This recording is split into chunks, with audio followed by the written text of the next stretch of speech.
All right, please.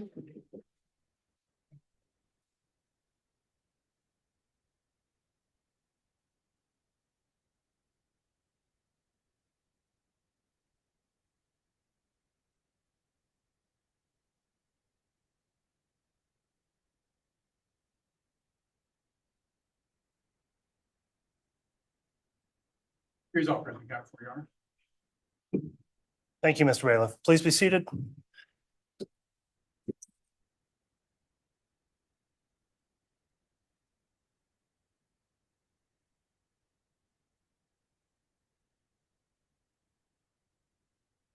All right, good morning, everyone. We're on the record on case CR 22-21-1623, State of Idaho versus Chad Daybell. The court will note the jurors have all returned and are properly seated at this time.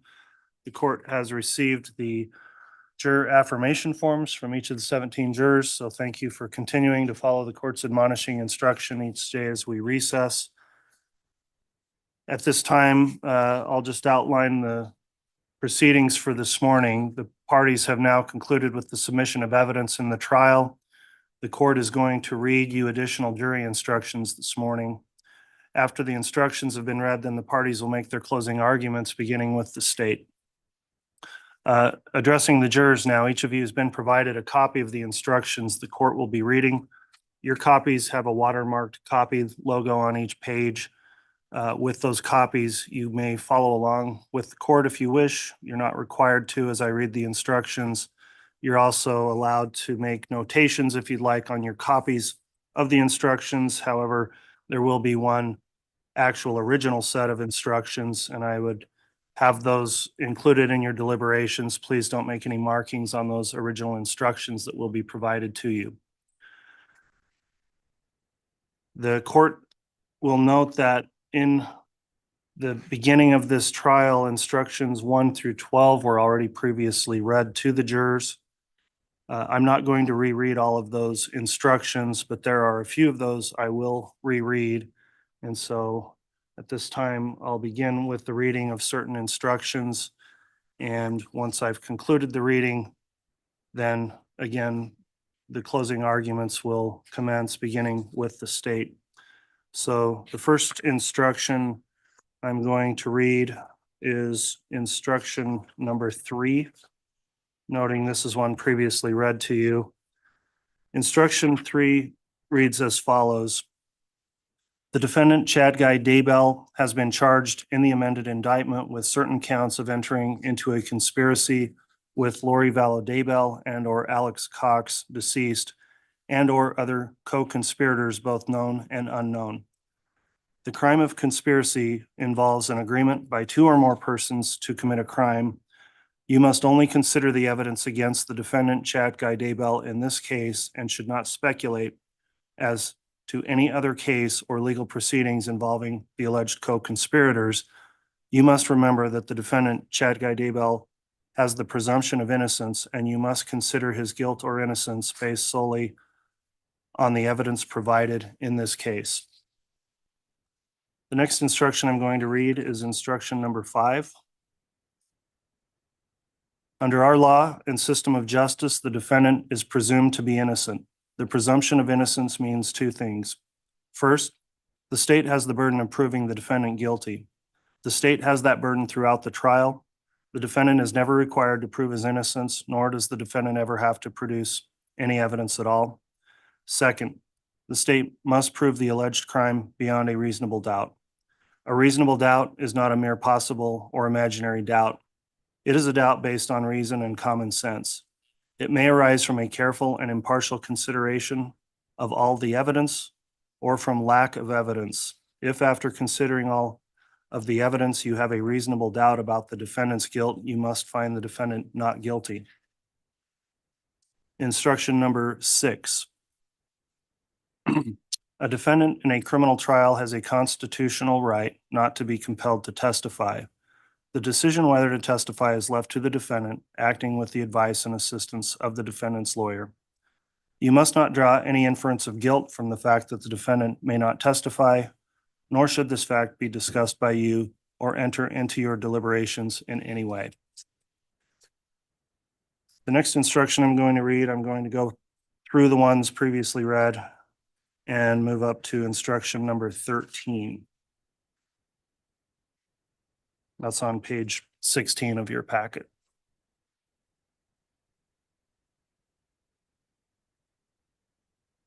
Instruction number 13. You have now heard all the evidence in the case. My duty is to instruct you as to the law. You must follow all the rules as I explain them to you. You may not follow some and ignore others. Even if you disagree or don't understand the reasons for some of the rules, you are bound to follow them. If anyone states a rule of law different from any I tell you, it is my instruction that you must follow. Instruction number 14.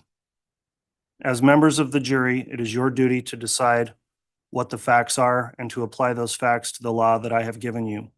You are to decide the facts from all the evidence presented in this case. The evidence you are to consider consists of 1, sworn testimony of witnesses, 2, exhibits which have been admitted into evidence, and 3, any facts to which the parties have stipulated. Certain things you have heard or seen are not evidence, including 1, arguments and statements by lawyers. The lawyers are not witnesses. What they say in their opening statements, closing arguments, and at other times is included to help you interpret the evidence, but it is not evidence. If the facts as you remember them differ from the way the lawyers have stated them, follow your memory. 2, testimony and or questions that may have been excluded or stricken, or which you have been instructed to disregard. 3, anything you may have seen or heard when the court was not in session. Instruction number 15. Each count charges a separate and distinct offense. You must decide each count separately on the evidence and the law that applies to it, uninfluenced by your decision as to any other count. The defendant may be found guilty or not guilty on any or all of the offenses charged. Instruction number 16. During the course of this trial, evidence has been introduced for the purpose of showing the defendant or an alleged co-conspirator committed acts other than that for which the defendant is on trial. Such evidence, if believed, is not to be considered by you to prove the defendant's character or that the defendant has a disposition to commit crimes. Rather, such evidence may be considered by you only for the limited purpose of proving the defendant's motive, opportunity, intent, plan, or absence of mistake or accident. Instruction number 17. Certain evidence was admitted for a limited purpose. At the time this evidence was admitted, you were admonished that it could not be considered by you for any purpose other than the limited purpose for which it was admitted. This includes those exhibits admitted for demonstrative or illustrative purposes only. Do not consider such evidence for any purpose except the limited purpose for which it was admitted. The following exhibits were admitted only as demonstrative or illustrative exhibits. States Exhibits 4, 10A, 30, 31, 62, 69, 76, 84, 85, 86, 111, 112, 113, 114, 115, 116, 117, 179, 182A, 182B, 296, and 303. Defense's Exhibit 138.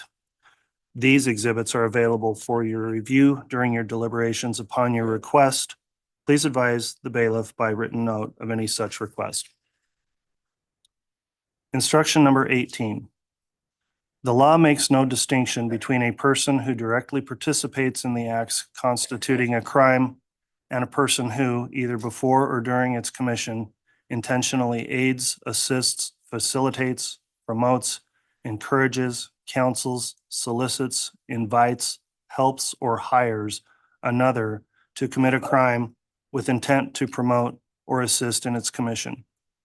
Both can be found guilty of the crime. Mere presence at, acquiescence in, or silent consent to the planning or commission of a crime is not sufficient to make one an accomplice.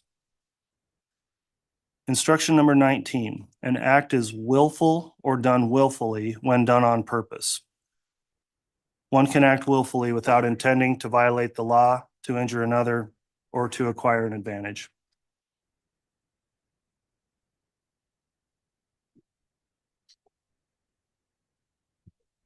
Instruction number 20, the crime of conspiracy as alleged in counts 1 and 3 of the amended indictment involves an agreement by 2 or more persons to commit the crimes of first-degree murder and grand theft by deception.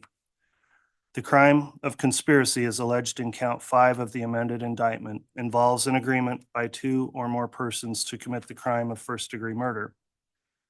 Criminal conspiracy is defined as 2 or more persons combining or conspiring to commit any crime or offense prescribed by the laws of the state of Idaho, and 1 or more of such persons does any act to affect the object of the combination or conspiracy. Conspirators need not agree upon every detail. The agreement may be established in any manner sufficient to show an understanding of the parties to the agreement.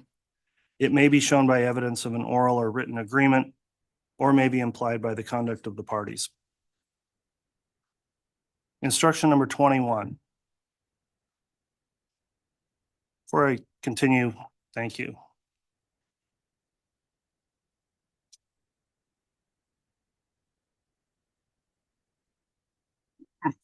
All of the parties to a conspiracy need not enter into the agreement at the same time. A person who later joins an already formed conspiracy with knowledge of its unlawful purpose is a party to the conspiracy.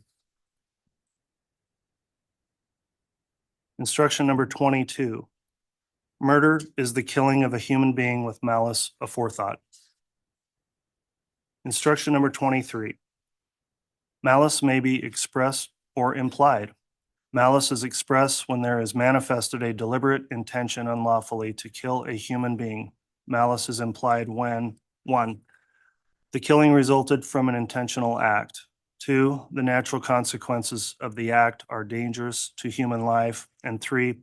The act was deliberately performed with knowledge of the danger to and with the conscious disregard for human life. When it is shown that a killing resulted from the intentional doing of an act with express or implied malice, no other mental state need be shown to establish the mental state of malice aforethought. The mental state constituting malice aforethought does not necessarily require any ill will or hatred of the person killed. The word aforethought does not imply deliberation or the lapse of time. It only means that the malice must precede rather than follow the act.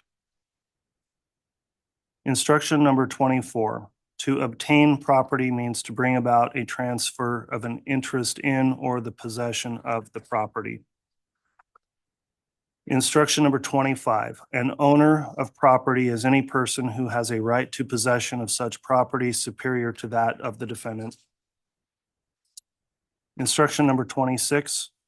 Person means an individual, corporation, association, a public or private corporation, city or other municipality, county, state agency, the state of Idaho, federal agency, or United States of America. Instruction number 27, property means anything of value, including labor or services. Instruction number 28, a person steals property and commits theft when, with intent to deprive another of property or appropriate the same to the person or to a third party, such person willfully takes, obtains, or withholds such property from an owner thereof. Instruction number 29. In order for the defendant to be guilty of conspiracy to commit first-degree murder and grand theft by deception, as alleged in count 1 of the amended indictment, the state must prove each of the following. 1. Honor between the dates of October 26, 2018 and continuing until January 15, 2020. 2. In the state of Idaho. 3. The defendant, Chad Daybell, with Lori Noreen Vallow and or Alex Cox, deceased, and or other co-conspirators, both known and unknown, agreed. 4. To commit the crimes of murder in the first degree of Tylee Ryan and grand theft by deception. 5. The defendant intended that the crimes would be committed. 6. One of the parties to the agreement performed at least one of the following acts. A. On or between October 26, 2018 and June 9, 2020, Chad Daybell and Lori Noreen Vallow did endorse and espouse religious beliefs for the purpose of encouraging and or justifying the homicide of Tylee Ryan. B, on or about August 16th, 2019, Lori Noreen Vallow did change the deposit of Tylee Ryan's Social Security benefits from Tylee Ryan's JP Morgan Chase account to deposit money directly into Lori Noreen Vallow's personal BBVA account. C, on or about September 1, 2019, Lori Noreen Vallow did move from Chandler, Arizona to Rexburg, Idaho with Alex Cox, Tylee Ryan, and Joshua Jackson Vallow, hereinafter JJ Vallow. D, on or about September 8th, 2019, Chad Daybell Googled SSW wind and visited a website entitled, "What is the definition of SSW wind direction?" E, on or about September 9th, 2019, Alex Cox did go to 565 Pioneer Road, apartment 175, Rexburg, Idaho.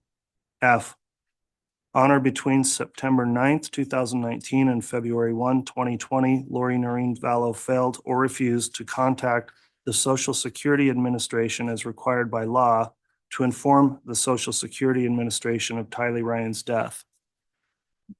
G, on or between September 25th, 2019 and January 22nd, 2020, Lori Noreen Vallow did wrongfully continue to collect 5 monthly Social Security survivor benefits on behalf of Tylee Ryan. 7, and such act or acts were done for the purpose of carrying out the agreement. If any of the above 7 elements have not been proven beyond a reasonable doubt, then you must find the defendant not guilty. If each of the above 7 elements have been proven beyond a reasonable doubt, you must find the defendant guilty. Instruction number 30. In order for the defendant to be guilty of first-degree murder as alleged in count 2 of the amended indictment, the state must prove each of the following. 1, on or between the 8th and 9th of September 2019. 2, in the state of Idaho. 3, the defendant, Chad Daybell, engaged in conduct or did aid, abet, advise, and encourage another to engage in conduct which caused the death of Tylee Ryan. 4, with malice aforethought. And 5, the murder was a willful, deliberate, and premeditated killing. Premeditation means to consider beforehand whether to kill or not to kill, and then decide to kill. There does not have to be any appreciable period of time during which the decision to kill was considered, as long as it was reflected upon before the decision was made. A mere unconsidered and rash impulse, even though it includes an intent to kill, is not premeditation. Aiding and abetting is defined as follows. All persons who participate in a crime either before or during its commission by intentionally aiding, abetting, advising, or counseling another to commit the crime with intent to promote or assist in its commission are guilty of the crime. All such participants are considered principals in the commission of the crime. The participation of each defendant in the crime must be proved beyond a reasonable doubt. If you find the state has failed to prove beyond a reasonable doubt any of the elements 1 through 4 above, or failed to prove any of the circumstances listed in element 5, you must find the defendant not guilty of first-degree murder. If you find that elements 1 through 4 above have been proven beyond a reasonable doubt, and you unanimously agree that the state has proven any of the above circumstances under element 5 beyond a reasonable doubt, you must find the defendant guilty of first-degree murder.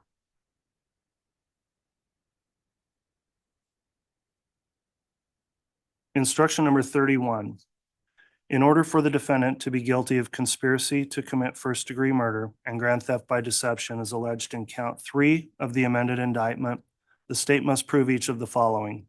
1, on or between the dates of October 26, 2018 and continuing until January 15, 2020. 2, in the state of Idaho. 3, the defendant, Chad Daybell, Lori Noreen Vallow, and or Alex Cox, deceased, and or other co-conspirators, both known and unknown, agreed. 4, to commit the crimes of murder in the first degree of Joshua Jackson Vallow and grand theft by deception. 5, the defendant intended that the crimes would be committed. 6, one of the parties to the agreement performed at least one of the following overt acts. A, on or between October 26, 2018 and June 9, 2020, Chad Daybell and Lori Noreen Vallow did endorse and espouse religious beliefs for the purpose of encouraging and or justifying the homicide of J.J. Vallow. B, on or about September 1, 2019, Lori Noreen Vallow did move from Chandler, Arizona to Rexburg, Idaho with Alex Cox, Tylee Ryan, and Joshua Jackson, J.J. Vallow. C, on or about September 23, 2019, Alex Cox did take possession of J.J. Vallow. D, on or about November 26, 2019, Lori Noreen Vallow provided a fake and or misleading physical location of J.J. Vallow to law enforcement during a lawful investigation.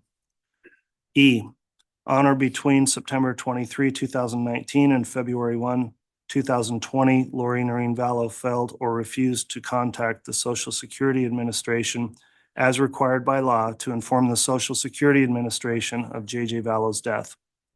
F, on or between September 9, 2019 and February 1, 2020, Lori Noreen Vallow did wrongfully continue to collect four monthly Social Security survivor benefits on behalf of J.J. Vallow and 4 monthly Social Security child and care payments.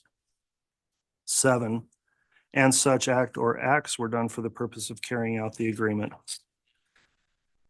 If any of the above 7 elements have not been proven beyond a reasonable doubt, then you must find the defendant not guilty. If each of the above 7 elements have been proven beyond a reasonable doubt, you must find the defendant guilty. Instruction number 32. Count 4 of the amended indictment contains a clerical error in that, quote, on or between the 8th and 9th day of September 2019, end quote, should instead state, quote, on or between the 22nd and 23rd day of September 2019, end quote. You may consider the dates on or between the 22nd and 23rd day of September 2019 in your deliberations regarding count 4. Instruction number 33. In order for the defendant to be guilty of first-degree murder, as alleged in count 4 of the amended indictment, the state must prove each of the following. 1, on or between the 22nd and 23rd day of September 2019. 2, in the state of Idaho. 3, the defendant Chad Daybell engaged in conduct or did aid, abet, advise, and encourage another to engage in conduct which caused the death of Joshua Jackson, J.J. Vallow. 4, with malice aforethought. And 5, the murder was a willful, deliberate, and premeditated killing. Premeditation means to consider beforehand whether to kill or not to kill and then decide to kill. There does not have to be any appreciable period of time during which the decision to kill was considered, as long as it was reflected upon before the decision was made. A mere unconsidered and rash impulse, even though it includes an intent to kill, is not premeditation. Aiding and abetting is defined as follows. All persons who participate in a crime, either before or during its commission, by intentionally aiding, abetting, advising, or counseling another to commit the crime with intent to promote or assist in its commission, are guilty of the crime. All such participants are considered principals in the commission of the crime. The participation of each defendant in the crime must be proved beyond a reasonable doubt. If you find the state has failed to prove beyond a reasonable doubt any of the elements 1 through 4 above, or failed to prove any of the circumstances listed in element 5, you must find the defendant not guilty of first-degree murder. If you find the elements 1 through 4 above have been proven beyond a reasonable doubt, and you unanimously agree that the state has proven any of the above circumstances under element 5 beyond a reasonable doubt, you must find the defendant guilty of first-degree murder. Instruction number 34. In order for the defendant to be guilty of conspiracy to commit first-degree murder, as alleged in count 5 of the amended indictment, the state must prove each of the following. 1, on or between the dates of October 26, 2018 to January 15, 2020. 2, in the state of Idaho. 3, the defendant Chad Daybell, Lori Noreen Vallow, and or Alex Cox, deceased, and or other co-conspirators, both known and unknown, agreed. 4, to commit the crime of murder in the first degree of Tamara Tammy Daybell. 5, the defendant intended that the crime would be committed. 6, one of the parties to the agreement performed at least one of the following acts. A, on or about or between the dates of October 26, 2018 and June 9, 2020, Chad Daybell and Lori Noreen Vallow did encourage and espouse religious beliefs for the purpose of justifying and or encouraging the homicide of Tamara Tammy Daybell. B, on or about September 1, 2019, Lori Noreen Vallow Daybell did move to Rexburg, Idaho with Alex Cox, Tylee Ryan, and Joshua Jackson, hereinafter JJ Vallow. C, on or about July 30th, 2019, Chad and Lori sent text messages to each other regarding death percentages for Tammy and JJ.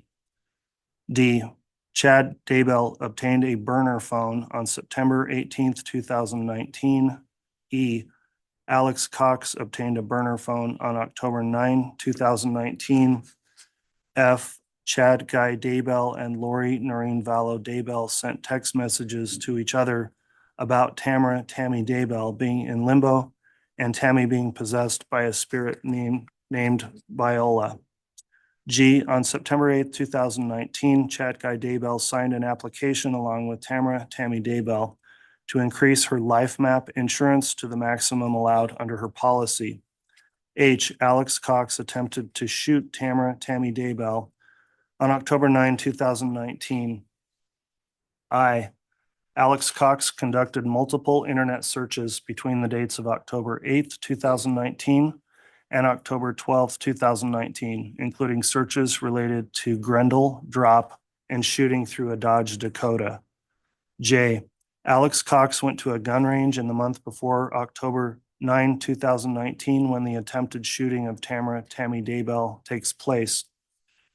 K, Alex Cox traveled from Sportsman's Warehouse to the vicinity of the Daybell residence on October 9, 2019. L, Alex Cox was in the church parking lot approximately 2.5 miles from the Daybell residence on the night of October 18, 2019. 7, and such act or acts was done for the purpose of carrying out the agreement. If any of the above 7 elements have not been proven beyond a reasonable doubt, then you must find the defendant not guilty. If each of the above 7 elements have been proven beyond a reasonable doubt, you must find the defendant guilty. Instruction number 35. In order for the defendant to be guilty of insurance fraud in count 7 of the amended indictment, the state must prove each of the following. 1, on or about October 19, 2019 to October 30, 2019. 2, in the state of Idaho. 3, the defendant Chad Daybell. 4, with the intent to defraud or deceive LifeMap Insurance Company for the purpose of obtaining money or benefit. 5, made a statement to LifeMap Insurance Company knowing that such statement contained false, incomplete, or misleading information. If you find that the state has failed to prove beyond a reasonable doubt any of the elements 1 through 5, you must find the defendant not guilty of insurance fraud in count 7 of the amended indictment. If you find that elements 1 through 5 above have been proven beyond a reasonable doubt, you must find the defendant guilty of insurance fraud. Instruction number 36. In order for the defendant to be guilty of insurance fraud in count 9 of the amended indictment, the state must prove each of the following. 1, on or about October 19, 2019 to October 31st, 2019. 2, in the state of Idaho. 3, the defendant Chad Daybell.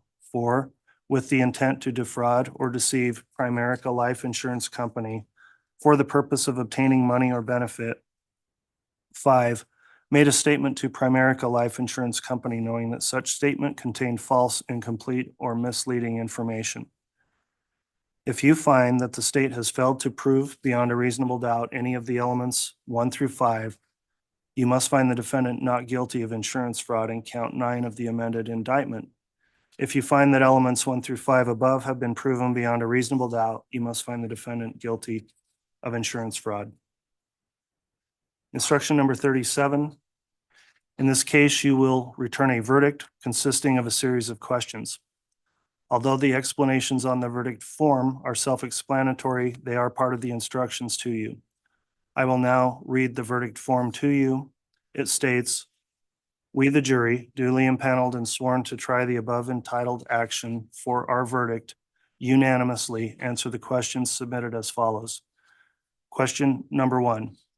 In regards to count 1 of the amended indictment, is Chad Daybell not guilty or guilty of conspiracy to commit first-degree murder of Tylee Ryan and grand theft by deception?" And then not guilty and guilty options. Question 2. In regards to count 2 of the amended indictment, is Chad Daybell not guilty or guilty of first-degree murder of Tylee Ryan? Not guilty and guilty options. Question 3, in regards to count 3 of the amended indictment, is Chad Daybell not guilty or guilty of conspiracy to commit first-degree murder of Joshua Jackson Vallow and grand theft by deception? Not guilty and guilty options. Question number 4. In regards to count 4 of the amended indictment, is Chad Daybell not guilty or guilty of first-degree murder of Joshua Jackson Vallow? And then there are 2 options, guilty or not guilty. Question number 5, in regard to count 5 of the amended indictment, is Chad Daybell not guilty or guilty of conspiracy to commit first-degree murder of Tammy Daybell? Not guilty or guilty option.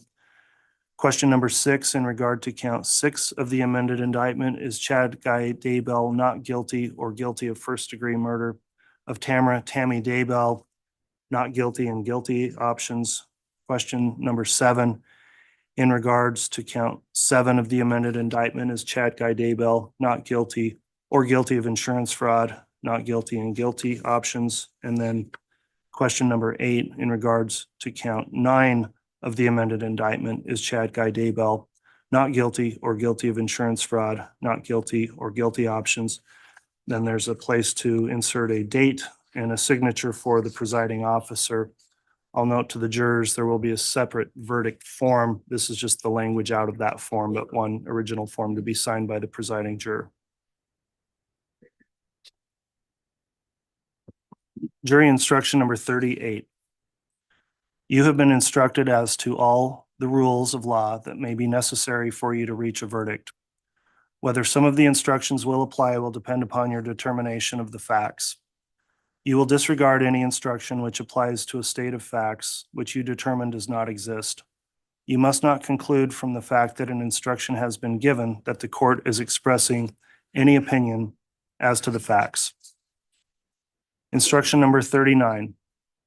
The original instructions and exhibits will be with you in the jury room, with the exception of exhibits 172, pickaxe, and 173, shovel, and illustrative or demonstrative exhibits.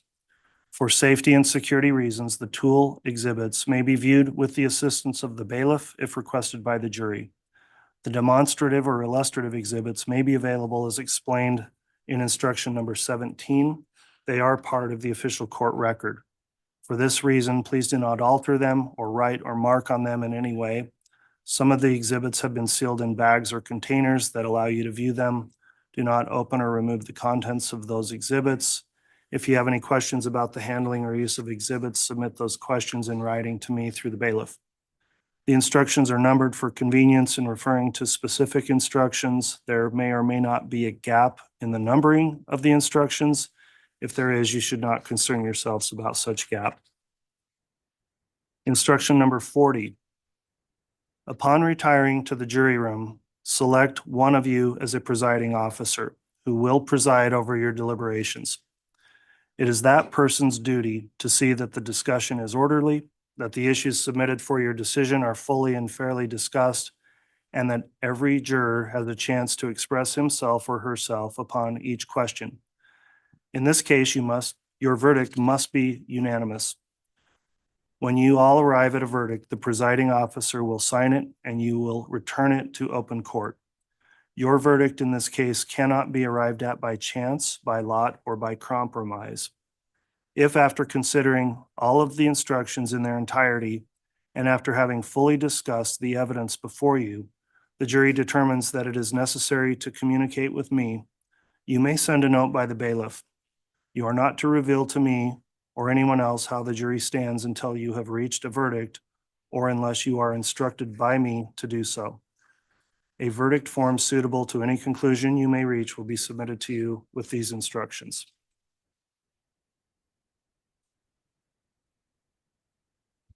Instruction number 41. I have outlined for you the rules of law applicable to this case and have told you some of the matters which you may consider in weighing the evidence to determine the facts. In a few minutes, counsel will present their closing remarks to you, and then you will retire to the jury room for your deliberations. The arguments and statements of the attorneys are not evidence. If you remember the facts differently from the way the attorneys have stated them, you should base your decision on what you remember. The attitude and conduct of jurors at the beginning of your deliberations are important. It is rarely productive at the outset for you to make an emphatic expression of your opinion on the case or to state how you intend to vote. When you do that at the beginning, your sense of pride may be aroused and you may hesitate to change your position even if shown that it is wrong. Remember that you are not partisans or advocates, but are judges. For you, as for me, there can be no triumph except in the ascertainment and declaration of the truth. As jurors, you have a duty to consult with one another and to deliberate before making your individual decisions. You may fully and fairly discuss among yourselves all of the evidence you have seen and heard in this courtroom about the case together with the law that relates to this case as contained in these instructions. During your deliberations, you each have a right to re-examine your own views and change your opinion. You should only do so if you are convinced by fair and honest discussion that your original opinion was incorrect based upon the evidence the jury saw and heard during the trial and the law as given you in these instructions. Consult with one another, consider each other's views, and deliberate with the objective of reaching an agreement, if you can do so without disturbing your individual judgment. Each of you must decide this case for yourself, but you should do so only after a discussion and consideration of the case with your fellow jurors. However, none of you should surrender your honest opinion as to the weight or effect of evidence or as to the innocence or guilt of the defendant because the majority of the jury feels otherwise or for the purpose of returning a unanimous verdict. All right, that concludes the reading of the instructions then. At this time, the next matter we would take up would be closings, beginning with the state. Is this going to be Ms. Blake presenting closing? Yes, Your Honor. All right, are you ready to proceed? May we approach just briefly? Yes, you may.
All right, thank you, council. We are going to take a quick break here while state sets up something for closing. So because we started when we did, I don't think we necessarily need to take a extensive regular mid-morning break. So let's try to make it about 15 minutes, and then right about 11 o'clock, we'll get started with the state's closing. So we'll be in recess for a moment.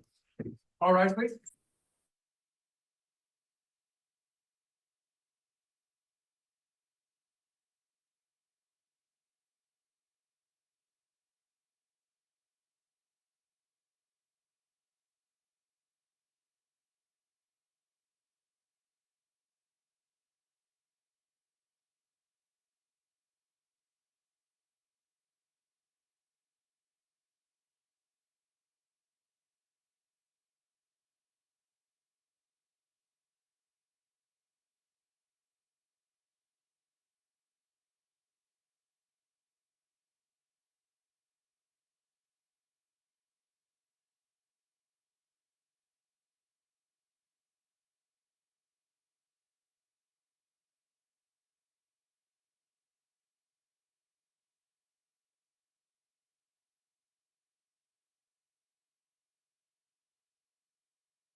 Thank you. I believe we've got our jurors lined up or close to lined up, so we'll remain standing. Mr. Bailiff, if you could have them return to the courtroom, please. Yes, Your Honor.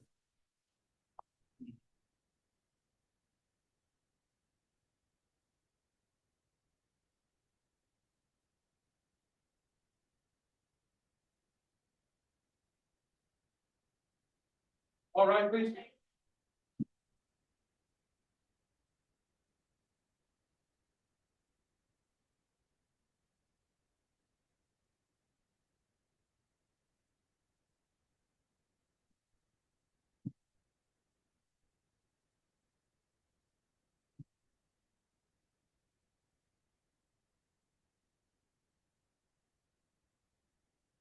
Here's our President Counterpart, Your Honor. Thank you. Please be seated.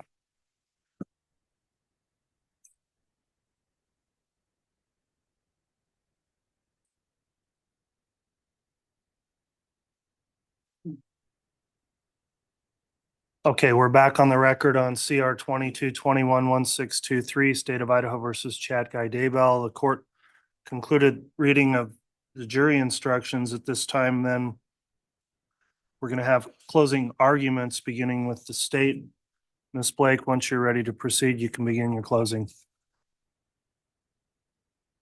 Thank you, Your Honor. I'm going to test this. Is this working? It is. And Your Honor, can I get the HDMI? Yes, I'll instruct the clerk to activate that.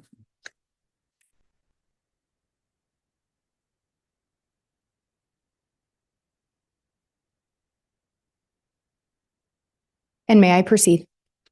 You may, Ms. Blake. Thank you. What's that? This is a call from and paid for by Lori.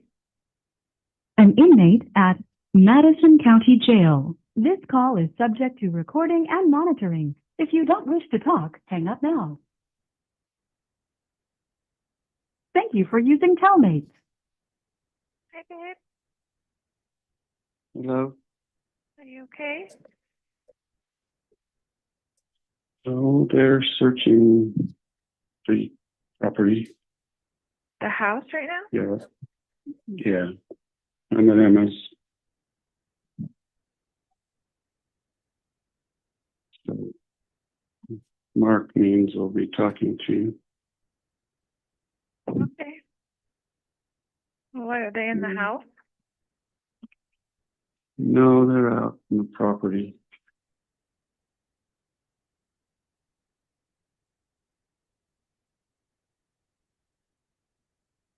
Three dead bodies on the defendant, Chad Daybell's property and or in the residence. Two of them children. His mistress's kids.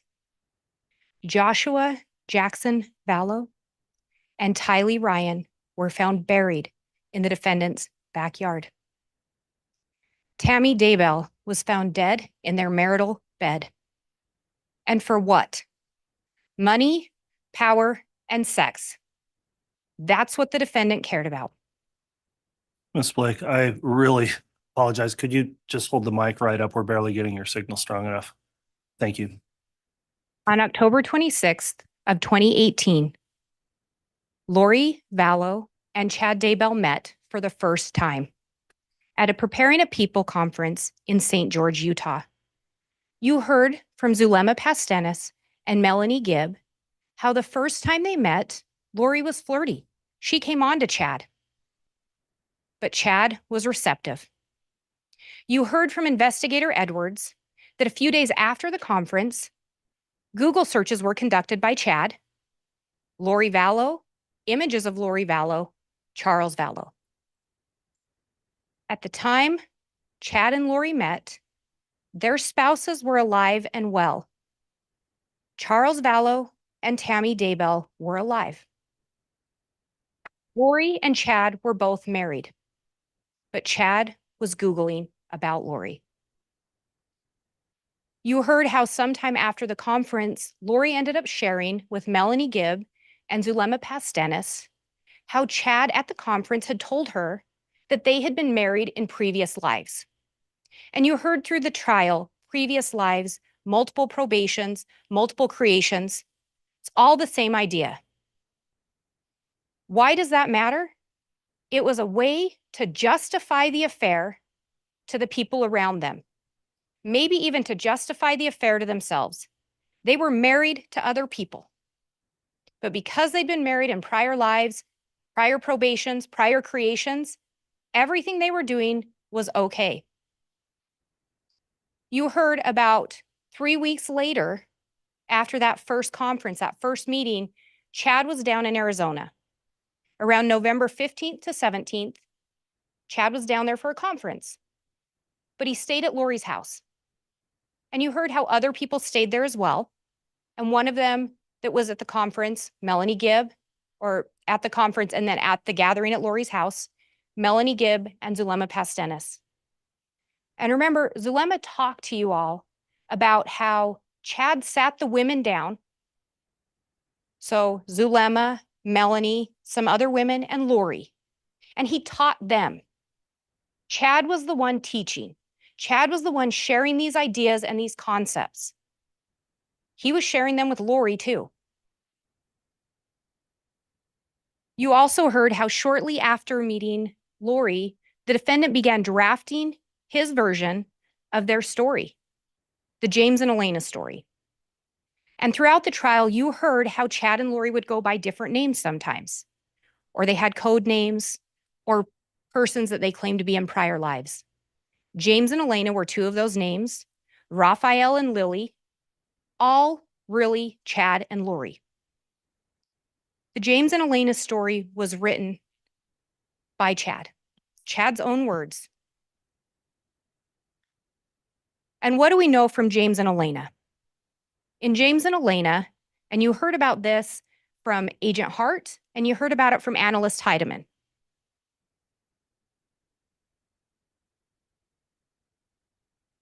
James and Elena, Chad writes, at this time, their spirits could not be restrained any longer, and a long-awaited makeout session took place in that lobby. This was manifest in the mortal world to James and Elena through the scientific phenomenon known as loin fire.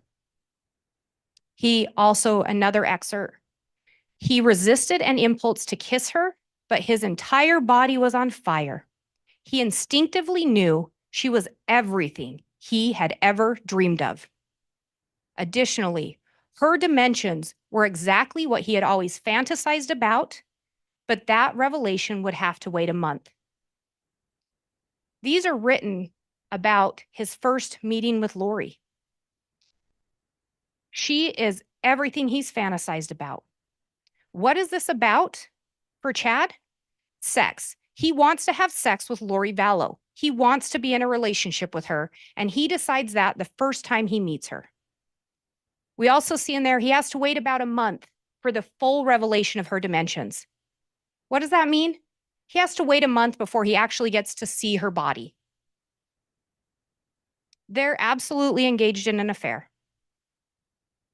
They had two favorite positions that particularly bonded them together.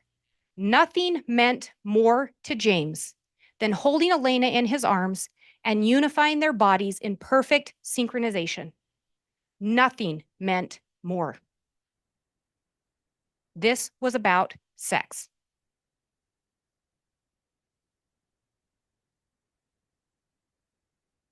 The James and Elena story is essentially an autobiography outlining the defendant's sexual affair with Lori Vallow under the facade of having a spiritual undertone or being spiritually sanctioned. But let's call it what it was.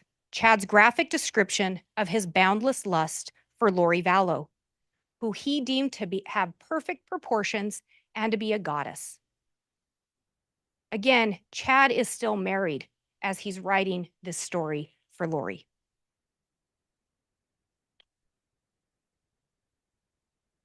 And you heard excerpts from the James and Elena story from Agent Hart. James had served in an important position in the Lord's church, and Elena had been his beloved spouse and best friend.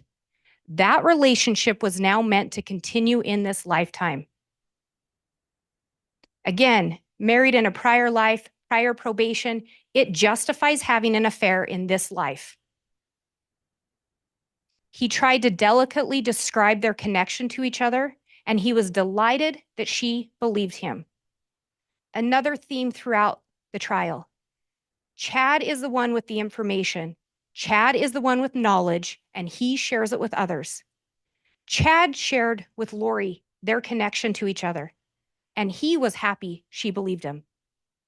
He knew they were meant to be married again and complete important missions together before the second coming. Again, they're both married to other people. And part of this trial, there was testimony about what we never saw. Through all the communications, through all the discovery, through all the evidence, no indication ever that Chad Daybell intended to divorce Tammy. No indication ever that Chad Daybell intended to separate from Tammy, but he wants to be married to Lori. This mission included being with him, and they would progress together as translated beings. The full plan wasn't yet completely clear to him. Again, Chad is the one that is a self-proclaimed visionary. He claims he gets revelation. He claims he has visions. The full plan wasn't clear to him. What full plan? How he's going to end up being with Lori Vallow. They are both married.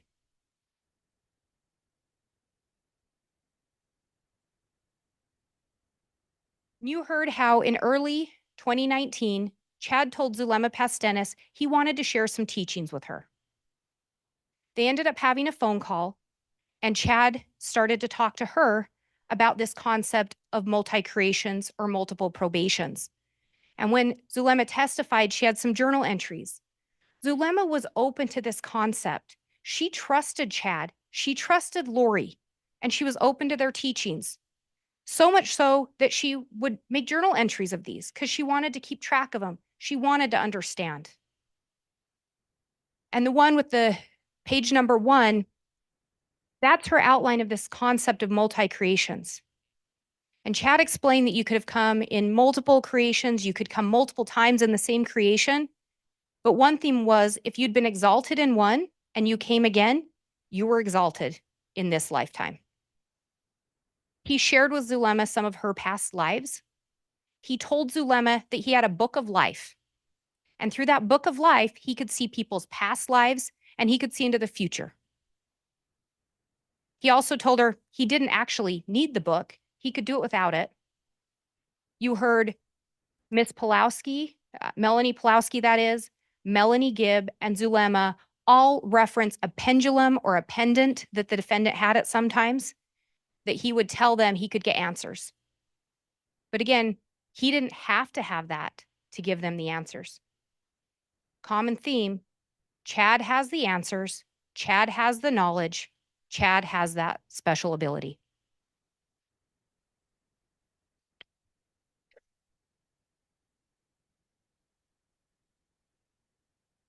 Shortly after this meeting in early 2019, Charles Vallow is deemed dark. Chad Daybell deemed Charles Vallow dark. He actually said he was possessed by an entity named Ned Schneider. In January of 2019, Chad Daybell was doing Google searches for Ned Schneider. Then the idea of castings comes into play. And page 5 from Zulema's journal talks about her understanding of castings and what would happen. And you heard Miss Pulowski, Miss Gibb, and Miss Pastenis all talk about how they were involved in castings at different times. There was testimony that sometimes Chad was there, testimony that sometimes he wasn't.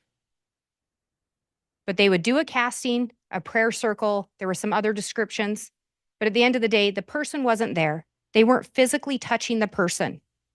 How would they know if a casting was successful? Lori would call Chad. Chad had the information. Chad had the knowledge. When it came to Charles, castings on Ned were said to be successful. Ned was gone. But the problem was that eventually Chad and Lori taught that if a person was possessed, it meant the body had to die. The individual, the actual spirit of that body was gone. An evil entity was in that body, and in order to set the person free, the body had to die. So when a casting was successful and the body didn't die, well, now there's a new entity. That's what Chad would tell them. So Charles became Garrett. Castings are done on Garrett. They called Chad. It was successful. Well, Charles was still alive. The body didn't die. So now Charles is Iplos.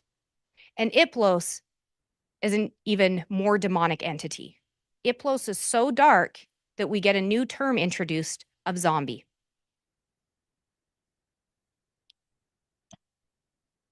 The other thing that was going on around this same time, as Charles became Iplos,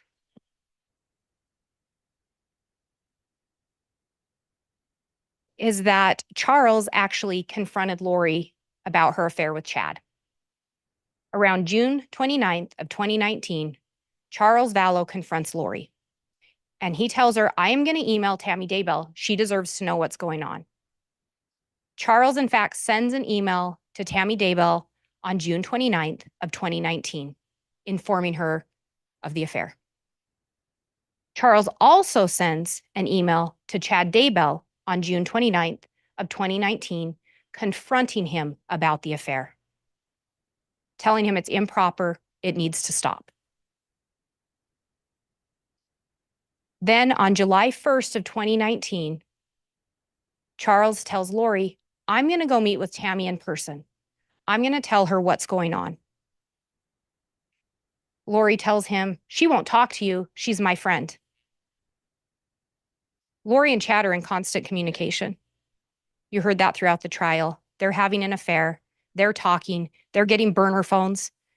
And you heard testimony about the burner phones. They all had multiple different phones that they would use. And when I say they all, Chad and Lori and Alex.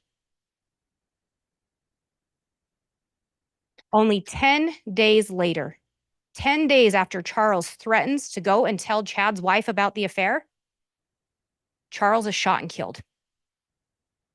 He's shot and killed by Alex Cox in Arizona. We heard from the Arizona detectives that on that fateful day, Charles had shown up to take his 7-year-old son, little JJ, to school. Instead of getting to take his son to school, he wound up dead. Why? Charles was dark. Charles was a zombie. And if someone's a zombie, if someone's dark, the body has to die.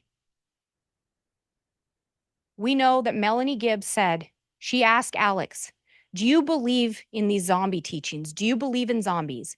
Alex's response, 100%. Zulema asked Alex, or when we asked Zulema, did Alex believe Chad? Zulema's response, 100%. Shortly after Charles' death, Melanie Gibb talks to Lori. And you heard from her what was missing. No signs of grief, no signs of remorse. Her husband had just been shot and killed in her home by her brother. No signs of grief, no signs of remorse.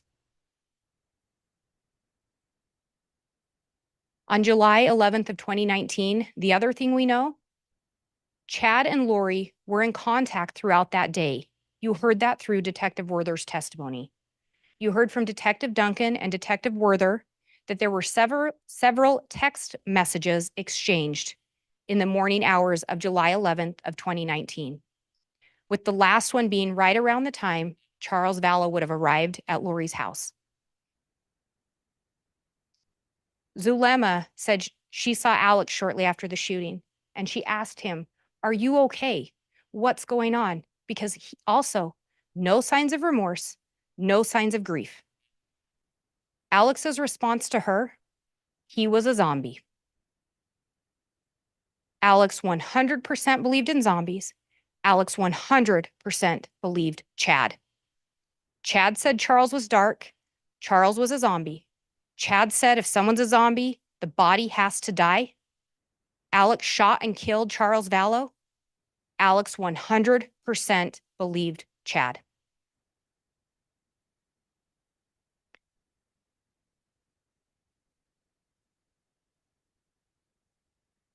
You also heard how at some point Chad had deemed Alex to be Lori's protector. He talked to Alex about how Alex had been her protector in multiple lives, multiple creations, multiple probations. Alex was here to protect Lori. And you heard that Alex relished that role. He relished having a purpose. He relished being part of this. One thing, though, Lori was upset about. Zulema had asked Lori at one point, if Charles is a zombie, why are you back with him? Lori's response, I need to get my finances in order. After Charles' death, Lori reaches out to Chad to tell him, I'm not getting the $1 million life insurance policy. He must have switched the beneficiary. As they proceed through this conversation, Chad's response, interesting if it was him after he had 2 bullets in his chest. No remorse, no grief. Lori did message Chad, though, to let him know that it was probably Ned that changed the insurance before we got rid of him. She's messaging Chad that. She also lets Chad know, don't worry, I'll still get $4,000 a month in Social Security. Tylee Ryan's father had died, and Tylee Ryan had been receiving Social Security benefits. So Lori knew JJ would get Social Security benefits since Charles was dead. Lori was also going to get benefits since she was JJ's custodian.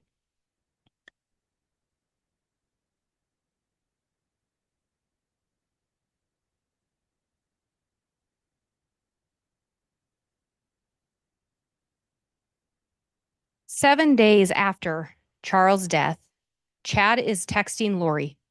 I was told extreme changes are coming for me. I welcome them both. What were the extreme changes? Charles has been dead for 7 days. What extreme changes do we know happen in Chad's life? Well, his mistress's 2 kids end up dead on his property, and his wife Tammy ends up dead in their marital bed. Extreme changes are coming, and I welcome them.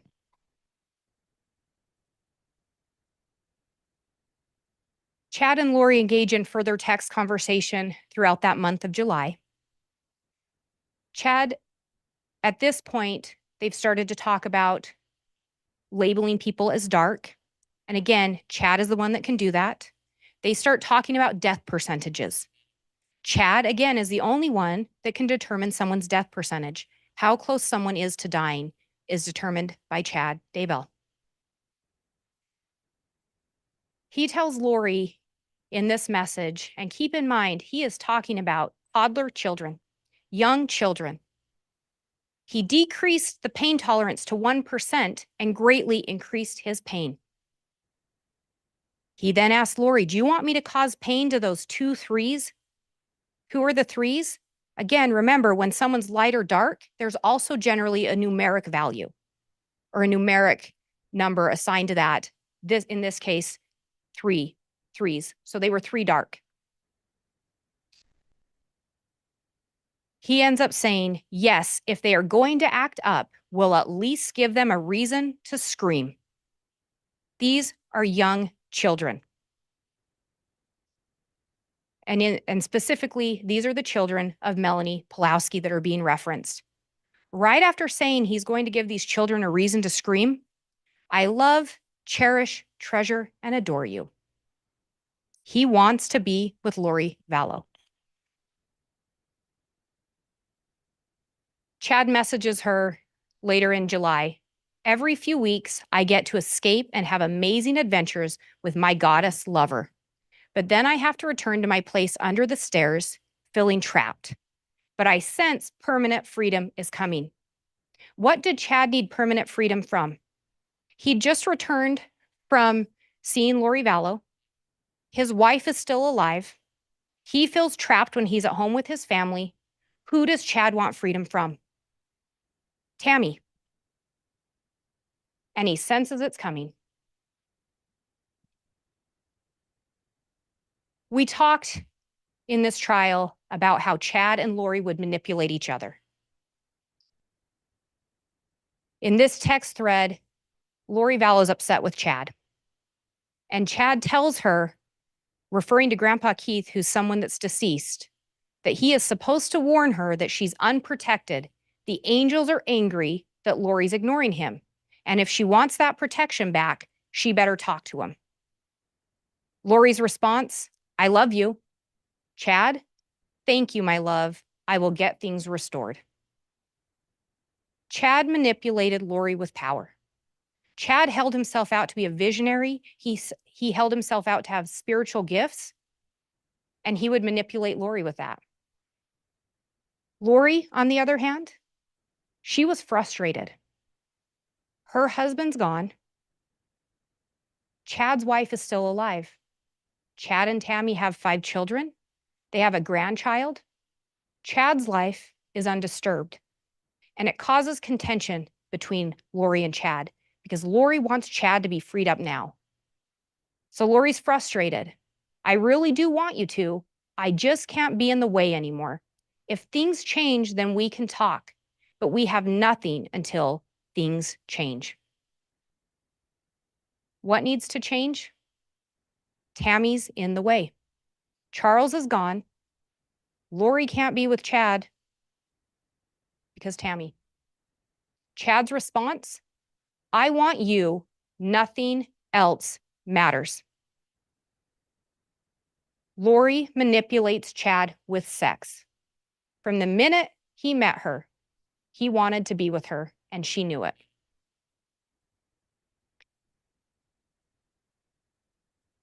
About a month after Charles' passing, Lori's asking Chad, do you think there is a perfectly orchestrated plan to take the children? Chad's response, there is a plan being orchestrated for the children. I was shown last night how it fit together. Again, Lori asked Chad.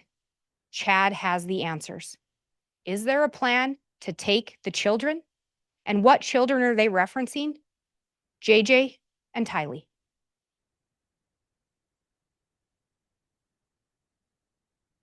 I don't know why it had to go down this road to where we are now in the project. Mm-hmm. You know.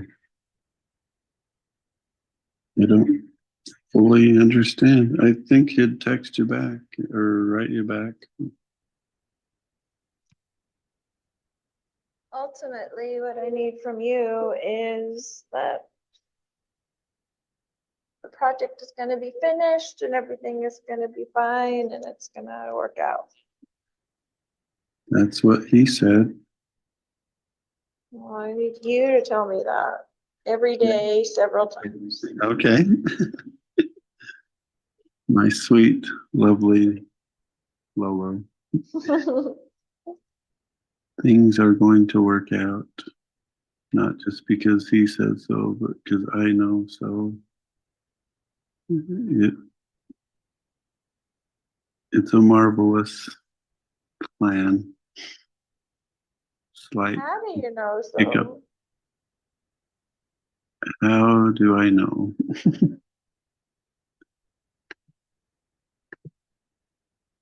It's been shown to me, honey. I've seen those beautiful eyes filled with tears as she sings to amazing groups of people. And I've seen that wonderful body dance to heavenly songs. Your purpose is only beginning. It's hardly begun. And it will be the pair. It won't be solo. And it's going to be incredible. cholo and not I have solo. absolutely no. That's right. Yep. It will be the Eurythmics. No Yeah, solo work with careers.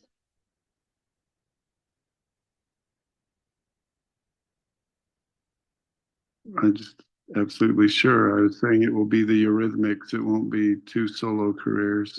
I know, but I'm saying, you said you have absolute what? Confidence? Absolute assurity, confidence, confirmation. It's going to be as seen. There's some things that aren't going to be altered.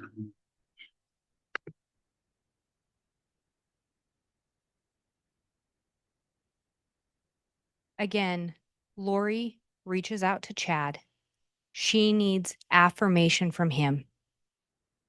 She needs to talk to him about what he knows with the plan.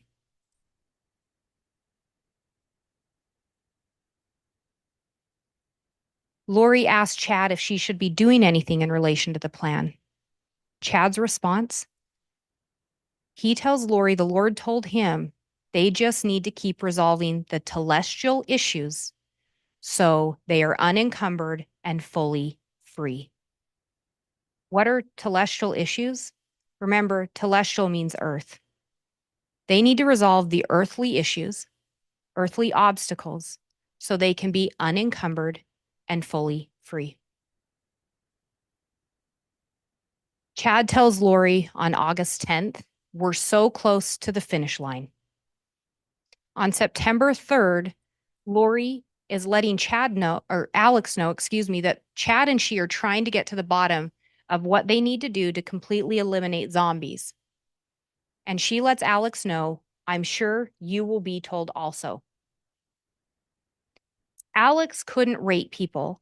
Alex didn't discern if people were light and dark. Alex got the information from Lori and Chad. Lori got the information from Chad.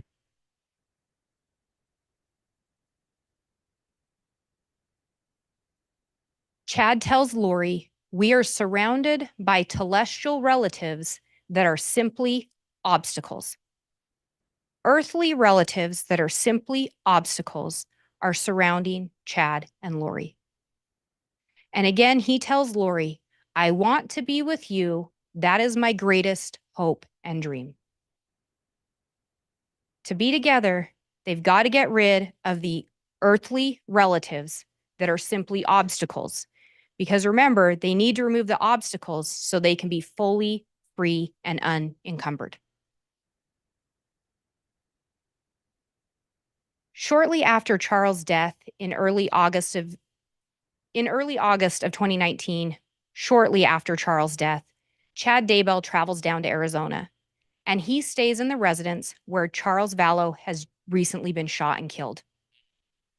Zulema talks about seeing them there. She talks about the fact that she thought they were maybe acting inappropriate given the fact that Tammy was still alive. Chad assured Zulema that Tammy was going to die and that Tammy would be okay with he and Lori being together because Tammy was going to move on to her mission. His mission, again, it's with Lori. He says that time and time again. We have a mission together. It's he and Lori. He decides Tammy has her own mission. Why? To justify the affair. Zulema talks about how in August she notices a change in Alex and Chad's relationship. Again, Alex has just shot and killed Charles Vallow, and now he and Chad seem to be closer. She talks about Chad giving Alex a blessing, and in the blessing, he tells Alex that Alex needs to move to Rexburg. Alex had no known ties to Rexburg outside of Chad Daybell. Alex trusted Chad so much that he flew back with Chad to check out Rexburg. Eventually, Alex was told that he was exalted. And remember, we talked a little bit about that and you heard about it in the trial. If someone was exalted in a prior life or a prior creation, They were exalted in this one. And you heard Zulema talk about how Lori would address that. If Lori did something and she was asked about it, she'd tap her hand, doesn't count for me. It didn't count for her because she was exalted. They taught Alex that same thing. What Alex did in this life didn't count for him because he had been exalted. Around September 1st of 2019, Lori ends up relocating to Rexburg as well. JJ and Tylee come with her, as well as Alex Cox, and they moved to 565 Pioneer Road in Rexburg, Idaho. Lori ended up telling the principal of JJ's school, Josh Wilson, that she moved to Rexburg because her husband had died of a heart attack and she wanted to be moved close to family. Lori had no family in Rexburg. Her connection to Rexburg was Chad Daybell.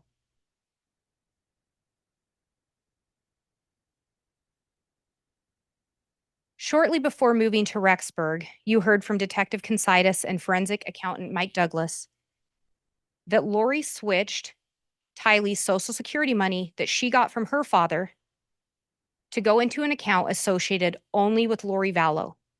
That change was made on August 16th of 2019. They then moved to Idaho around September 1st of 2019.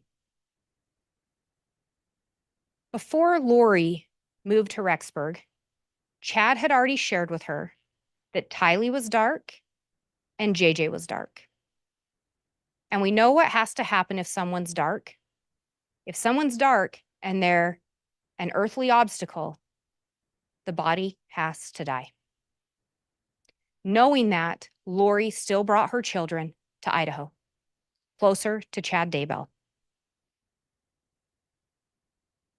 Alex came with her, and remember, Alex believed Chad 100%.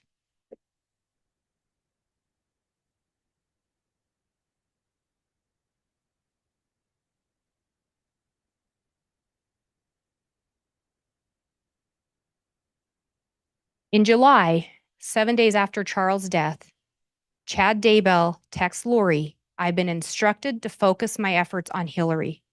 Who is Hillary? That's Tylee. Lori asks him, "Find out her percentage for me and JJ's." What's the percentage? It's the death percentage. Chad's response, "She is at 0.13. I turned up the pain to 10. Tylee is a 16-year-old girl. He's turning the pain up to 10, and he's saying her death percentage is 0.13. He then tells her that Raphael, another name for Chad, visited him talking about JJ and told him to follow Amy into the light. We all know what it means if someone says, follow someone into the light. July 23rd, again, Lori to Chad, "Check Tylee." Why does she want Tylee checked? She's being super sweet and helpful. Her daughter is being sweet and helpful, and Lori wants to know, is she dark?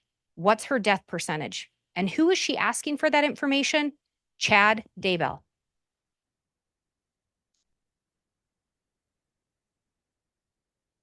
On September 8th of 2019, Tylee, Alex, JJ, and Lori take a trip to West Yellowstone, a seemingly normal family outing. However, we know that was the last time Tylee Ryan is ever seen alive. And what is Chad Daybell doing on September 8th of 2019? He's looking up south-southwest wind. Why does this matter? Remember how Tylee was found. Remember what happened to her. That young lady was burned. Her remains discovered on Chad Daybell's property.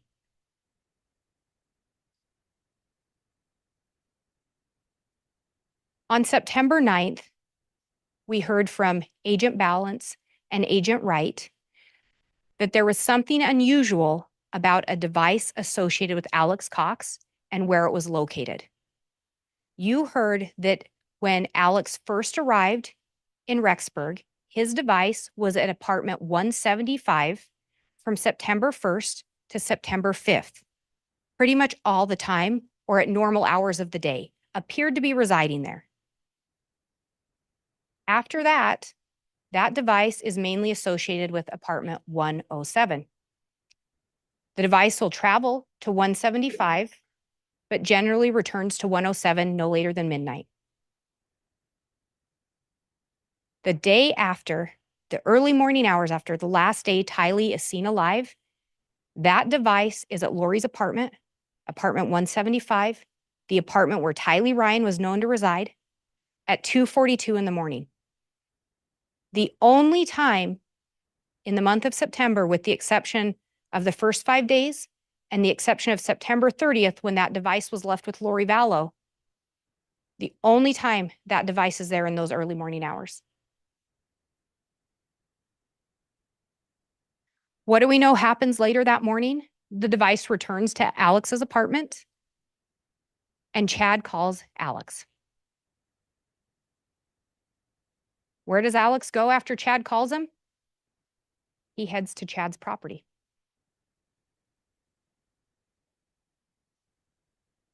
And again, you heard from Agent Wright and you heard from Agent Balance that that device is up on the Daybell property those morning hours. And there's some data points there showing 9:21, 10:39, 10:57.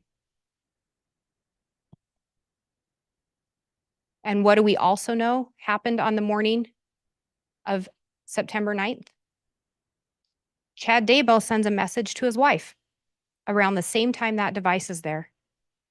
Well, I've had an interesting morning. I felt I should burn all of the limb debris by the fire pit before it got too soaked by the coming storms. Limb debris, not tree, limb debris. While I did so, I spotted a big raccoon along the fence. I hurried and got my gun, and he was still walking along. I got close enough that one shot did the trick. He is now in our pet cemetery. Fun times. Where was Tylee Ryan's body found? Where those red data points are. In Chad Daybell's pet cemetery. Some of her remains in the fire pit.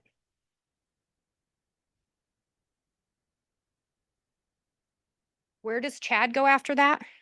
Or excuse me, where does Alex's device go? Back to Lori's. Chad calls Alex. He heads right up there. Alex goes Lori's apartment, Alex's apartment, Chad's property, back to Lori's.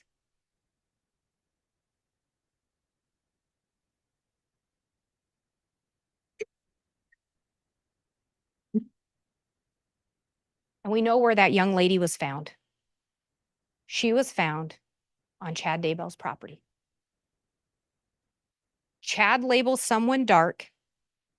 Chad says if someone's so dark or a zombie, the body has to die.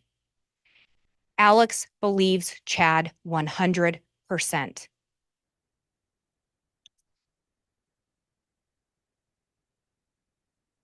You heard that the burned and charred remains of Tylee Ryan were found on Chad Daybell's property. You heard from Dr. Garth Warren that Tylee's manner of death was homicide, with the cause undetermined. Why was the cause undetermined? Well, you heard from Dr. Angie Christensen, and you also heard from Dr. Bartelink how Tylee's body was burned. Dr. Bartelink even indicated, depending on what accelerant was maybe used, Tylee could have been burned within 2 hours. You heard from Dr. Angie Christensen that there were multiple areas of blunt force trauma to the skull, sternum, and ribs. You then heard Dr. Bartelink confirm that. In addition, there were 18 sharp force impacts. Additionally, you heard from Katie Dace how Tylee's DNA was found on a pickaxe and a shovel that were in the defendant's garage.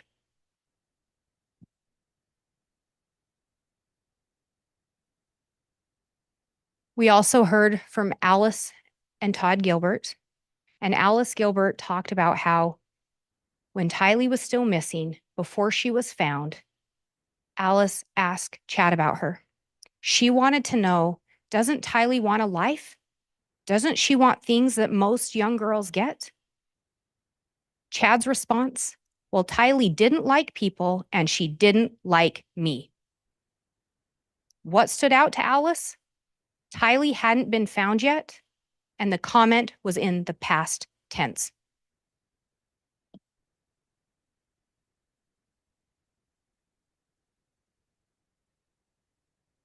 Tylee was now gone, but JJ was still alive. We heard from Zulema Pastenis how she visited in September. She stayed at Alex's apartment, but she would visit with Lori. You heard from her that she asked Lori, where's Tylee? Because she didn't see her. Lori's response, don't ask. Zulema talked about how she did see JJ though. JJ was alive and well at that time. On September 18th of 2019, Lori began receiving the Social Security payments for JJ and herself from Charles' death.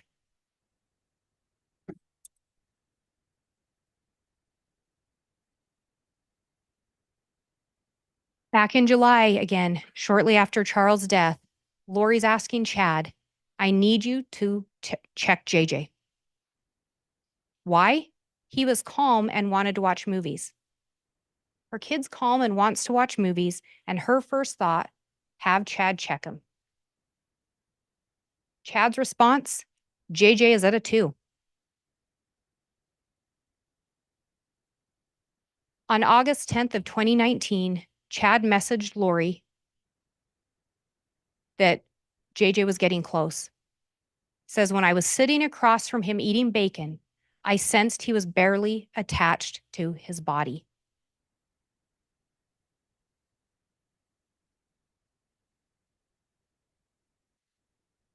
On August 10th again, Lori had asked, please check JJ. Chad's response, or then Lori further pushes, is he at 0 yet? Chad's response, yes, he's at 0. If Chad labels someone dark or a zombie, the body has to die. Chad determines the death percentage. When the death percentage hits 0, that person's been marked for death. On September 23rd of 2019, you heard how there was location data associated with Alex Cox looked at. And before that, you'd heard from Melanie Gibb and David Warwick about how they were visiting Lori. They'd come up for an event and they were staying at Lori's house. You heard from them, from Melanie Gibb in particular, that there was an incident where Chad took JJ upstairs. And when Chad came down, he had scratches on his neck, that being Chad had scratches. And when asked what happened, he basically said JJ had freaked out. On September 22nd of 2019, you heard from Melanie Gibb and David Warwick how they saw Alex come in carrying JJ.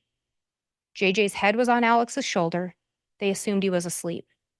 David Warwick thought it was a sweet moment. In the early morning hours of September 23rd, you heard from Melanie Gibb how something had startled David. He'd had a panic attack, a bad dream, something. She called Chad, no answer. She tried to get a hold of Lori, no answer. She tried Lori's door, and it was locked.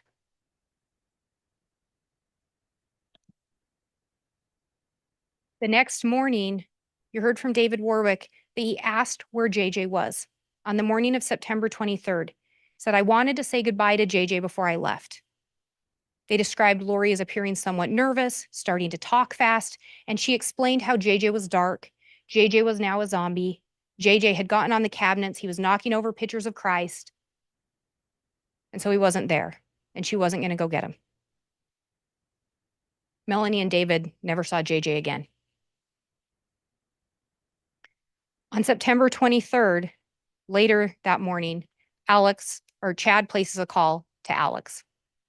And what does Alex do when Chad calls him? He heads up to Chad's property.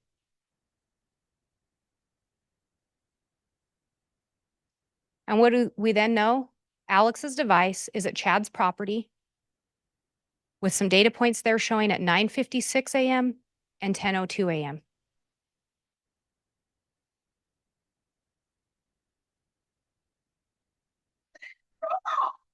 Oh, thank goodness. We know where JJ was found. JJ was found on Chad Daybell's property, close to where those red data marks are.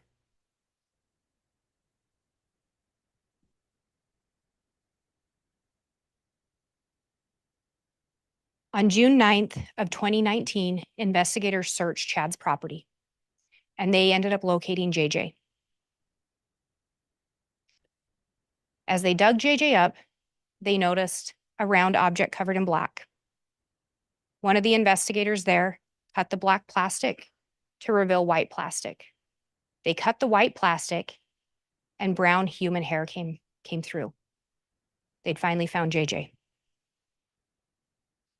JJ had been buried with his arms duct taped together, the duct tape running around from elbow to elbow. He had duct tape over his mouth. He had a plastic bag over his head, tape over that plastic bag, and then he was placed in black garbage bags and discarded. That's how JJ was found. Chad labeled him dark. Chad said his death percentage was at 0. Chad said the plan was for he and Lori to be together unencumbered by earthly relatives, earthly obstacles. Chad said those things, and Alex believed Chad 100%.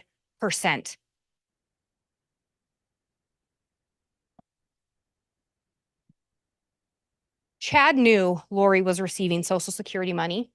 She told him, "We saw that message. I'm still going to receive the $4,000. She was actually receiving more because she'd switched Tylee's money to go to her as well. Chad labeled her children dark. Their bodies were buried on his property, hidden from those looking for them.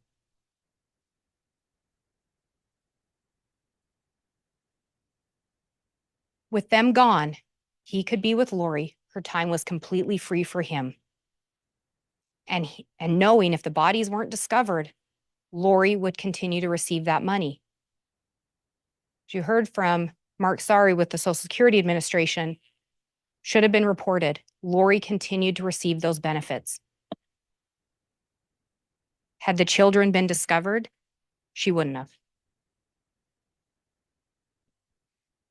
Melanie Pulowski talked about how she visited Lori towards the end of September, and when she visited, neither Tylee or JJ were present. She said she asked Lori about Tylee, and she was told that Tylee was at school or with friends. Well, you heard from Wynn Hill, Tylee was never registered, never applied, never associated with BYU, Idaho. But that was Lori's story for Melanie Pulowski. When Melanie asked where JJ was, Lori told her, "He has a nanny. She's really helpful." Melanie described that she couldn't really get a clear answer from Lori. But what you also heard from both Melanie Pulowski and Ian Pulowski is Melanie trusted Chad and Lori. She looked to them as parental figures. She turned to them for advice and guidance. And particularly with Chad, she talked about that. She turned to Chad to find out if people were light or dark. We know that around October 2nd of 2019, Tylee Ryan's Jeep travels to Arizona. And you heard from Brandon Boudreaux about what happened. Brandon Boudreaux saw the Jeep, saw a gun, and someone took a shot at him. That someone was Alex Cox. Brandon Boudreaux had been determined to be dark by Chad Daybell. That bullet hit the top of Brandon's car. Brandon lived to report it. He lived to tell what happened. Brandon said that Jeep was missing the tire off the back. He noticed that. And you heard from analyst Heidemann how on October 2nd, Chad and Lori were seen in Rexburg, Idaho, storing a tire. During that trip, we talked about a device being at Lori's apartment, one of Alex's devices on September 30th. It was during that trip. He'd left the device with Lori. And you heard Zulema talk about how Chad and Lori would try to encourage her to move to Rexburg, and particularly Chad. He gave her several blessings where that was part of the blessing. Zulema expressed she didn't know how she was going to make that work. She didn't have ties here. Her job wasn't here. Her kids weren't here. And she expressed to Lori, I don't know how I'd financially do it. Lori said, don't worry. Melanie, referring to Melanie Pulowski, will take care of us. Melanie was still legally married to Brandon when that shot was fired. Melanie had kids with Brandon. Lori knew if dad dies, kids get Social Security. The custodian, the mother, gets Social Security benefits.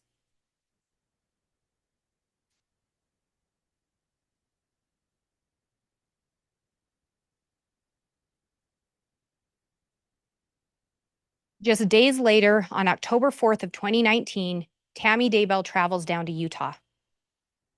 Now, you heard testimony that was rare for Tammy to go on a long trip alone. She didn't like to drive alone. But you also heard Chad was supposed to go with her and he backed out. Why did he back out? Well, we saw the messages between Lori and Alex about how she and Chad were going to get to go on a real date. Tammy was gone to Utah. He and Lori were going to get to go on a date. You heard from her sister, Samantha Gwilliam, how because Tammy had been diagnosed with depression at some point, she made it a habit that when she would see her, she would give her a once-over. She would check on her, make sure she looked healthy, make sure she didn't appear to be suffering with the depression. Samantha did that on this trip. And what did she notice? Tammy appeared fine. She noticed no physical problems. Tammy reported no physical problems. She reported no medical issues to Samantha. Samantha saw none. In fact, what did we hear? Tammy put on a clogging routine. She had a nice visit with her family. Both Samantha and Jason Gwilliam talked to you about some changes they'd noticed before that October 4th visit, and particularly with Chad. Chad and Jason had been very good friends. Conversation flowed easily. But that summer of 2019, they talked about Chad and Tammy coming to visit, and Chad was awkward. He didn't really engage with them. They took note of it, but they didn't know what was going on. Then you heard from Samantha how Tammy was down there around her birthday. Samantha didn't even know Tammy was going to be in Utah. Tammy runs up to the door to give her her birthday present, gets to stay just long enough to watch her open it. Chad never left the car. Chad and Jason were friends. And you heard Samantha say they'd had no falling out. Nothing that she could think to explain why Chad wouldn't come into the house.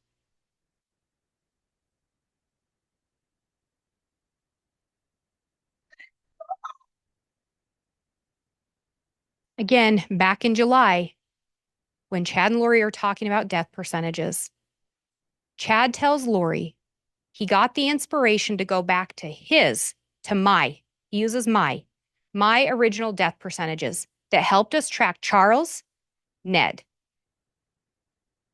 Chad had the death percentages to track Charles. Tammy is very close. Her percentage has fallen steadily since Iplos left. It is encouraging. Charles Vallow was killed on July 11th of 2019. Since he left, Tammy's levels were dropping.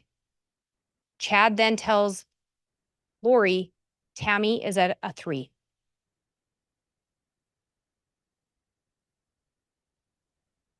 Chad tells Lori on July 30th of 2019, this afternoon, Tammy said she felt lightheaded, as if her body and spirit weren't connected.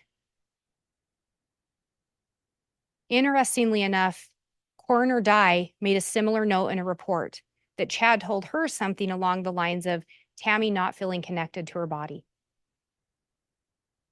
Chad said that back in July. On October 5th, Chad messages Lori, big news about Tammy. The short version is she has been switched. Tammy is in limbo, and a level 3 demonic entity named Viola is in her body. Tammy's now a zombie, essentially, or she has a dark entity in her. Again, someone's dark, someone's a zombie, the body has to die. And Chad can tell and controls the death percentages. Chad goes on to tell Lori, I have now checked 3 times since I got home and get more affirmative answers each time. Chad then tells her, not fully sure of the timing for removal, but once her actions verify the differences, I don't want to wait. Someone's dark, the body has to die. Chad doesn't want to wait. On October 9th of 2019, you all heard about an attempted shooting of Tammy Daybell. Earlier in the day, a device associated with Alex Cox traveled down to Sportsman's Warehouse, and you heard how Alex purchased several items. They were all dark in color, a face mask, a knit beanie, frog tog pants, and mittens. And you heard the gloves were a flip mitt. You could pull them back to do things that you needed your fingers for, such as shooting a gun. You heard how later on the 9th, after going to Sportsman's, that device drove up by the Daybell residence, didn't stop, but was in the vicinity, and then left back to Rexburg.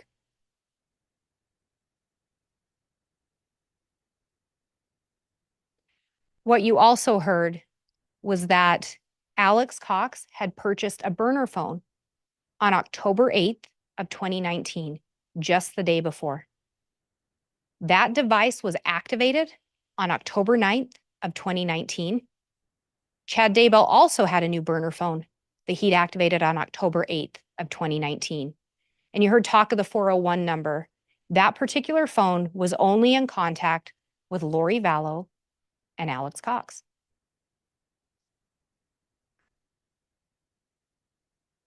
You heard how around October 9th and in the days after, there were multiple searches conducted on the Homer J. Maximus account.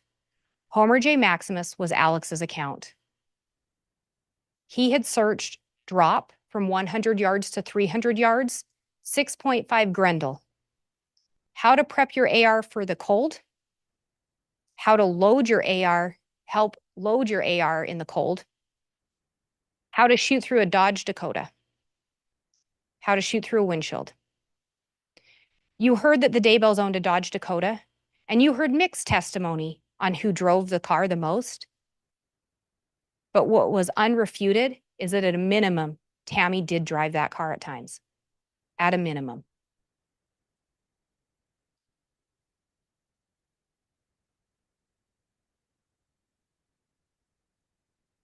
On October 9th of 2019, there were multiple messages exchanged between Alex, Chad, Zulema, and Lori. The attempted shooting occurred at around 9:15 p.m., and then 4 text messages were exchanged between Alex and Chad between 10:28 and 10:29. Remember, Alex's normal phone or his usual device was left at his apartment, but he had just activated a burner phone. You heard from Zulema that on this same day and around the same time, Lori invited her over to Melanie Pulowski's house in Arizona to conduct a casting on Tammy. And Zulema had told her, we finally have it figured out. We really know how to do this. And you heard from the ladies that what they were taught is if a casting was successful, the body would die or it would naturally expire. They weren't taught that anyone was going to take any action on the body. They were just taught that it would naturally happen. Zulema talked about how that night Lori got a phone call, and she said she had never seen Lori so mad. And when Lori got off the phone, she made a comment along the lines of, that idiot can't do anything right or can't do anything by himself.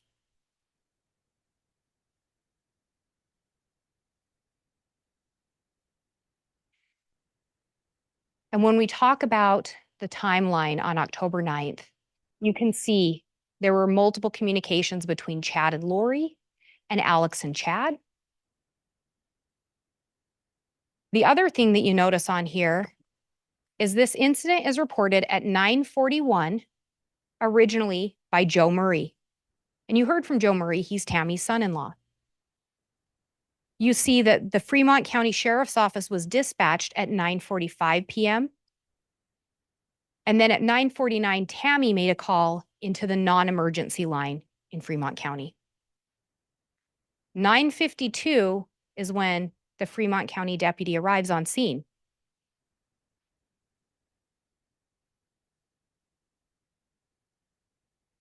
And why does that matter?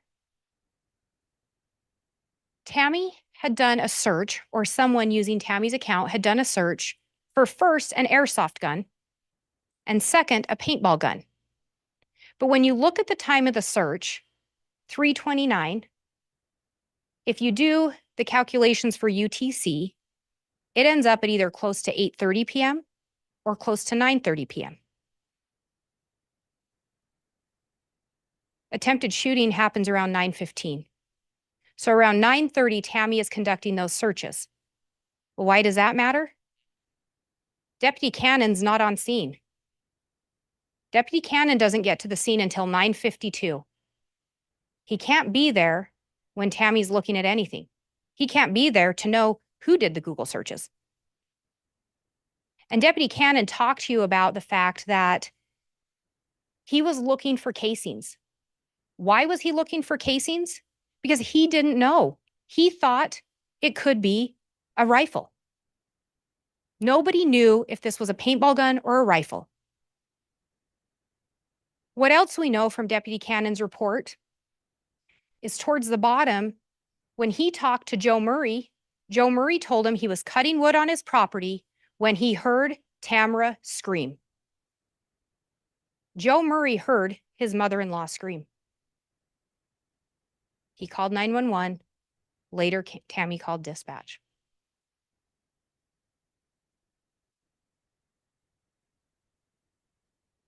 We know Tammy sent an email to her son, Mark, and we reviewed that email several times. We know Tammy called into dispatch, and we reviewed that call several times. Tammy at times refers to it as a paintball gun, but remember how she describes it. He was holding it like it was a rifle. He was pointing it at me. He was pulling the trigger. He was shooting at me. This wasn't someone just pointing a gun. This wasn't a prank. The person was pulling the trigger. She says it was dark. She describes the person dressed all in black, and she describes the person wearing a face mask. Remember, Alex Cox had purchased a face mask earlier that day at Sportsman's Warehouse. Alex Cox had purchased black or dark clothing earlier that day at Sportsman's Warehouse. Alex Cox had a 6.5 Grendel. Alex Cox was searching about shooting a 6.5 Grendel in the dark or in the cold. Why? You heard from Detective Kaikamanu that it was 26 degrees on October 9th of 2019. You heard in Tammy's own words, he stood there pulling the trigger, shooting. The gun didn't go off or the gun misfired. Alex is searching about how to shoot an AR in the cold.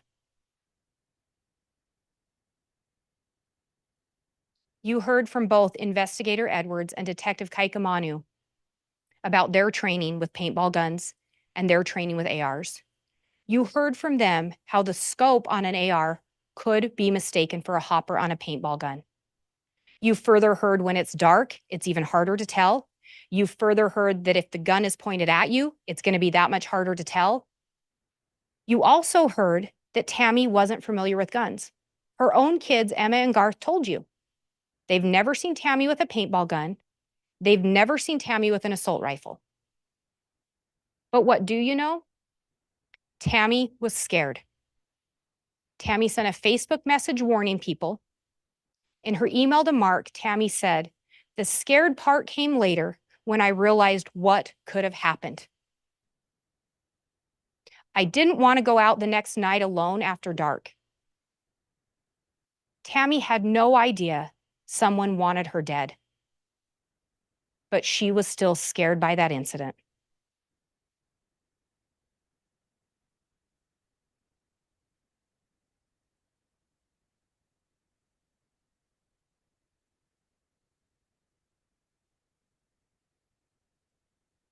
And we talked about how Alex had done some additional searches, or that account had, about how to shoot with the AR. And you heard how Alex was going to the shooting range in Fremont County from Detective Kaikamanu, and that was before and after this attempted shooting of Tammy. And you heard from Agent Wright how he was going to the shooting range in Rexburg, and he was practicing to shoot long distances.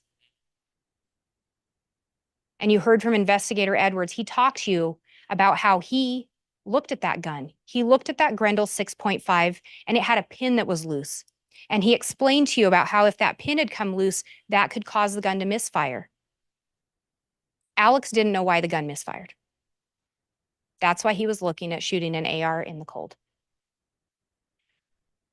Instead, we do not know of any other attempted shootings of Tammy Daybell. Instead, what we know is that on October 19th of 2019, just before 6 a.m., Chad Daybell and Garth Daybell made a call to 911 to report Tammy's death. Remember how Garth described her? She's stiff and cold. Remember what Chad said? She's clearly dead.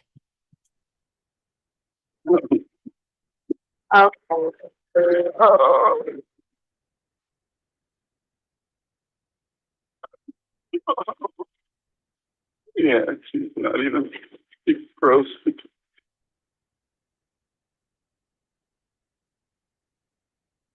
A little over 24 hours from reporting his wife's death, Chad messages Lori, I know exactly how you feel. I'm feeling sad, but it isn't for the reason everyone thinks. His wife had been reported dead a little over 24 hours before he sent that to Lori.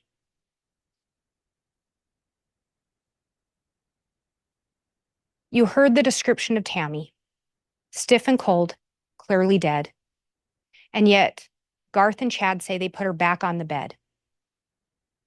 Garth says he hears a thud and his dad calls for him.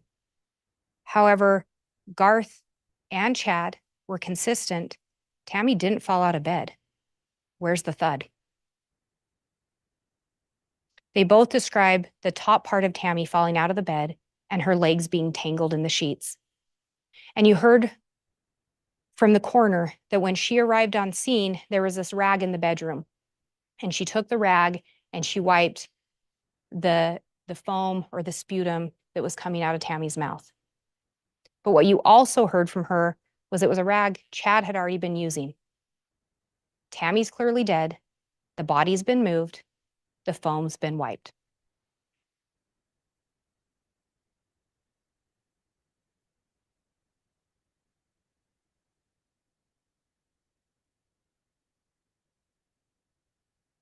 And if we back up to October 18th of 2019, we know Lori was in Hawaii. She was in Hawaii with Melanie Pulowski. You heard how Alex took her down to Las Vegas to drop Lori off at the airport shortly before that. But what's more telling than who was in Hawaii is who wasn't. Melanie Pulowski told you Alex Cox was supposed to go with them on that trip. Alex didn't go because Chad needed help with something.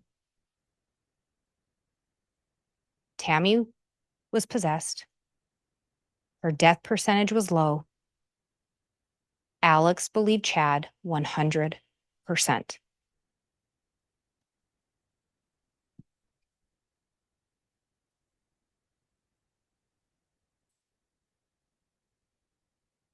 And you heard from several witnesses, Detective Kaikamanu, Investigator Edwards, and Agent Balance, that advice associated with Alex Cox was at a church just 2.6 miles from the Daybell residence from 10:07 p.m. to 10:45 p.m. on October 18th of 2019. Chad needed Alex's help with something. You heard testimony. Alex didn't know anyone else in the area. He knew Chad. Alex didn't know Tammy, but he knew Chad. At 11:53 p.m., the phone, again, there was a data point, about a 7-minute drive from the church.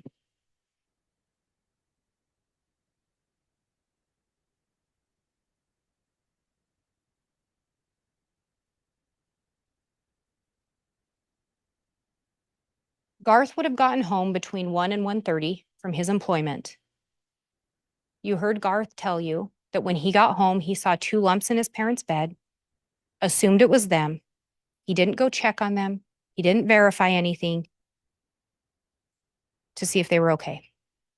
However, you heard from Micaiah Baglin that what Garth told him, that was when Garth got home from work, he found his mom dead in her bed and his dad was nowhere to be found.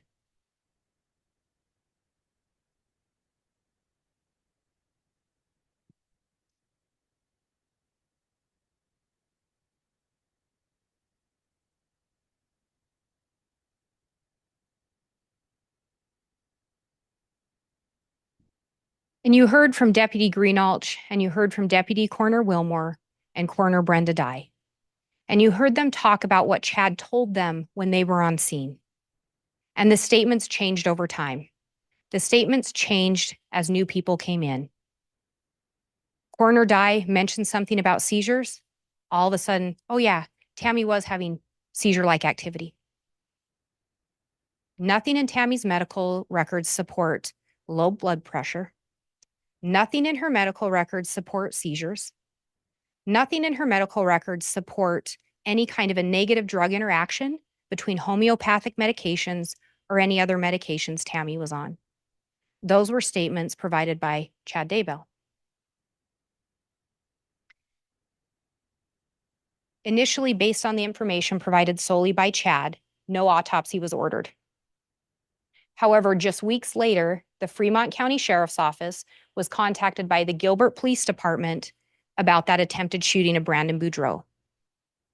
They'd linked the Jeep that was used in that to the Fremont County area. And more specifically, they wanted them to check if it was at Chad Daybell's property. Shortly after that, an investigation was launched by Fremont County into Tammy Daybell's death. This included exhuming her body. Her body was exhumed so the Utah Medical Examiner's Office could perform a full autopsy and conduct an investigation into the cause and manner of death. And they in fact did that, and we'll come back to that in a little bit. After Tammy's death, you heard how Chad told multiple people that he couldn't stay at the house anymore. He was going to move in with a friend. This was right after Tammy's passing. You also heard how Tammy died on October 19th of 2019, or that's when she was pronounced dead. That was a Saturday. Funeral was held in Springville, Utah on Tuesday, 1 working day to get everything ready. You heard Todd Gilbert say how it felt like Chad just wanted to get it over with.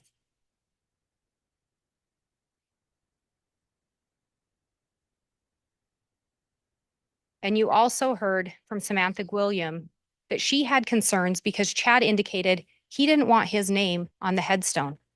Tammy was going to be buried alone in Springville, Utah.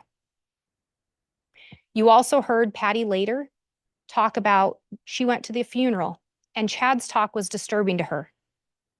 It was disturbing to her because he talked about Tammy's depression and how she was hard to live with. Patty thought that was a little off-putting. Alice Gilbert also thought it was odd, but she thought it was odd that Chad spoke. In her experience, usually it's too difficult for a spouse to give a talk at the funeral. Steve Schultz, who was the mortician from Utah, indicated he thought the timing of the funeral and the fact that there was no autopsy and that Chad didn't want an autopsy was a red flag. So much so that he said, he asked Jason Gwilliam, Chad's brother-in-law, do you think he killed Tammy?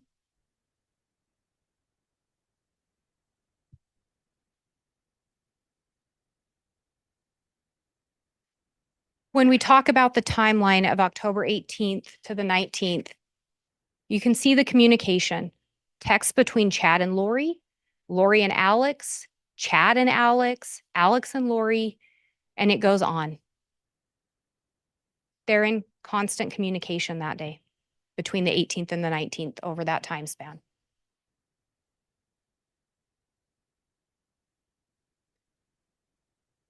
Tammy Daybell had an autopsy conducted by the Office of the Utah Medical Examiners. They determined the manner of death to be homicide and the cause to be asphyxiation. Tammy had life insurance, and we talked about a couple different policies. One was Primerica. It was a policy that had been in existence since 2002. Both Chad and Tammy were insured, and they were both each other's beneficiaries.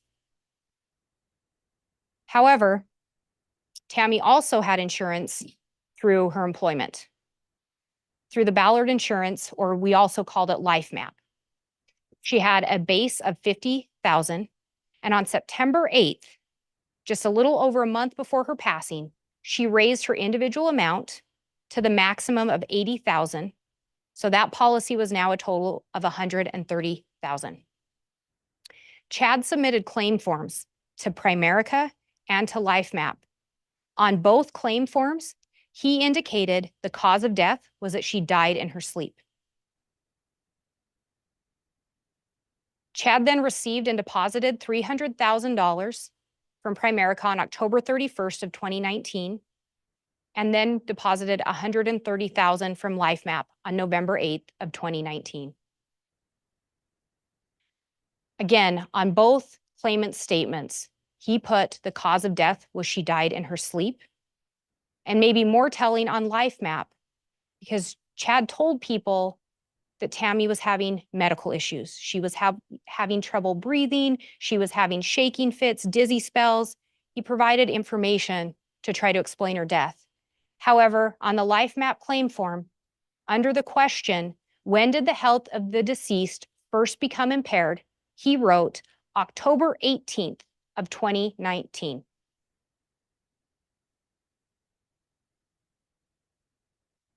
When Tammy upped that LifeMap insurance, Chad signed off on it too. Chad knew she had increased that life insurance.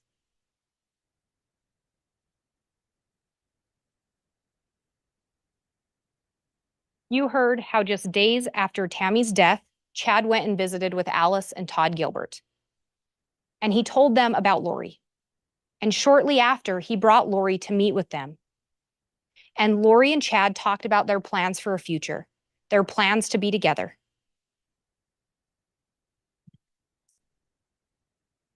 What else was telling about that visit?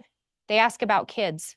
Chad's response to Alice, Lori had a daughter that died. Tylee hadn't been found yet. They went to dinner with Chad's parents, and you heard from Sheila Daybell. Lori told her, I have a daughter that died. We know on May 6th and 7th, Chad and Lori Googled searches for malachite rings. This was during a time that Tammy and Charles were still alive. We know on August 14th, Lori attempted to purchase a malachite ring. Again, on August 25th of 2019, she again attempted to purchase a ring. Charles was dead, Tammy was alive. On October 2nd, Lori purchased 2 malachite rings. Then she also purchased one more.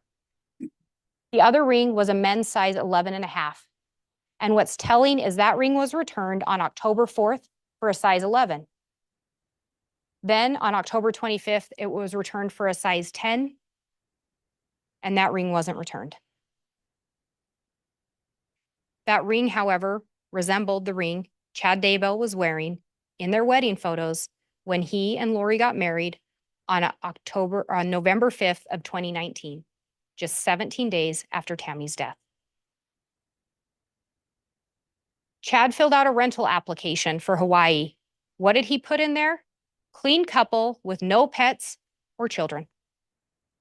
No pets, no children.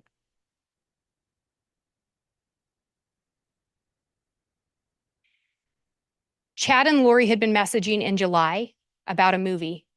Lori ended up telling him, looks like Kauai a lot. Chad, hopefully we will be there someday soon together. Chad's response again, that is the plan. That is the plan. What is the plan? To be in Hawaii together, to be in Hawaii unencumbered by earthly obstacles, unencumbered by earthly relatives.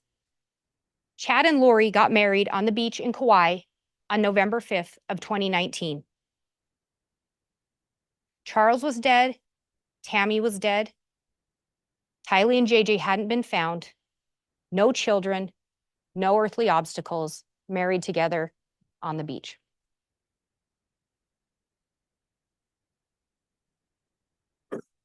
Chad and Lori's bliss didn't last long because Kay Woodcock reported her grandson JJ is missing.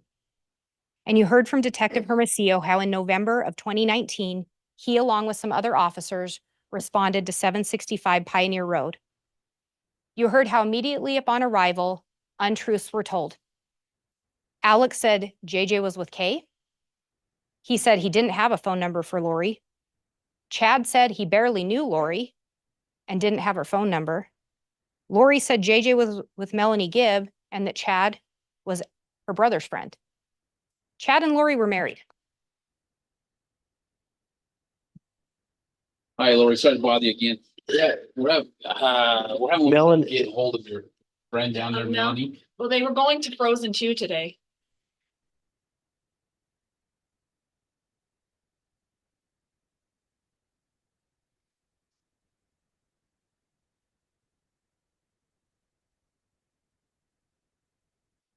This is Detective Stubbs. Hello.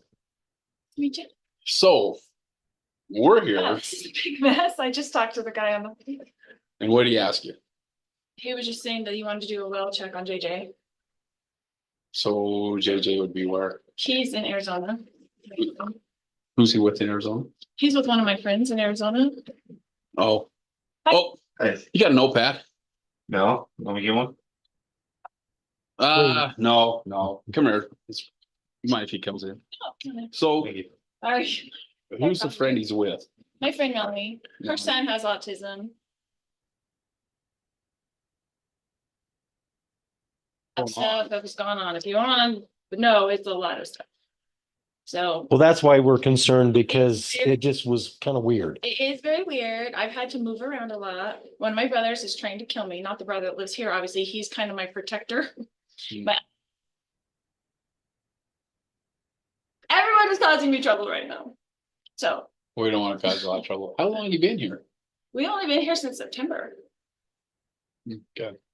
We moved up here in September. My daughter to go to BYUI.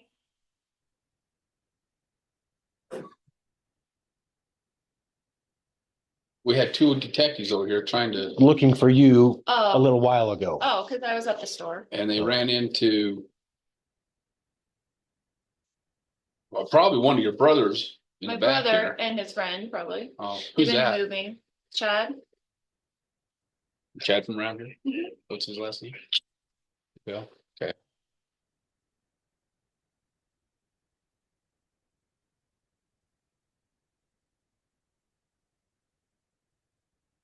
On that same day, Chad called Melanie Gibb and he told her, the police are going to call, don't answer. Melanie talked about how Chad sounded scared. She asked Chad, JJ's not with Kay? Chad's response, no. Chad knew JJ wasn't with Kay. Later, Lori did reach out to Melanie and she asked Melanie to lie to the police and say JJ was with her, that she'd taken him to the movie Frozen. She even went so far as to ask Melanie to snap a photo of some kids to try to pass it off as JJ. You heard from Melanie Gibb. She trusted Chad. She trusted Lori. They had told her law enforcement was dark. She initially told police JJ had been with her. Pretty quickly after, she corrected her statement with law enforcement and told them she never had JJ. He'd never been with her. She didn't know where he was.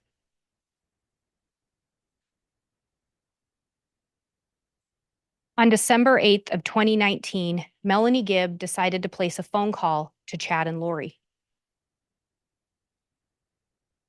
Okay, I did have a question though. I asked Al at one point, your brother, if I wanted to know, like where he was, and he said I did not want to know, and that he could not be found. So what does that mean? I don't know why he would say that, but it's the same story. Like Yeah. I don't even want Al to know. I don't want anybody to know so that nobody has to be worried about it. I mean, nobody has to be Yeah. questioned about it so he can be safe. Chad knew JJ wasn't with Kay. Alex said Melanie didn't want to know where he was. Is JJ safe? He is safe and happy. Okay, well, Remember how JJ was found? He was found discarded in Chad Daybell's backyard. Lori said he's safe and he's happy. Chad Daybell is standing there with Lori when she makes those statements. No chime in from Chad. But Chad knew Kay didn't have him.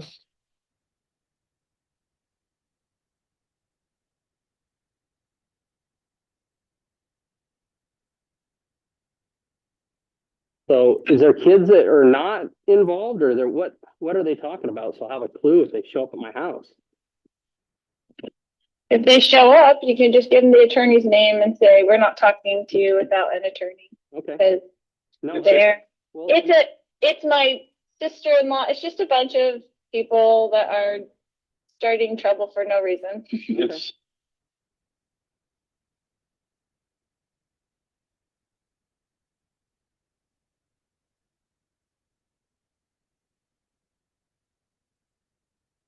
You just heard an excerpt of Chad talking to Jason Williams.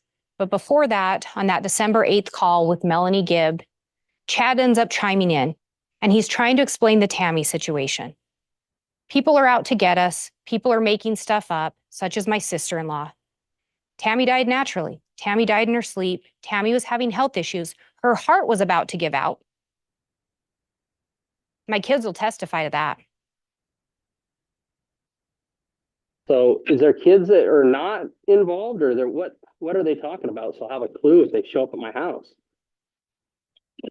If they show up, you can just give them the attorney's name and say, we're not talking to you without an attorney. Okay. Because No. Well, it's my sister-in-law. It's just a bunch of people that are starting trouble for no reason. it's separate from the Tammy situation. Again, Chad trying to distance and explain the Tammy situation separate from the kids. But it wasn't separate. Chad determines if people are dark or possessed. Chad rates their death percentage, and we all know what Chad said. Dark people, possessed people, the body has to die. JJ, Tylee, Tammy, all labeled as dark by Chad Daybell. It's a simple situation, but we just can't tell you because then you'd have to be involved. Yeah, exactly. no, I get it. That's fine. So at that point, they're talking about bringing down like a host of like FBI people involved and stuff, and I'm like, I don't want, I don't need that. It's Christmas, so that's where I'm just going. All right, that's interesting. So.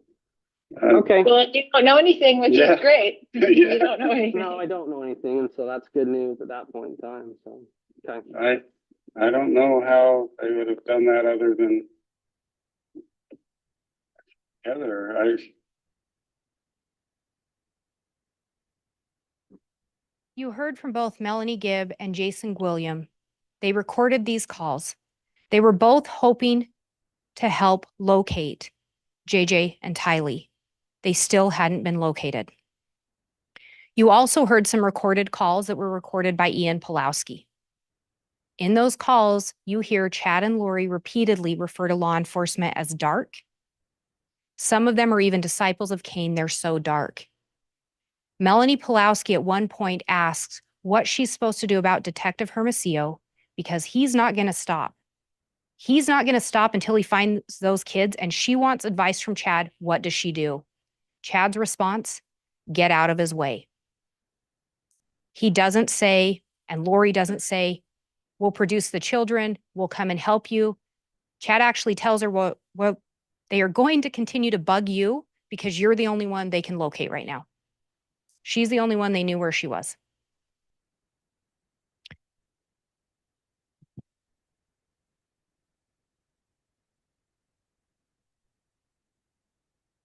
Back in October, Lori had messaged Alex, or had messaged Chad about Alex. She had some concerns.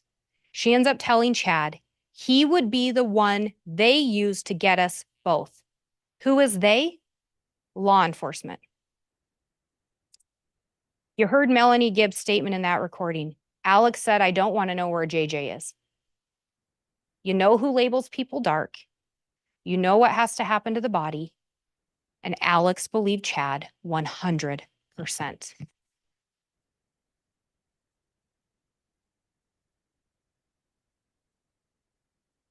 In November of 2019, Chad gave Alex a patriarchal blessing. And you progressed and were selected by the Savior himself to be part of the fourth creation. Great warriors were needed in that creation.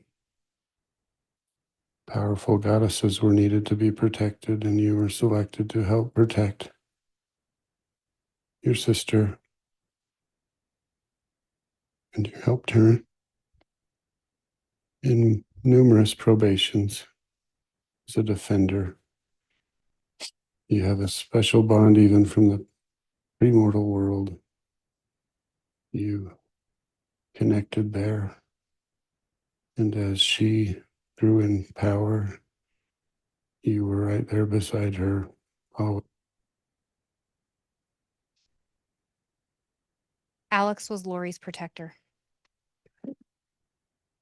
I am Chad Daybell. It is November 24th, 2019, a Sunday afternoon, 5:15 p.m. We are going to give Alex Lamar Cox a patriarchal blessing. Alexander Lamar.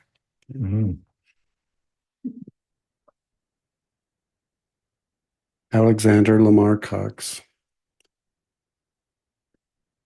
On this special day, I lay my hands upon your head to give you a patriarchal blessing as part of the member of the Church of the Firstborn that you have earned the privilege to be a member of.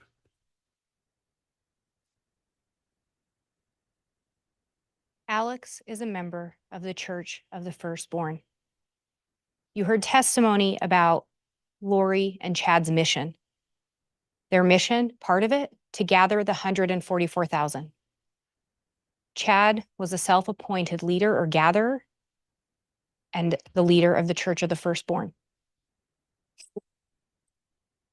You have already assisted us in ways that can never be repaid.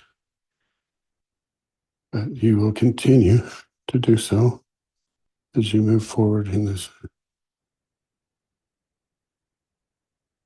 Alex had already done things for them that could never be repaid.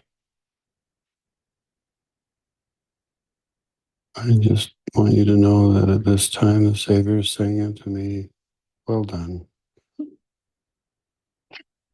Thy soul is cleansed.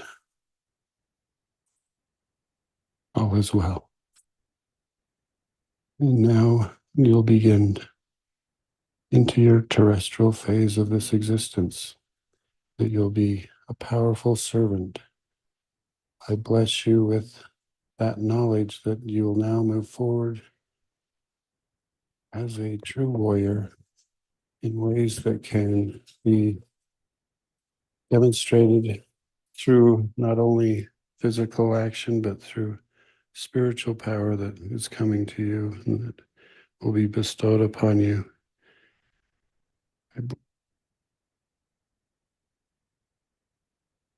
Alex had been cleaned. Whatever acts he'd done, he'd been absolved of them now, according to Chad. On December 11th of 2019, Tammy Daybell's body was exhumed. Chad and Lori had a conversation with Alex that day, and Zulema talked to Alex after that.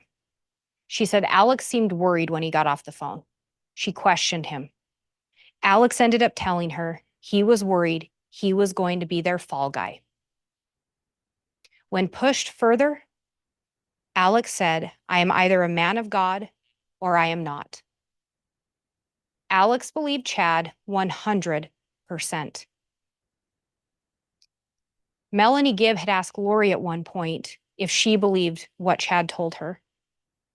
Lori had responded that she did, but that if he was a Satan, he sure was a good one.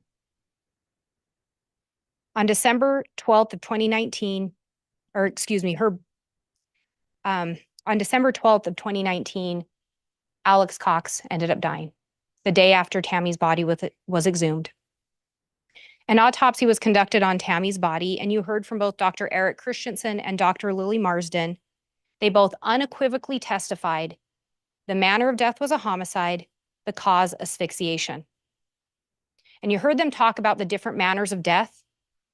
And you heard Dr. Christensen just yesterday talk about no sign the asphyxiation was a suicide, no sign the asphyxiation was natural, no sign the asphyxiation was accidental. That left homicide, death by the hands of another. They talked about the bruises on Tammy. They talked about the fact those could be consistent with being restrained. They talked about the exhaustive toxicology tests that were done to try to ensure they had the correct cause of death. They talked about considering all the other natural possibilities, seizures, cardiac arrhythmia. And they talked about how they went through that process to reach their final conclusion. They talked about they followed their normal protocol. They gathered evidence, they gathered information, and you heard Dr. Christensen talk about that. Normally, you give a medical history. With his patients, they can't. They have to rely on collateral sources and collateral information. They gather the medical records and they gather reports and statements surrounding that person's death, so they ensure they reach the correct conclusion. Again, both of them were consistent in their findings, homicide by asphyxiation. You further heard from multiple of Tammy's coworkers and friends that she didn't have any known health issues.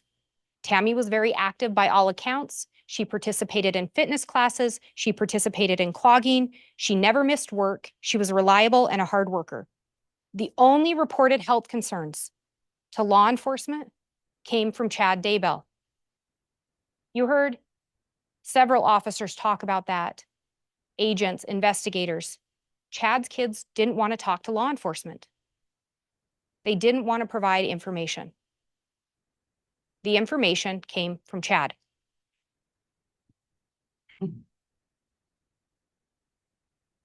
Chad told people different things regarding Tammy's death. Heather Daybell, Jason William, the coroner. Tammy was sick, coughing, found her at 6 a.m. dead. Also to Heather Daybell, no autopsy because the coroner had found matter in her throat.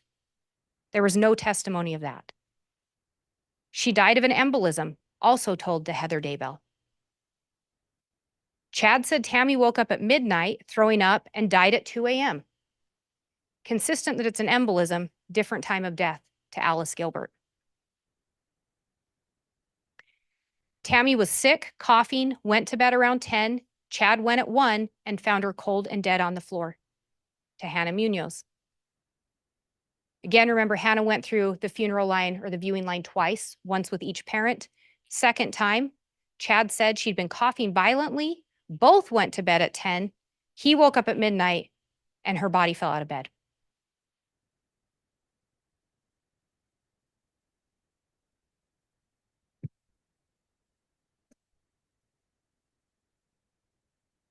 While Tammy's autopsy was being conducted, while the kids were still missing, while Alex passed away, Chad and Lori remained in Hawaii, on the island of Kauai, living out the plan as set forth by Chad Daybell. They had money, power, sex, and no obstacles, and specifically no earthly relatives, no encumbrances. However, they left a wake of destruction and tears for those that had trusted them. Chad and Lori consistently told those around them it was all a misunderstanding. To Jason Williams, it's a simple situation. The kids were safe and it would all be cleared up in time. However, neither Chad or Lori ever came forward to provide any information on the whereabouts of the kids.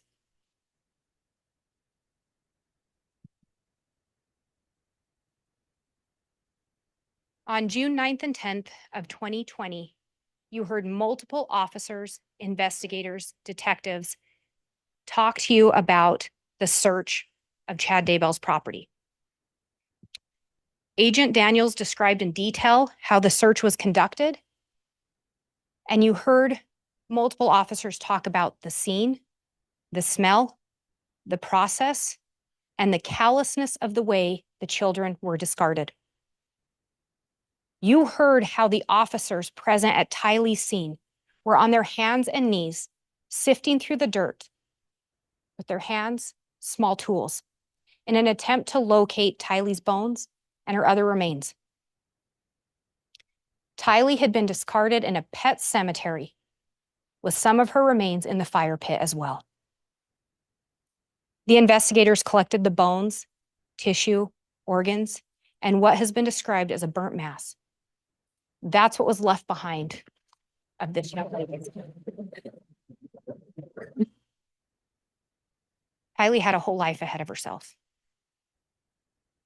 You heard how JJ was buried by the pond, and you heard how once the soil was removed, there were rocks. Once the rocks were removed, there were boards. And once those boards were removed, you heard how they found JJ. JJ was 7 years old.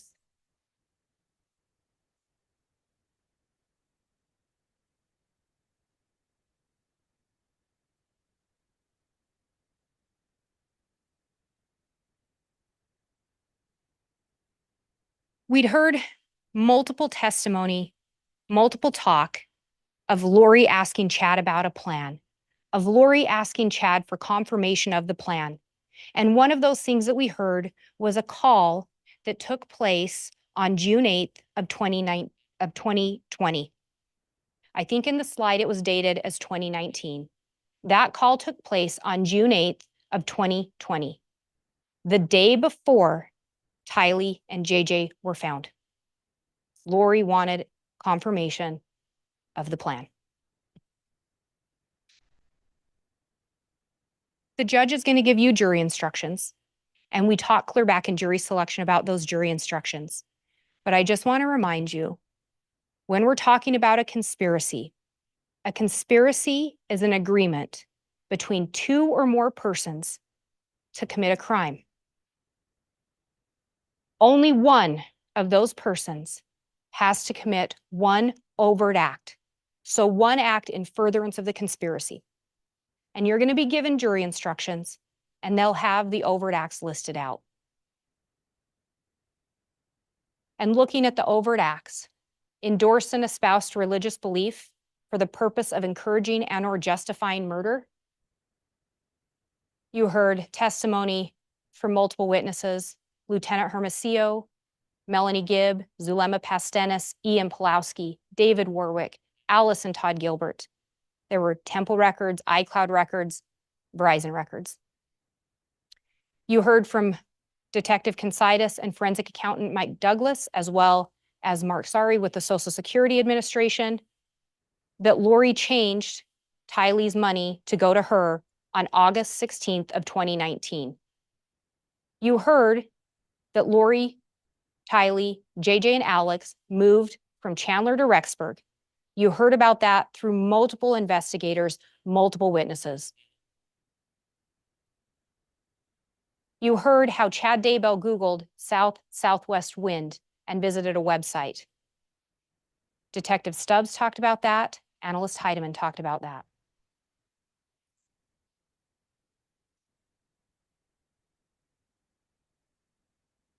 You heard from Agent Balance and Agent Wright, as well as Patrick Eller, how Alex went to apartment 175 in those early morning hours of September 9th.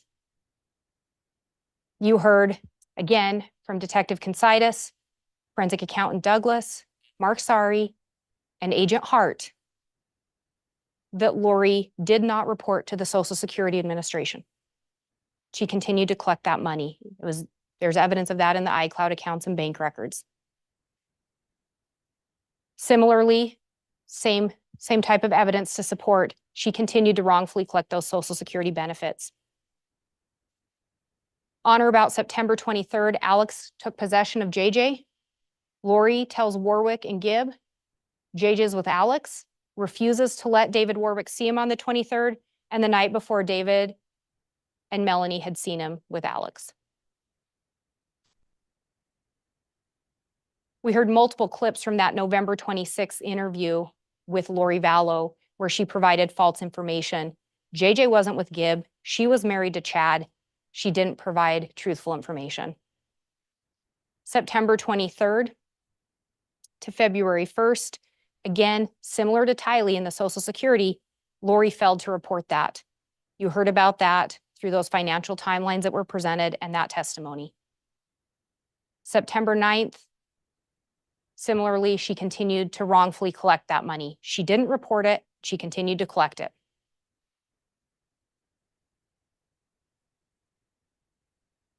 Again, that Chad and Lori espoused religious beliefs in an attempt to justify their actions.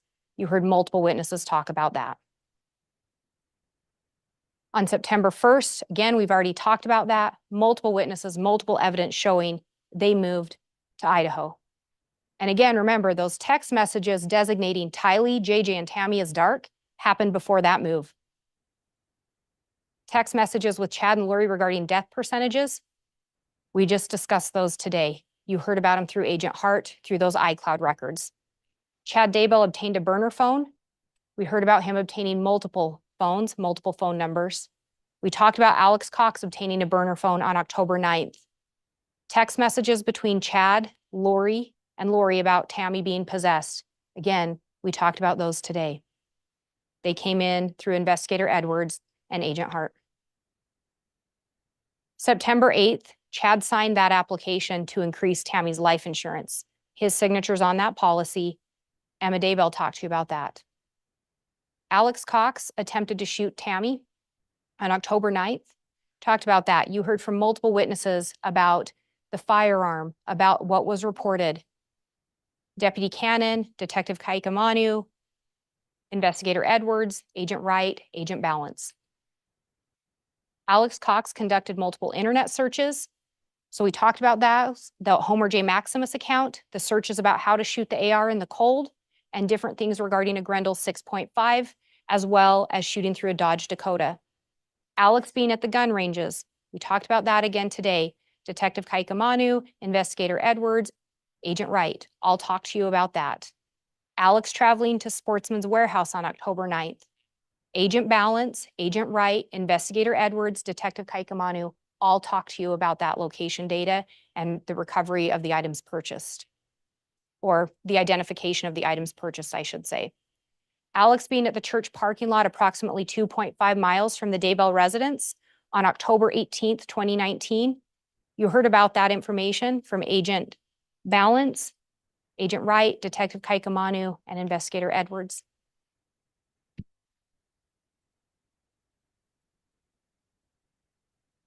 One other instruction that's going to be talked about and the court already has is principle to commit first-degree murder. When we're talking about principle, it can include aiding and abetting, so advising or assisting, encouraging, commanding, coercing another. Chad didn't ever have to actually physically cause the death of another person if you believe the state has met our burden with one of those other elements. If Chad advised or assisted, encouraged, commanded, coerced, and if it was premeditated, so planned or intended.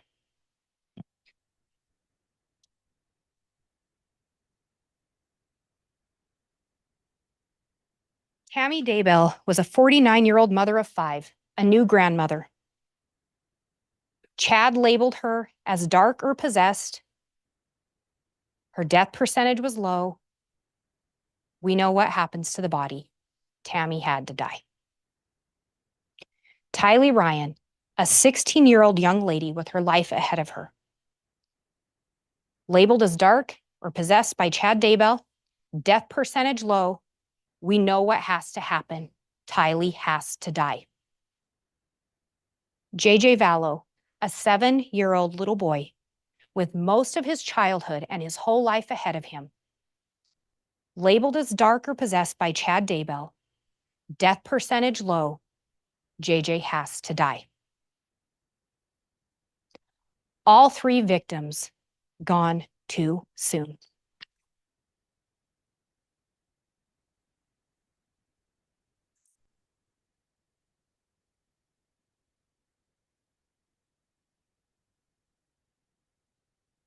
All right, thank you, Ms. Blake. That will conclude the state's closing. At this time, we are going to take a lunch recess.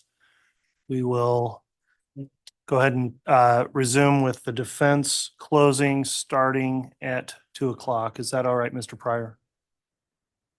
Yes, Your Honor, that should be fine. I think that'll be fine. Thank you. Okay, thanks, everyone. We'll be in recess till then. All right.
All rise. District court's again in session.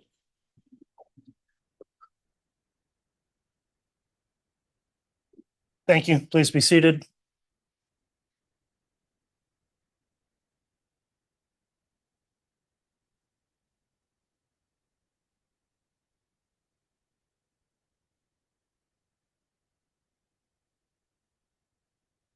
All right, Mr. Bailiff, we could have the jurors return to the courtroom, please.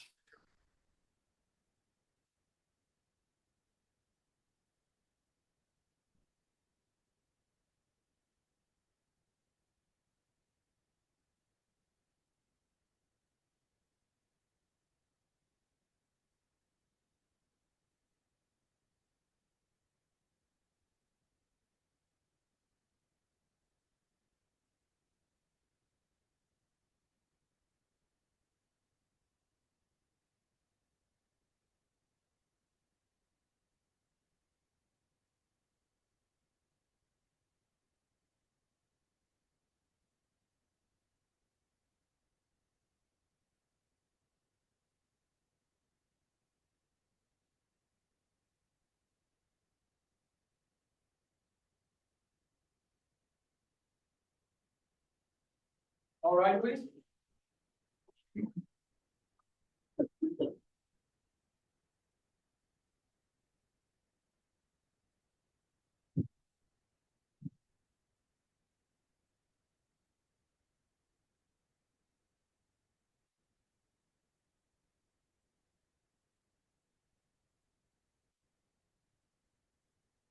Here's all present, counter for Your Honor. Thank you. Please be seated.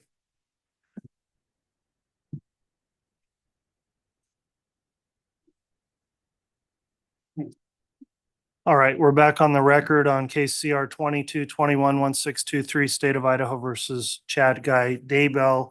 We just concluded the lunch recess. At this time, the state completed its closing argument. It's now time for the defense to make its closing argument. Mr. Pryor, is the defense ready? Yes, you may. Okay, we'll enact that, and you can use the wireless microphone as well.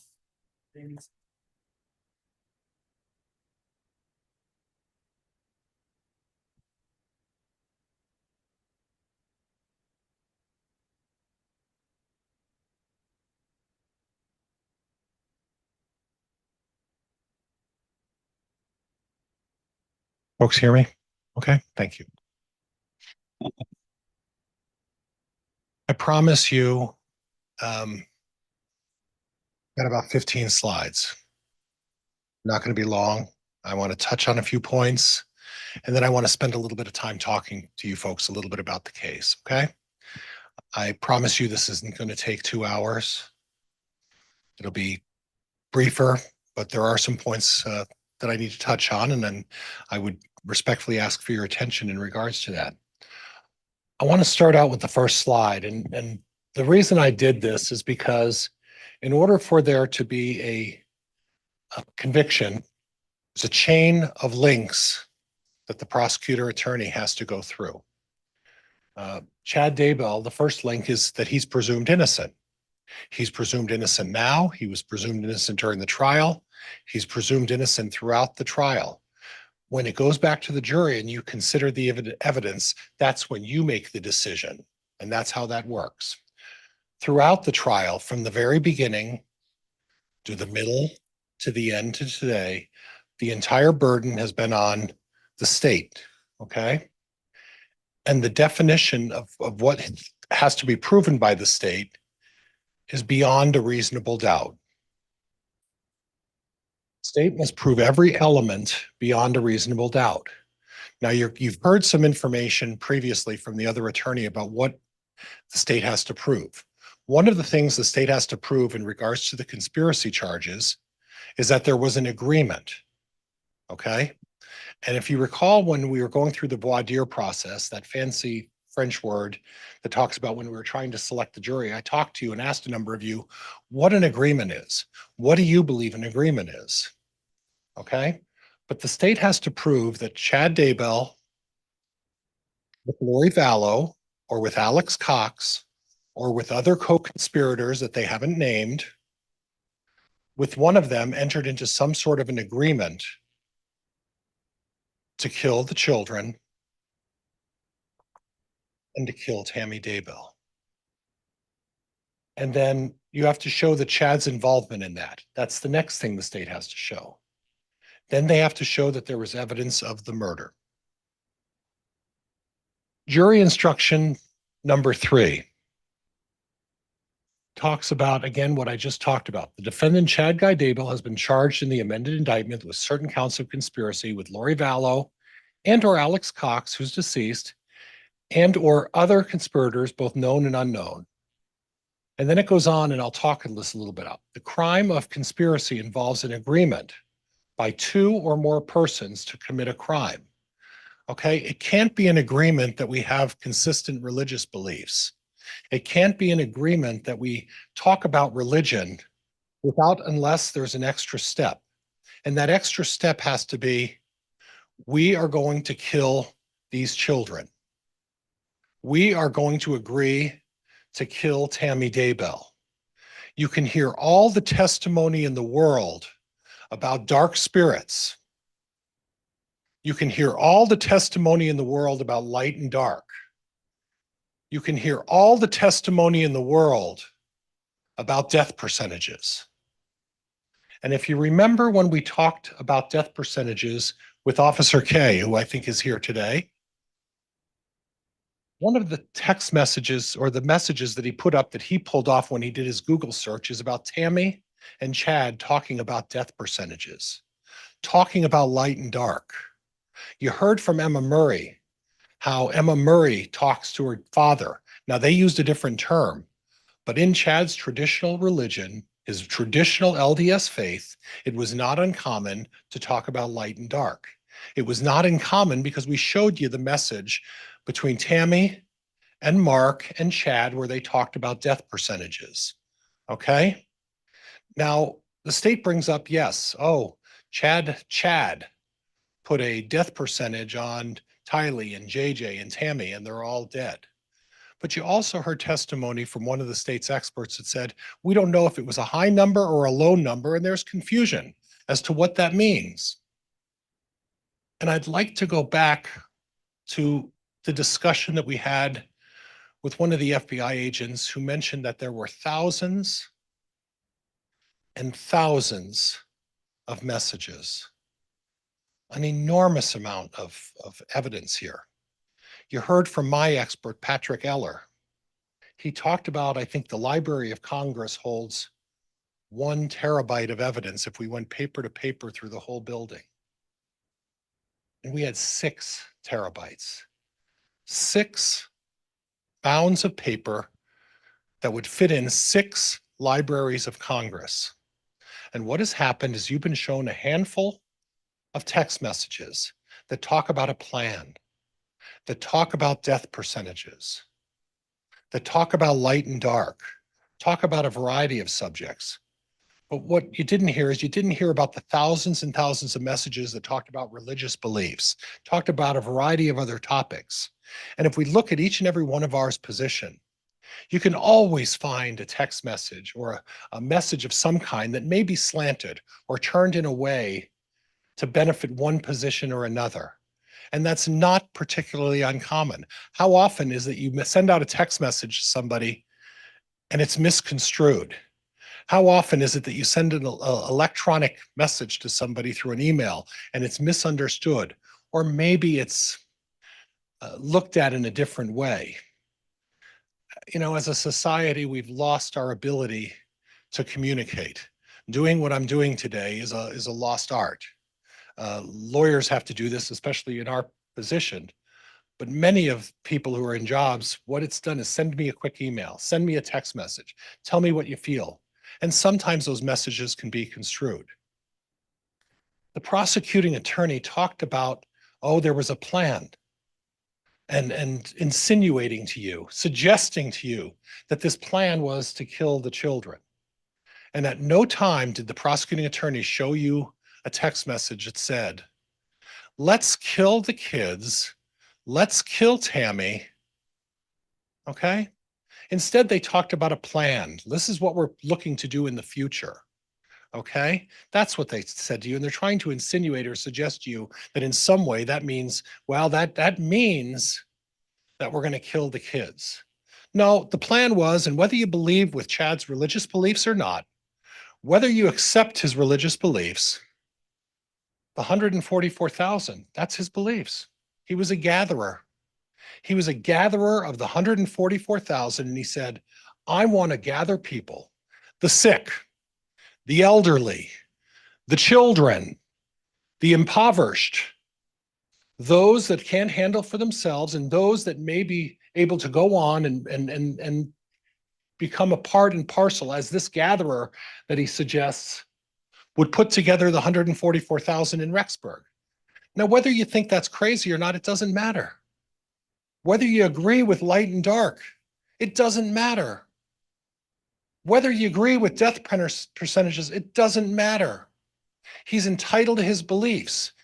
Every one of us has beliefs. Every one of us has a certain core set of beliefs that we believe in. And think about, are they all rational? Maybe not. Maybe not. Everybody has pursuits that they want to pursue and things they want to do in their future. You know, I wanted to be a professional fisherman. Not really good at fishing. Wasn't going to work out. Wasn't going to make a lot of money, but it can still be a dream. I always wanted a 30-inch waist. That's not happening, folks. It's just not going to happen.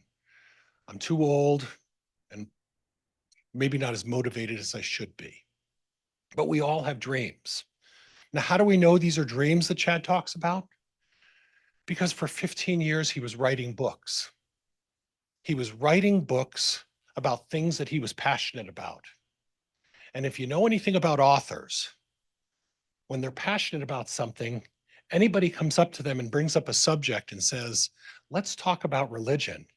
You've opened the floodgates. And it's very easy for you to go out there and say, I want to talk about my religion. I want to tell you all about all of these things. And at some point, when you start writing books and you go to these preparing the people conferences, and you meet all of these people, and you feel like, well, maybe I've become a little bit of a celebrity. Okay? In this case, I don't want to become a celebrity. I've had enough now at this point.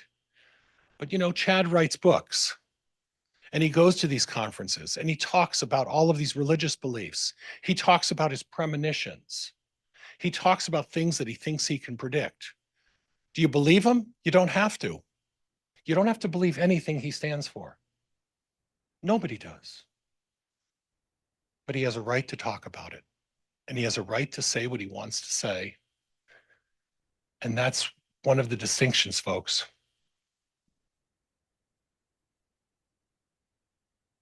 Involves an agreement. It requires an agreement. You don't get to the overt acts. You don't get to all of the things the prosecutor has said about all of the things these people have done until you establish that Chad Daybell, by evidence and testimony in the last 2 months, has shown that there's been an agreement between him and Lori, him and Alex, or anyone else. There's no agreement. Show me the text message that says there's an agreement. Show me the text message that says this is what we're going to do. You were shown some things that talk about plans. Yeah, the plans of the 144,000. The plans of putting together this village of people to help all of these people out and do all of this. Traditional Mormon faith beliefs. Traditional Mormon faith beliefs. Those traditional Mormon faith beliefs that also included things like celestial marriages, being able to marry someone in the celestial realm and do that, going to a temple and saying, up there, I'm allowed to get married in the celestial because that's what we were taught. That's traditional. I'm allowed to do all of these things. Now, whether you agree with that or not, it doesn't matter. But if you have a core set of beliefs, and those are things you believe in, that's not a crime. The crime only comes into play The crime of conspiracy involves an agreement to commit a crime. You should only consider the evidence against the defendant Chad Daybell in this case and should not speculate as to any other case or legal proceedings involving alleged co-conspirators. When I first started with you folks with the voir dire process, again, that fancy French word that I always mispronounce, I talked to you a little bit about speculation. I talked to you about hunch. I talked to you about conjecture. I talked to you about guess. They all mean the same thing. The judge's instruction and what this judge has told us we have to do, and I put it up there for a reason. You must only consider the evidence against the defendant Chad Daybell in this case. It says it in the third instruction that you're going to read. Only in this case, the evidence that you have heard, they have not established an agreement. They have not given you any proof that there's any kind of an agreement. Read the overt acts. They espoused religious beliefs. That's what it says in the conspiracy charges. We espoused religious beliefs. Chad espoused his religious beliefs. Unless there's agreement, it doesn't matter whether he espoused his religious beliefs or not, because everybody's allowed to espouse their religious beliefs. I can tell you all about my religious beliefs. I can tell anybody, you could all talk all day long about our religious beliefs. But unless there's an agreement to commit a crime, you can talk all day long about your religious beliefs. You could say anything you want. I can say there's a little green man in my backyard and I get to dance around with him and talk about religion all day long. And whether you believe it or not, it doesn't matter, but I'm entitled to my opinion to say that. And unless I can get into an agreement to commit a conspiracy, all the overt acts in the world don't matter. So there are two overt acts in the conspiracy that they talked about with JJ and Tylee. They killed these kids because of Chad's religious beliefs. That's what they're saying. His religious beliefs and all of this talk about dark and light was the reason Chad, Lori, and Alex killed these kids. Okay. And then, oh, by the way, the other overt act. Chad Googled south-southwest wind. And yet we heard from Emma Murray. She said, I Googled south-southwest wind. I had an event like Joe Murray's 5K race to see what the weather was going to be like, or another event that Joe was involved in. And she Googled it a short time before that event. You have to have an agreement. Again, do not speculate as to any other case or legal proceedings involving the alleged co-conspirator. What that's telling you is this: judge's instruction. You heard testimony about Charles Vallow. We've heard about that. We've heard a lot about it. Counsel brought it up again today. And I believe, if I remember right, I don't see him. Officer Duncan's here today. And Officer Duncan got on the stand, and when I pressed him, and remember, folks, I brought the paper out. Brought the sheet of paper out, and I said, Officer Duncan, read this to the jury. Read what this prosecuting attorney in Arizona stated about the status of the case. And what did he say? Chad Daybell, with this in regards to Charles Vallow, no reasonable likelihood of conviction. What that means, they don't have any evidence. They don't have any reason. So, you don't get to say, well, he's guilty because he must have been involved. Charles Vallow, except the prosecutor said no reasonable likelihood of conviction. Lori Vallow's involved with Charles Vallow. Alex Cox, if he was not deceased, involved with Charles Vallow. Then we go to Brandon Boudreaux. Chad Daybell, not implicated in regards to Brandon Boudreaux. You know what Chad did? You know why he's not implicated? He carried a tire from a storage unit from a Jeep. And the prosecutor down there recognized you don't have an agreement there because you carried a tire. You don't have an agreement because Chad Daybell has religious beliefs that we don't believe in. What they have is they have Alex Cox shooting at Brandon Boudreaux and Lori Vallow down there involved. And that's what you have down there. Do not speculate as to any other case or legal proceeding involving the alleged co-conspirator. It's in black and white. Facts, evidence. Again, that fancy French word, voir dire. I talked to you about you folks about that. I talked about facts and evidence. Fact. Chad Daybell was not involved with Charles Vallow. Fact. Chad Daybell is not implicated with Brandon Boudreaux. Fact. Chad Daybell espoused religious beliefs. And if you want to believe the prosecutor, well, maybe Chad Daybell did a south-southwest search. Where's the agreement? Where is the agreement? It's not there. You must remember, the defendant, Chad Guy Daybell, has the presumption of innocence, and you must consider his innocence based solely on the evidence provided in this case. It's the judge's instruction. It's not their instruction. It's not the four of them over there. It's the guy that matters here, who sets the instruction and tells us the rules we have to follow. And the rule is, you must remember the defendant, Chad Guy Daybell, has the presumption of innocence, and you must consider his innocence based solely on the evidence, the facts and evidence that you have been presented. That's what you have to consider. We don't speculate. We do not guess. We do not engage in conjecture. We don't do any of those things. Facts and evidence. Facts and evidence.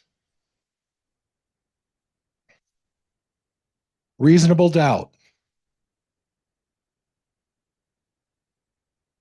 Under our law and system, this is jury instruction number 5. Again, this isn't me speculating or saying anything, maybe making guesses, maybe giving you facts that maybe aren't consistent with what you remember in your notes. You all took notes. You all have a memory. I know it's been a couple of months, but you all took notes and you all have a memory. And the judge's other instruction would be rely on your memory. Rely on your notes about what you remembered, not what the lawyers say. That includes me. If I say something that's different than what you remember in your notes, you rely on your notes. They said something different than what you remember. You rely on your notes. You rely on your memory. That's the way this works. That's why we all have memories. That's why we all take notes. That's why we all document what has been said for the last 2 months. I watched all of you take very careful notes. I watched all of you document what was being said. Rely on your notes. Rely on your memories. Under our law and system of justice, the defendant is presumed to be innocent. The presumption of innocent means 2 things. The state has the burden proving the defendant guilty. The state has the burden throughout the trial. The defendant is never required to prove his innocence, nor does the defendant ever have to produce any evidence at all. Chad doesn't have to do anything. He could sit back there and just let the state do their thing. And if he did that and they never proved that there was an agreement, you can't say they put on more evidence than the defense did. That's not the way this works. They have the burden to prove that there was an agreement. They have a burden of proving that Chad in some way was involved in the murder. Now, the insurance cases go back to, well, if Chad was planning a murder, that way he lied and he took advantage of the insurance. And that's how that works. Because if you folks find that he wasn't involved in the conspiracy or the murder of anybody, there's no insurance fraud case. Doesn't have to provide any evidence at all. Now, you know, 4 experts. Dr. Bartling, and we're going to get to that in a little bit. Dr. Hampinkian, Dr. Raven, Patrick Eller. He didn't have to do that. Chad didn't, it's not his job to prove innocence. It's their job and it's their burden to prove guilt. They have the obligation to prove guilt. Second, the state must prove the alleged crime beyond a reasonable doubt. A reasonable doubt is not mere possible or imaginary doubt. It is based on reason and common sense. So when you think about reasonable doubt, what you're doing is you're saying, okay, do I have a reason to believe or doubt whether Mr. Daybell is guilty, whether Chad did this? Do I have and using my common sense and reason, is it possible Chad's not guilty of this? That's reasonable doubt. If you're saying to yourself, I don't know what happened, I don't know the truth, I have no idea really, maybe we will never know what happened here. If that's going through your head, folks, and you don't know which way this is supposed to go, or you have some doubt in your mind whether the state proved their case, the verdict is not guilty. And under our system of justice, it has to be not guilty. Because you can't just bring a bunch of people in from a school who suddenly espoused that Tammy was perfectly fine, and one after another, and bringing the principal in, and bringing anybody who ever even spoke to Tammy once, or once a week, or anybody else, and saying, oh, she was healthy. And yet they didn't show there was a significant discussion about her health. And we're not supposed to believe her family.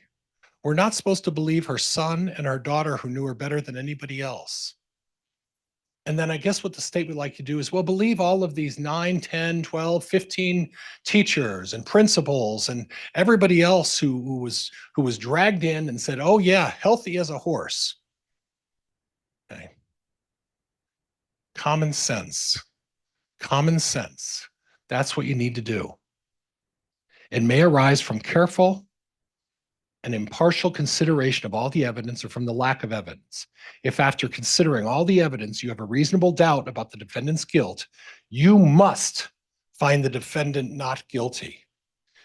If you have a doubt and you don't know what happened, you must find Chad not guilty. That's not from me. It's not from them. It's from the one that matters, the one who sets the rules and tells you what the instruction is, and read it for yourself. You're going to get a copy of the instruction. It's jury instruction number 5. You must, if you have doubt, Chad doesn't have to prove anything, but if you have doubt about what happened here, the verdict has to be not guilty. That's what the law says. This is jury instruction number 8. And I want to, when you pull up jury instruction number 8 with you folks in the booklets that you get, you'll see that I only took a couple of sentences out of that. In all fairness, jury instruction number 8 is much longer than this. And there's a lot more information in there. But what I did is I pulled out what the theme and what I wanted to talk to you about.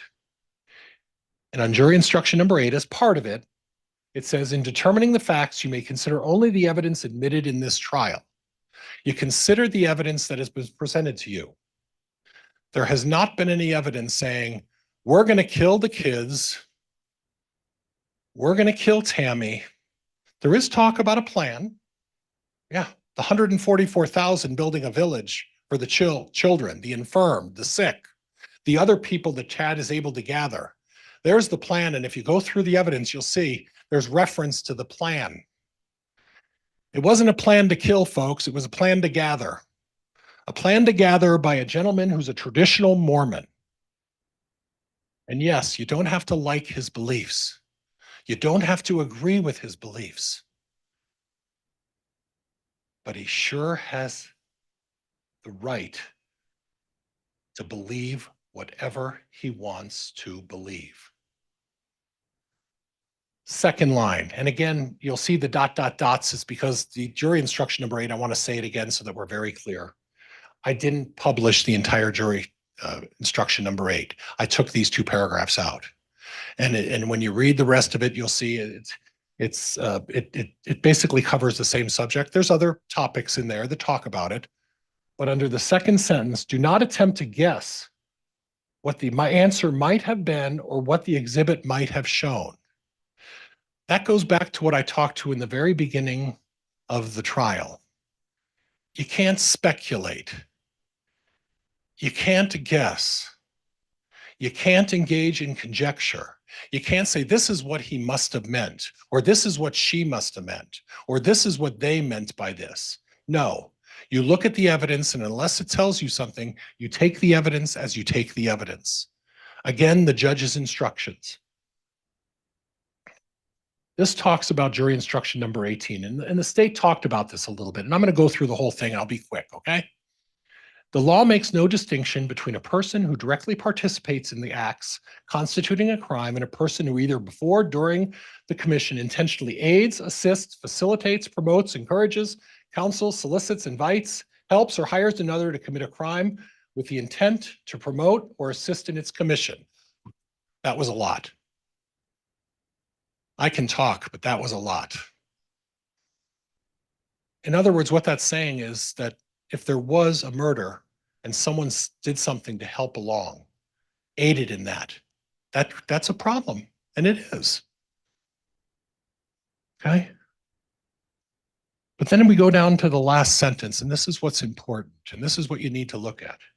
And in all fairness, I wanted to put the entire jury instruction so you could put it into perspective. Mere presence at, acquiescence in, or silent consent to the planning or commissioning of a crime is not sufficient to make one an accomplice. Okay? What that's saying is this. Chad Daybell can talk about religion all day long.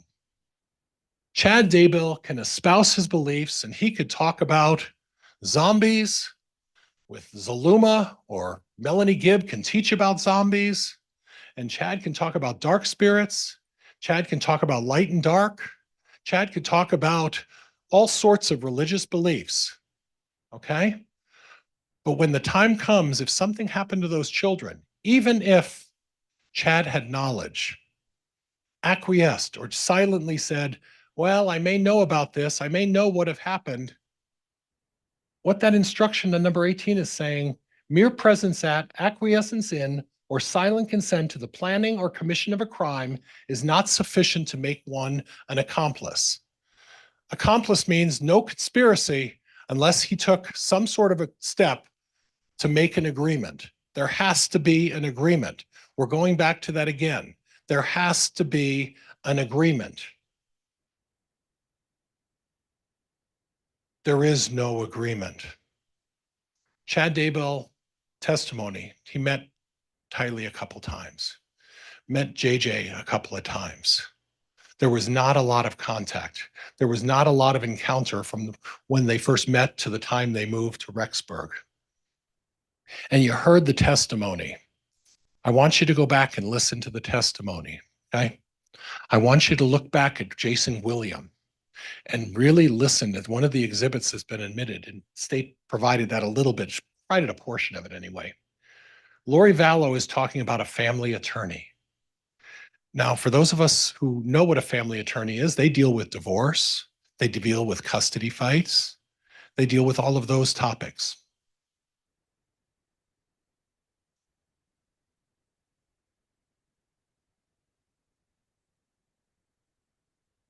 Chad said, the kids are okay, it'll be cleared up in time. There's a simple solution. He calls Melanie Gibb, talking to her, and if you listen back to the tape recording, basically, in essence, he's saying, where are the kids, Melanie? What's going on? I thought they were with you. He did say, don't lie to the police. Well, you know why? Because he thought Kate and Larry were in the process of trying to take the kids from Lori. Where did he get that from? Guess where? Lori Vallow. Chad didn't know where the kids were. Chad didn't know where the kids were until that fateful day on June 9th, when they're discovered on his property. Up until that time, Lori Vallow was selling to Jason William and anybody else who would listen the family attorney line. The kids are fine. And you heard Lori Vallow talk about it. If nobody knows about it, the better. She said that. Only I need to know what was going on. I'm the one who needs to know what's going on. And if nobody else knows anything, they can't do anything about it. That was the dupe on Chad Daybell. The kids are fine. It's all going to be cleared up. There's a simple solution. We're hiring a family law attorney to deal with it. They're not hiring a criminal defense attorney. They're not hiring a criminal defense attorney. So Lori Vallow's decision to hire a family law attorney and Chad going along with it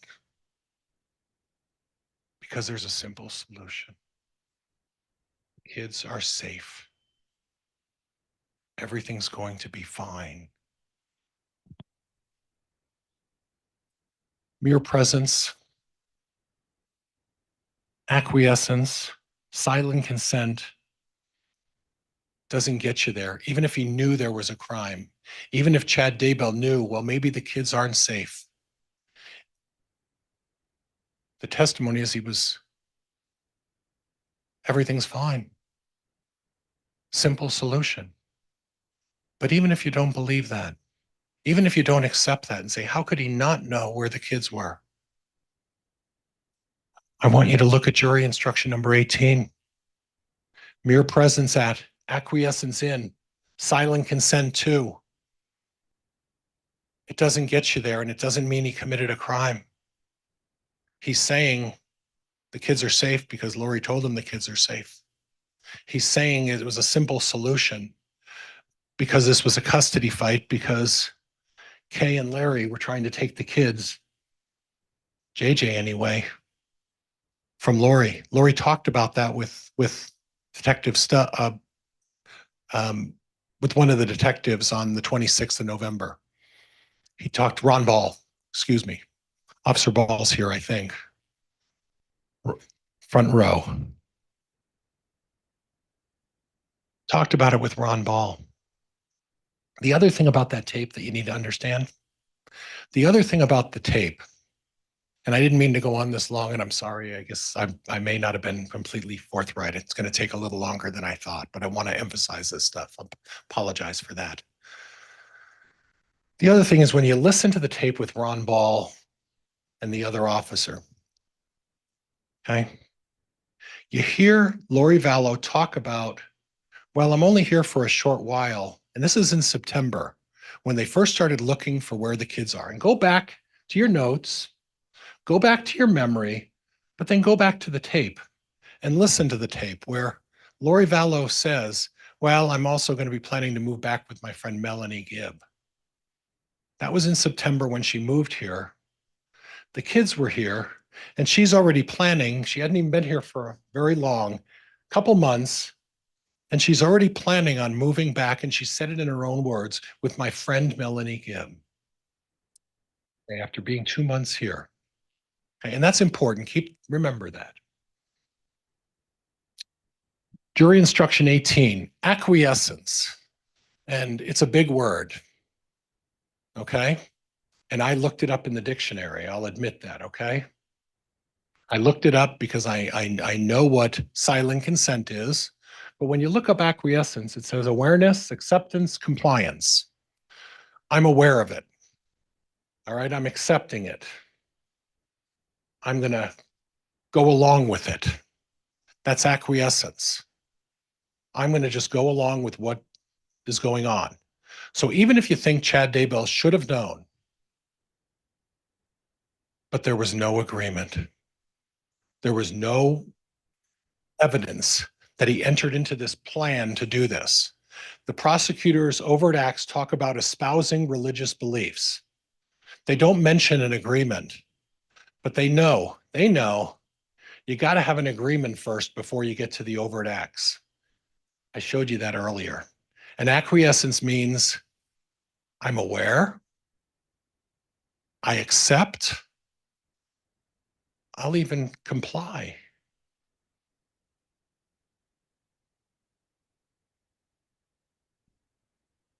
mere presence, acquiescence in, or silent consent, the planning or commission of a crime is not sufficient to make one an accomplice. Acquiescence.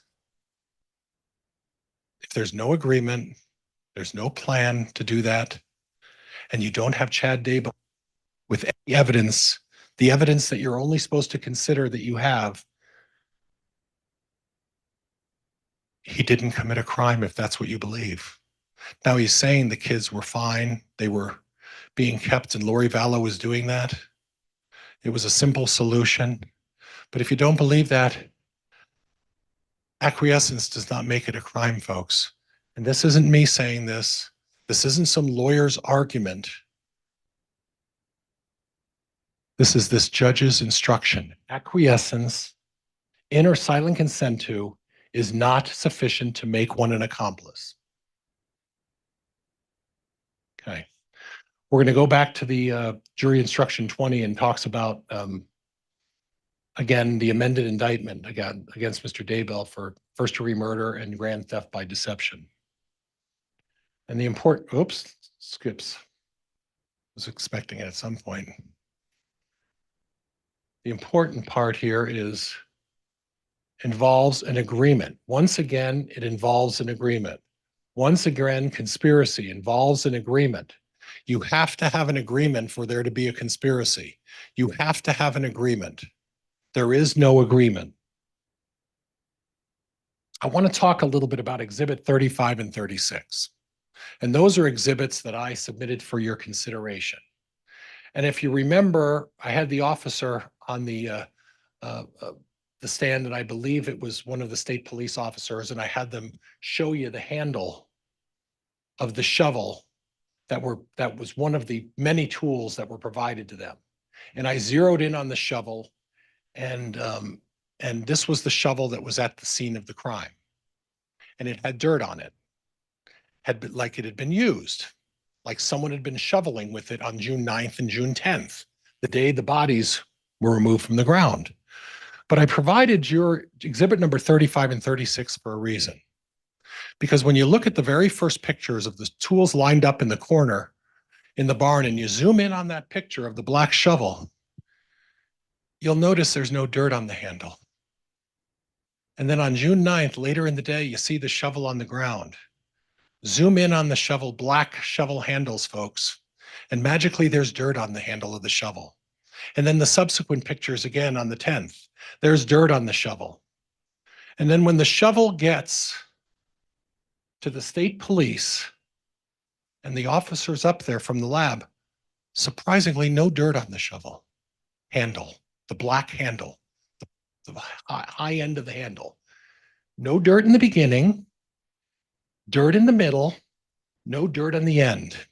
And magically, surprisingly, those pictures are from June 9th and June 10th. The shovel and tools were used to dig. You heard from Officer Schmidt, grab some shovels and start digging. They didn't say, grab the shovels that we brought. They didn't say anything like that. They said, grab the shovels and start digging.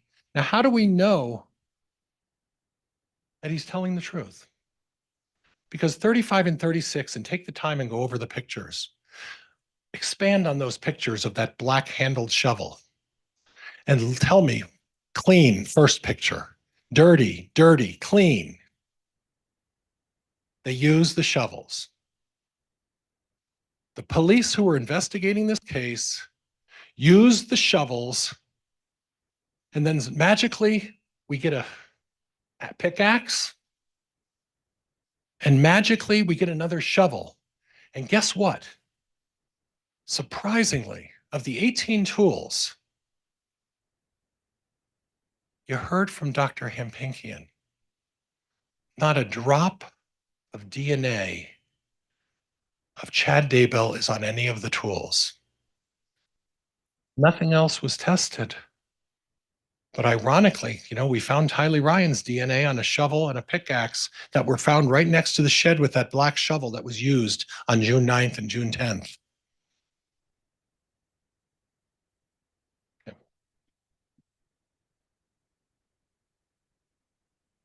Motive. I want to talk to you a little bit about motive.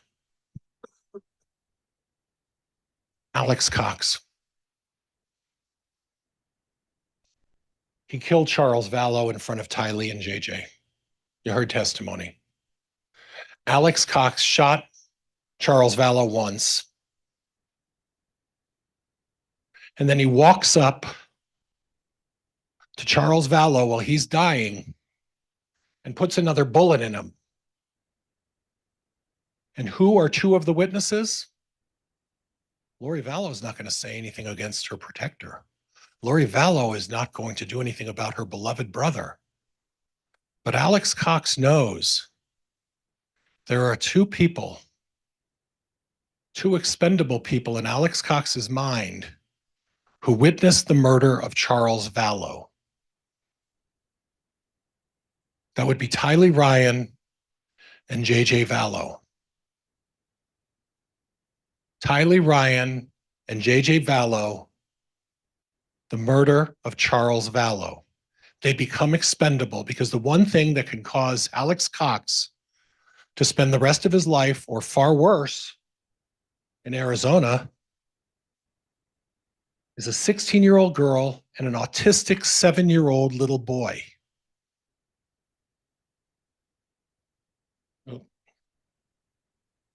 Chad Daybell was not charged in that. Lori Vallow's charged. Again, what I told you before, we had Officer Duncan. No reasonable likelihood of conviction of Chad.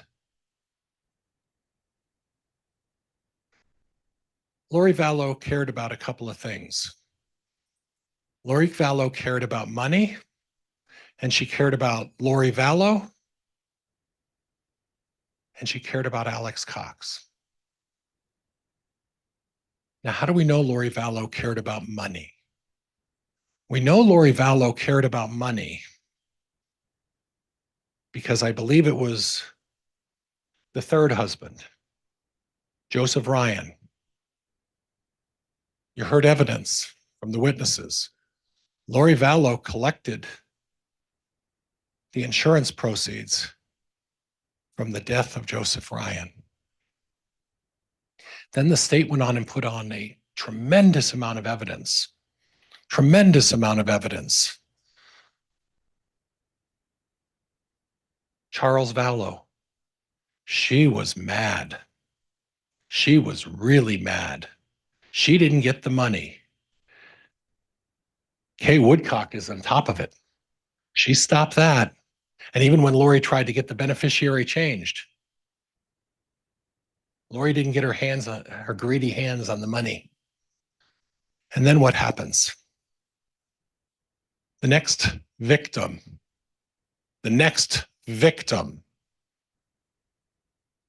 husband number five, just get insurance. Don't worry about saying there's any kids or any beneficiaries or anything like that. Honey, just say it's me and you. And while all of this is going on, all of this is happening, Chad's really good friend, Alex Cox, really close friend, is Googling how to put a bullet through the windshield in the side of a black Dodge Dakota that Chad Daybell primarily drives. The target was not Tammy Daybell. It was not Tammy Daybell. You heard testimony about the insurance. The target was not Tammy Daybell.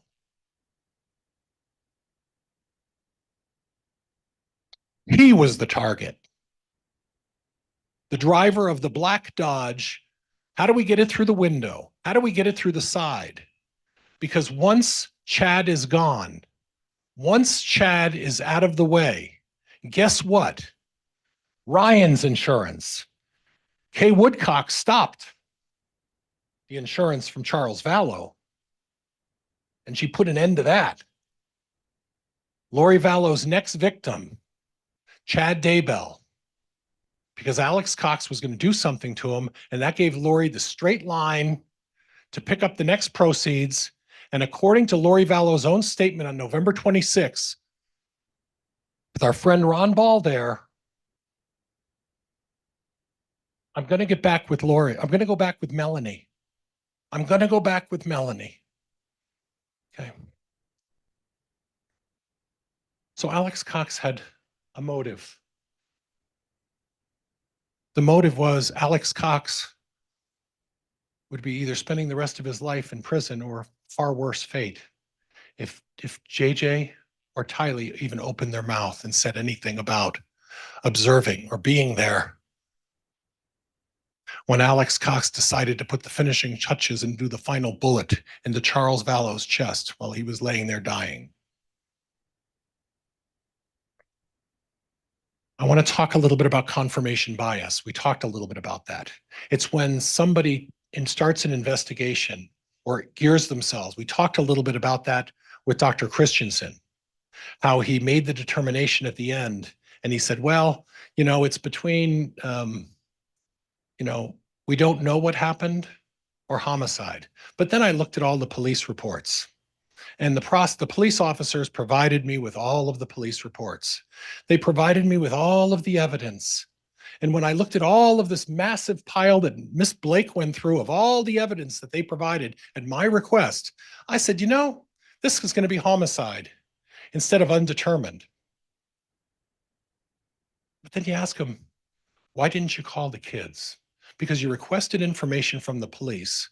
Why didn't you request information from the kids? Why didn't you ask them? Because they wanted to know why their mother was exhumed with no basis or explanation to them for doing it. And they didn't hear anything for 14 months. No explanation. So call Dr. Christensen, call these children and say, can you tell me anything about their medical history? Can you tell me anything about whether your mother was feeling ill, whether she was fainting, whether she was having seizures, whether her anemia was inflamed, whether, and the last questioning was whether she had inflammation in the lungs that was never brought up, and why her lungs were filled. Give us something, tell me something, but that didn't happen. Confirmation bias means you pick a target and you go after whatever evidence you have to make that target look like that person is guilty.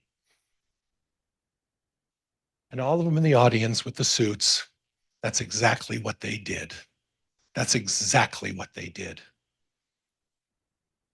Gibb and Warwick were ignored. Gibb and Warwick were ignored. They didn't get DNA evidence from them. They didn't get phone records from them. They did nothing. At the end, they took a hair sample for I think, Melanie in 2020. There was a hair sample in 2020 from Melanie. Didn't do anything with it. On the 22nd and 23rd, in Lori Vallow's apartment, there were 4 people in that apartment. On the day that JJ Vallow was murdered, Lori Vallow was there. JJ Vallow was there. Melanie Gibb was there. David Warwick was there. And the prosecutor talked about a phone call to Chad. Go back and look at the notes, folks, and you'll see that it was actually a text message that Melanie sent to Chad. It went unanswered for 8 or 9 hours. Melanie was trying to cover her tracks. She was trying to say, well, you know I'm here. This is what's going on. Me and my good friend, this is what happened to JJ. And, you know, oh, there were all of this stuff. And the biggest complaining witness against Chad Daybell, all of this religious stuff, all of these facts, all of this stuff about, you know, Chad teaching people about his religious beliefs, it came from Melanie Gibb, the one person who has everything to lose. David Warwick and Melanie Gibb were present at the time that JJ Vallow was murdered. Chad Daybell's phone on the 23rd, no location information, no Google information. Now you heard from the officer, I think it was Stubbs, who said, well, he turned the Google off. What about the phone? What about all the apps? What about all the other ways that Patrick Eller talked about you could find and locate a phone on a piece of property if he was there? And yet we didn't hear anything about that.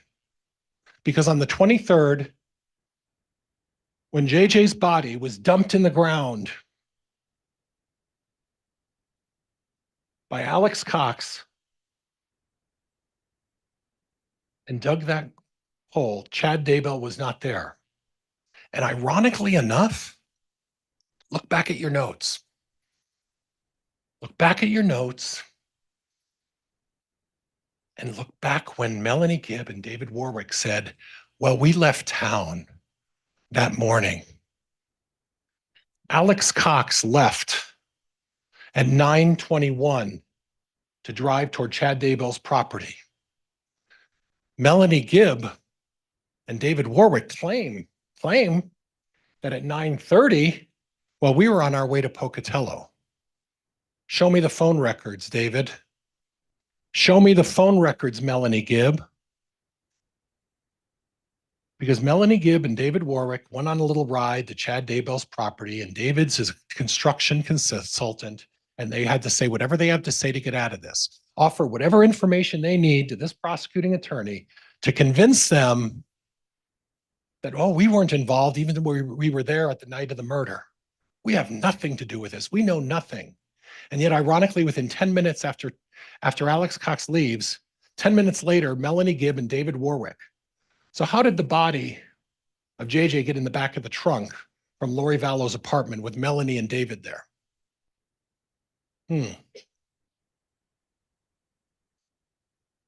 10 minutes later? 3 people? Simple as can be. Now, September 9th, again, same cast of characters, same folks, same people. Alex Cox, Lori Vallow, Tylee Ryan. You saw a text message from Chad Daybell at 10:56, 10:57. Shot a raccoon, burned some limbs. Okay. No location device on September 9th with Chad Daybell on the property. No Google information, no apps, no evidence to show that Chad Daybell was there. Earlier in the day, yeah, he buried a raccoon. He started a small fire, burned some limbs, and he told his wife about it. Okay. And we know that he shot a raccoon. Regan Price. Remember Regan Price? Regan Price is the one who said early in the morning she heard a shot. She didn't see anything else. She didn't see anything else out there, but Regan Price heard a shot in the morning. Okay. And if there's a hole to be dug in the pet cemetery, we know why. If there's ground that was disturbed, we know why. Because Chad Daybell, in his text message to his wife, said, I shot a raccoon. And Regan heard the shot. Regan heard the shot. But Regan didn't see anything else. Then we get to Dr. Eric Bartlink. Dr. Bartlink, remember? Forensic anthropologist, the fire guy, the guy who tested the bodies that are contributed to his program to see how long it would take to burn. What did he say? He didn't say you needed a lot of accelerant. It wasn't as much accelerant. What it was a bonfire, folks. Where was the bonfire on September 9th? Because Regan Price didn't see anything. Because there was no bonfire. There was no bonfire. It wasn't there. The body was burned as a whole. I can't prove to you where Alex Cox burned this body. I don't know. What I do know is that the body was burned as a whole. I do know the body was burned as a whole because that's what Dr. Bartlink said. I also know that what Dr. Bartlink said is there is no explanation, and it couldn't have just been the fire that a large number of remains of Tylee were not found at the scene. They were not discovered there. Now, you can't say the police didn't try. You can't say the police didn't try. They brought out a bulldozer, and they didn't find all the pieces. And then you saw in Alex Cox's garage, Lori Vallow's garage, you'll see the pictures of Lori Vallow's garage in the exhibit. And there's a container of Quikrete. And you talked about how one of the people said that while trying to dig it up, it looked like there was some sort of concrete or Quikrete or hard, because Alex Cox poured about some Quikrete in there. But the question remains is this. If Alex Cox put the body in the ground and put Quikrete to cover up the burial, when did the carnivore bite take place? When did we get the carnivore bite if Alex Cox took the body directly from his apartment, brought it over to Chad's like they're suggesting, threw it in the ground, threw in the Quikrete? When did the carnivore bite take place?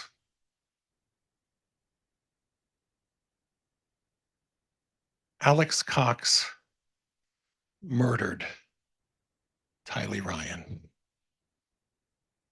Lori Vallow knew what was going on because her beloved little brother, or beloved big brother, could be tagged for the murder of Charles Vallow, and those two kids saw it. And Alex Cox took the body after he murdered Tylee Ryan. He took it out somewhere and he burned the body. And while out in the middle of Fremont County or Madison County or wherever he went, where there are thousands and thousands of acres of open ground, Yellowstone Park is just a short way away, folks. This is a wildlife heaven for hunters. Great place for hunters. The body was burned. It was subjected to a carnivore bite, and then it was put in the ground. And on September 9th, Alex Cox was on Chad Daybell's property, at least part of the time. If you remember what Patrick Eller said, he talked about, the fact that there's a certain block of time, an hour, 15 minutes, an hour, 20 minutes or more, where we can't really identify where Alex Cox was. He was there, he was gone, he came back. But then remember the testimony from the state's expert, and remember the testimony from Patrick Eller. 6 or 7 other times, Alex Cox was on the property of Chad Daybell. No location device with Chad Daybell at that time. No indication that Chad Daybell was on the property at that time when Alex Cox was there. You commit murder of 2 kids. And the intent is to eventually finish off husband number 5. What's the best place, the ideal place to bury bodies?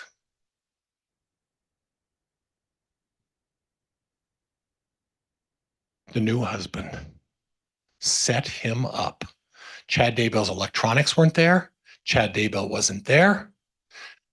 Other people were there, especially on the 23rd. The 2 people who were there when J.J. Vallow was brutally murdered. But set Chad up. And then to make things nice and neat, Alex, finish him off like you were going to do Brandon Boudreaux, like you did Charles Vallow. Alex Cox is a murderer, and he is not shy about shooting people. He shot at Brandon Boudreaux. He murdered Charles Vallow. Chad Daybell was next, and to make the plan nice and neat, let's bury the bodies on Chad Daybell's property. Folks, this has nothing to do with religion. This has nothing. You take a dozen or 2 dozen or even 4 or 5 dozen text messages or emails and communications with someone you're having an affair with, and you tell me that you're going to be able to construe them only one way. They can be construed a number of ways.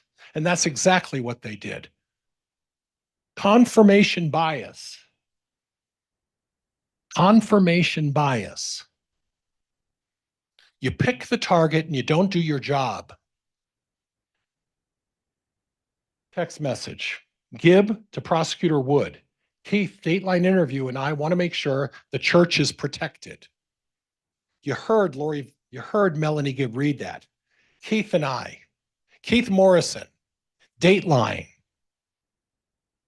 We want to make sure the church is protected. There were over 300 other messages between Prosecutor Wood and Melanie Gibb.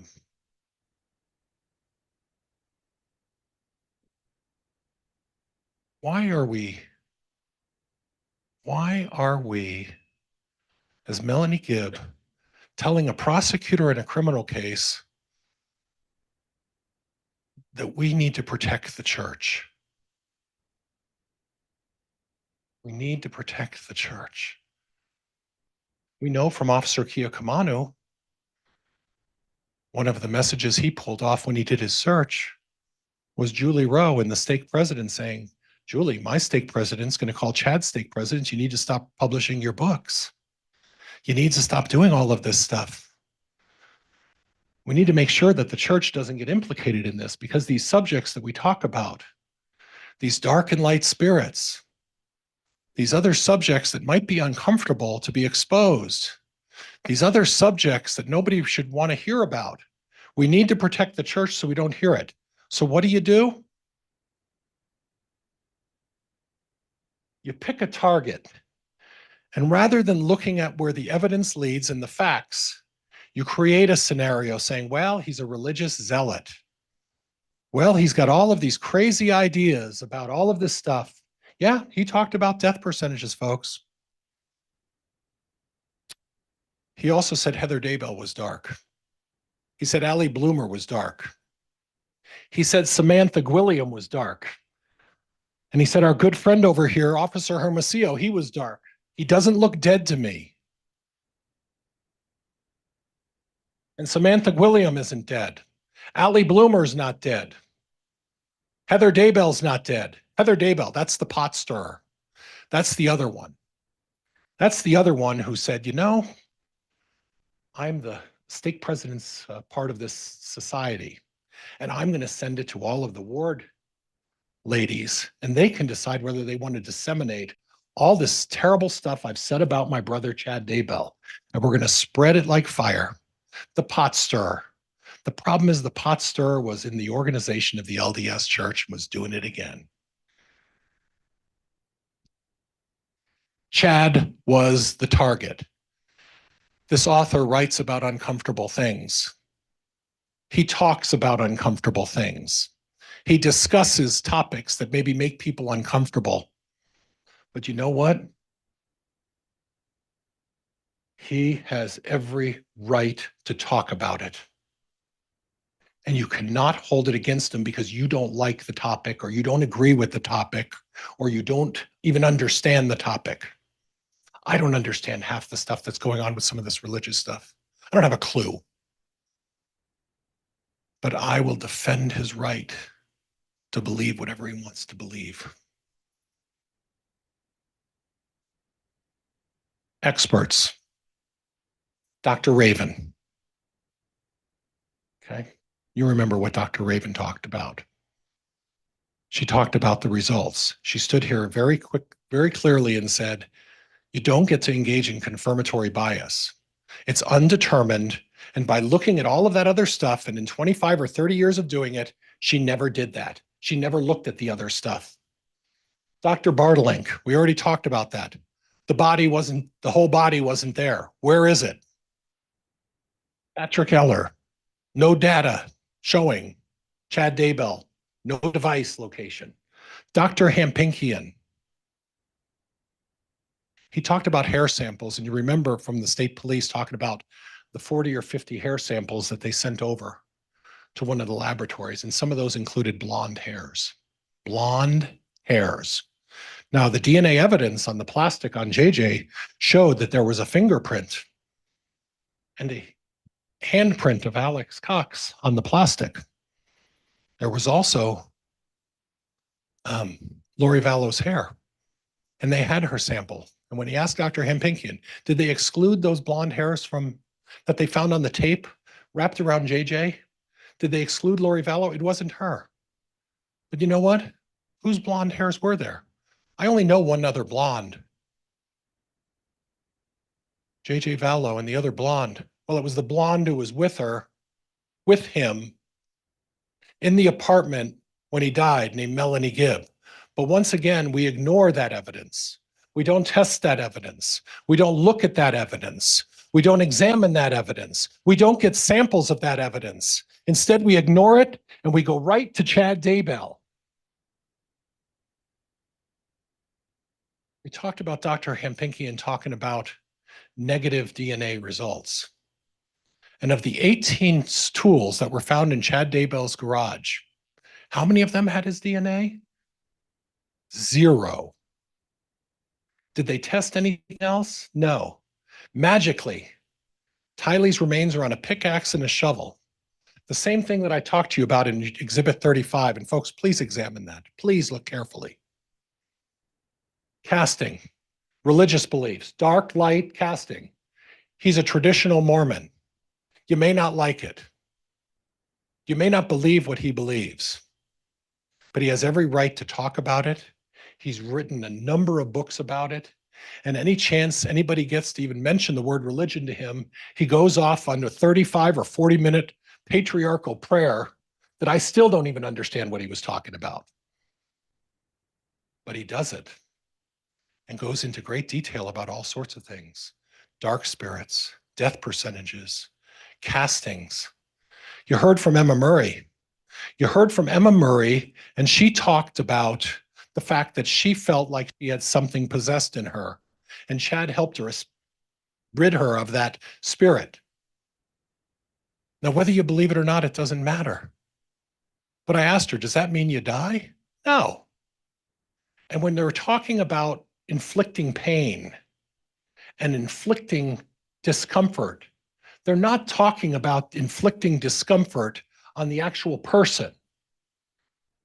The discussion, if they took the time to look at it, is they're inflicting pain on the spirit that's inhabited the body, and they're trying to make it uncomfortable so that the body and the spirit are separated, and that spirit goes off. And you make it uncomfortable enough that that spirit disappears. DNA evidence. I talked about this already. No Chad, Alex Cox, Lori Vallow, primary and secondary. And the important thing is here, folks, is this. At the time that JJ Vallow was buried, I talked to Dr. Hempinkian about this, and some of you smiled because I said, is there anything else I'm missing? Sweat, spit, fingerprints, breathing, any kind of way to get DNA. And Dr. Hempinkian said, a small little particle, that's all it takes.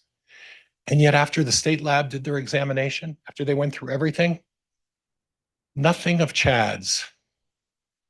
Nothing of Chad's. Hair's not tested. Dr. Hempinkian said, DNA does not tell us where or when the DNA got there, when it occurred. Talks about presence. Chad Daybell, you can't hold his silence against him. You can't do that. If he chooses not to talk, you can't even consider that. If that's going into your consideration, then the judge will give you an instruction on that. That's not something you do. Reasonable doubt. Motive, Alex Cox. Alex Cox needed to cover for a murder. Lori and Alex, they're the two ones who are involved. Why is it that it's a woman like Lori Vallow, married 5 times?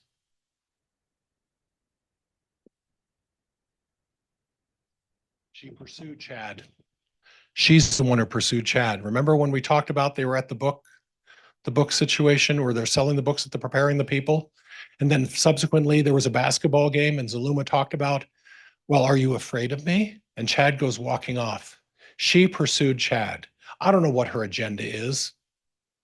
But ultimately, her agenda was to get another life insurance check after Chad Daybell was knocked off by Alex Cox.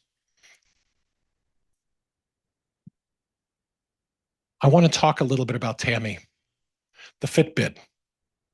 Officer Mattingly went into great detail about all the mileage she was traveling and all these things she was doing. And then Emma Murray and Joe Murray talk about a simple thing. Tammy would lay in the bed, and there was a competition. And Tammy, if anything, wonderful woman, very competitive, real easy. Run that Fitbit up, run that Fitbit up. And it doesn't matter, even if she was walking, you heard from Emma Murray how her health wasn't that great, from Garth how her health wasn't that great. And you can't speculate. You don't get to do what Dr. Christensen did, which is speculate we think that's what she died. Because if you're speculating, you're breaking the judge's rule. No speculation. Either you know what caused it or you don't know what caused it. And if you don't know what caused it, and one person says undetermined, the other one says homicide because I was provided all the police reports, that doesn't get you there. You don't get to speculate. Officer Coulter. The prosecutor pointed out that at 9:30, Tammy Daybell did a search. And she did a search on her computer about paintball guns. And then 10 minutes later, she called the non-emergency line and said there was a paintball incident. And the prosecutor saying, well, how did she show Officer Coulter if she was Googling it? Because when Officer Coulter eventually got there, as you remember the testimony, if you remember it this way, Garth and Tammy took Officer Coulter to the computer and said, this is what the paintball gun looks like. This is what I Googled. And Tammy didn't Google AK-47. Tammy didn't Google all of that other stuff. She Googled paintball gun and told Officer Coulter, that's where it is. And then Officer Coulter fills out a very short police report. And lo and behold, at the urging of whoever his boss is out there, changed it a little bit. But he included that Joe Murray saw and heard Tammy yelling. And Joe got up there and said, I did not hear that. I did not do any of that. You're wrong, Officer Coulter. And he got his facts wrong. And you know where he gets facts wrong on? The second report he did. Sometime later, after he does the second report, that's where he got the facts wrong. I want to clarify something else.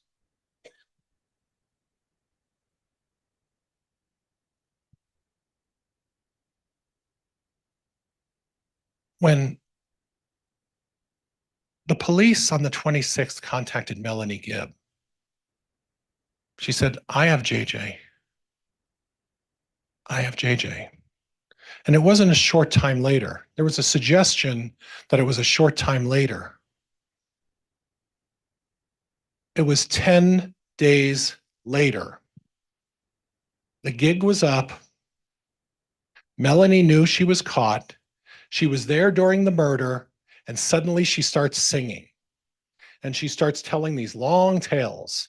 And the biggest complaining witnesses against Chad Daybell, David Warwick, Melanie Gibb. They're the two that are saying all of this stuff, saying, oh yeah, Chad. Well, they got the most to lose because they were there when JJ Vallow was killed.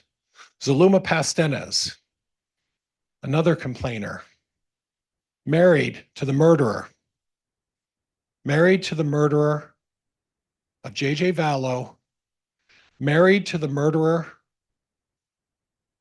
of Tylee Ryan, married to the murderer of Charles Vallow, and married to the attempted murderer of Brandon Boudreaux.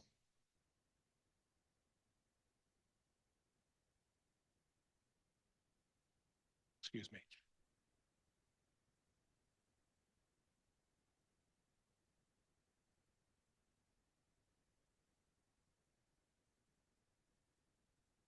Brenda Dye ordered the autopsy, said no autopsy. Emma Murray agreed and then said, my dad didn't say anything one way or the other.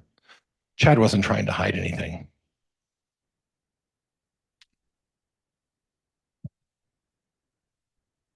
Steve Schultz, no bruising. The bruising on Tammy's body, 8 bruises on one arm from the book fair carrying the books. Emma talked about that. 1 bruise on the other with 1 up here. You carry a book in your arm, it leans against your chest on one point, and you got 8 bruises on the other arm. There's no asphyxiation here, folks. You heard Dr. Raven saying 600 pounds would have to sit on your chest to smother you the way they're suggesting. No marks on the neck, no indication of anything else. This was not homicide. Steve Schultz, Chad's a good guy. He strayed, and he did have an affair, folks. He had an affair. But the affair doesn't mean he killed anybody. And maybe there was a plan. You tell me that you're having an affair with someone and you don't start discussing the possibility of a future, having a future, spending time together in the future, that doesn't mean you're going to murder. Reasonable doubt. Motive Alex Cox. Lori and Alex, that's where all the trouble. You don't go being married for 29 or 30 years with nothing as much as a speeding ticket on your record. And then you marry someone who, what are you, afraid of me? And 5 husbands later, no DNA. These officers failed this investigation. They absolutely failed in their investigation looking up the facts of this case. Folks, if there is reasonable doubt, and there is reasonable doubt, you must, according to the judge's instructions, return a verdict of not guilty. I am respectfully asking all of you to return a verdict of not guilty.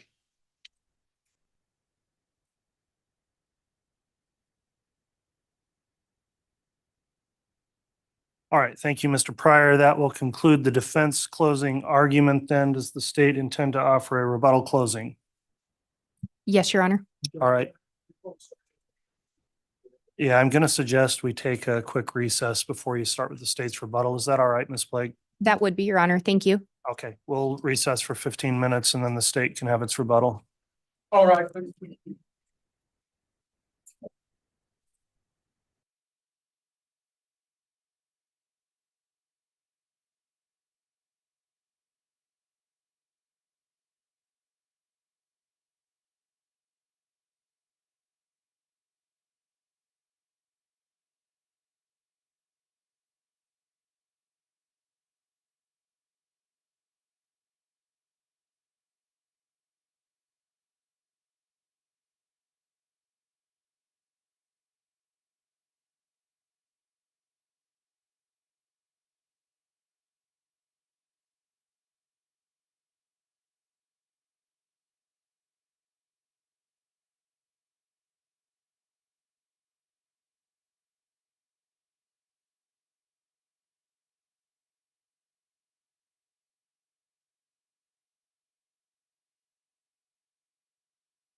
Thank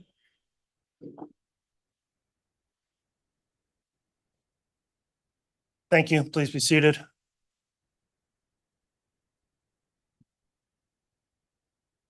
Mr. Bailiff, if we could have the jurors brought in, please.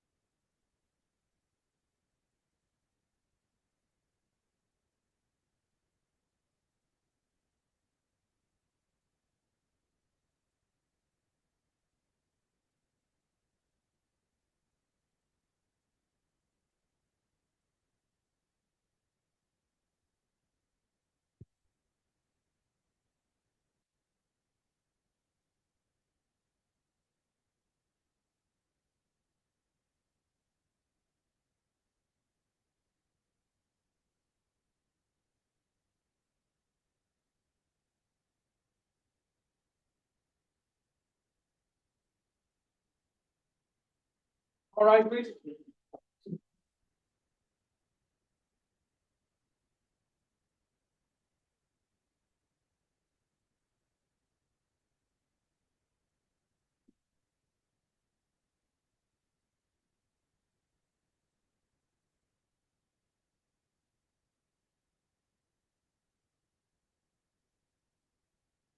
Hearing's all present accounted for, Your Honor. Thank you, Mr. Bailiff. Please be seated.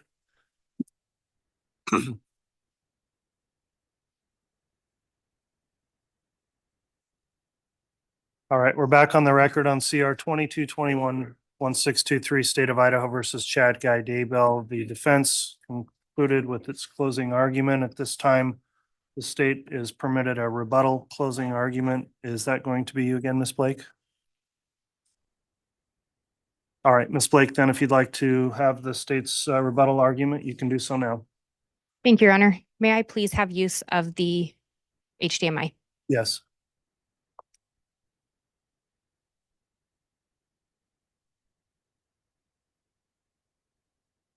Ladies and gentlemen, counsel talked to you about some jury instructions, and I want to talk to you a little bit about them as well. You are going to get the official jury instructions from the judge, and in fact, you've already received those.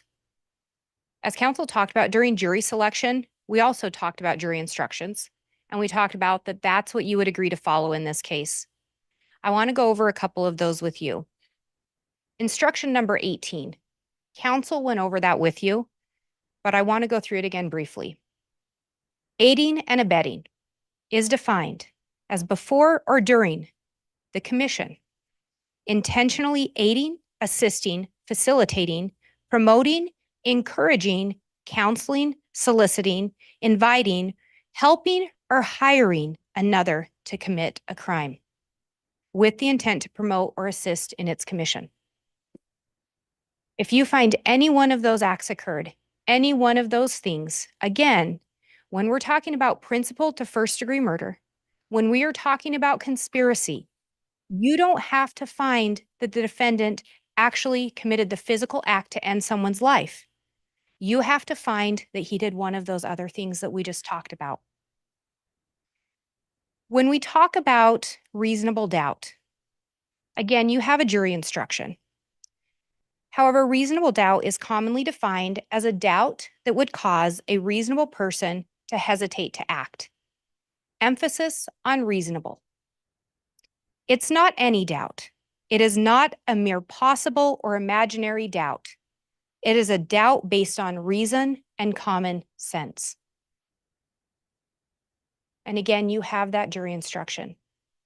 The state absolutely recognizes we have the burden of proof in this case. We told you that from the beginning. We're not shying away from that. It is our burden. And the standard is beyond a reasonable doubt. And again, that's not a mere possible or imaginary doubt. It's based on common sense. I also want to talk to you a little bit about the conspiracy instruction. You have several of those. In this case, we have 3 counts of conspiracy to commit first-degree murder. When you look at that conspiracy instruction, at the very bottom, it'll say that you have to find each and every element. What I want to distinguish, because I think it can get a little confusing at times, is one of the elements says that you have to find one overt act. You don't have to find every overt act. You have to find every element. And I think it's number 6 within that instruction that will list out the overt acts. And again, for a conspiracy, it requires that there be a plan to commit a crime, and then that just one of the actors commit one overt act. Not every actor has to commit one. Not every overt act has to be committed. Which brings us to jury instruction number 20. And counsel talked to you about this when it comes to an agreement. And I would highlight that in instruction number 20, criminal conspiracy is defined as 2 or more persons combining or conspiring to commit any crime or offense prescribed by the laws of the state of Idaho. And 1 or more of such persons does any act to affect the object of the combination or conspiracy.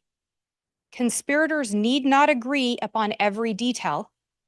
The agreement may be established in any manner sufficient to show an understanding of the parties. It may be shown by evidence of an oral or written agreement, or it may be implied from the conduct of parties. I think that's important here. Counsel talked to you and kept trying to highlight and say, there's no agreement in the text messages. There's no agreement saying we're going to kill anyone. I would disagree with that. And we're going to go through some text messages again. However, there doesn't have to be a written agreement. Again, it can be implied. So I'd ask you to keep that in mind. And when you go back to deliberate, really look at those jury instructions.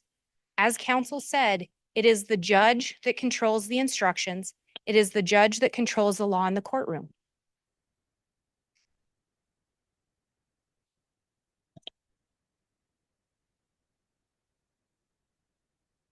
Counsel talked to you about Emma Murray and the wind searches. We also talked about the wind searches. It's a listed overt act. On September 8th of 2019, Chad Daybell's Gmail email address was searching southwest wind. It was the day before Tylee Ryan is believed to have been taken to Chad Daybell's property. And if you recall, I asked Emma about that she just happened to do it the same day Tylee went missing. But what I'd also ask you to remember is Emma Murray talked to you all about how she wanted to see her mom's autopsy results. And she told you how law enforcement threatened her. You can't see it unless you sit down for an interview. And I'd ask you to remember when Detective Mattingly came in and we played a recording. The recording was a depiction of the interaction between Detective Mattingly and Emma Murray.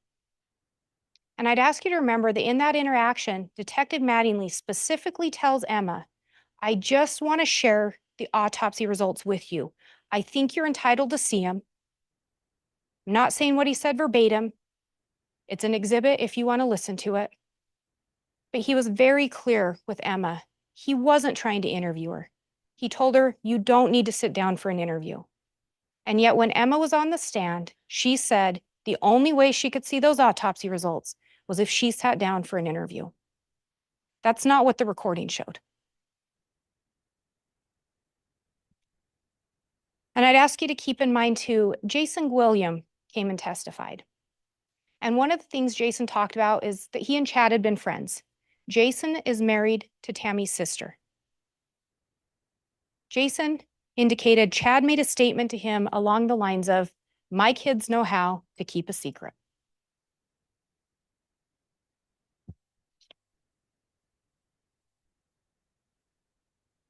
Counsel talked to you about Charles Vallow. And he talked about that charges are not being pursued against Charles Vallow.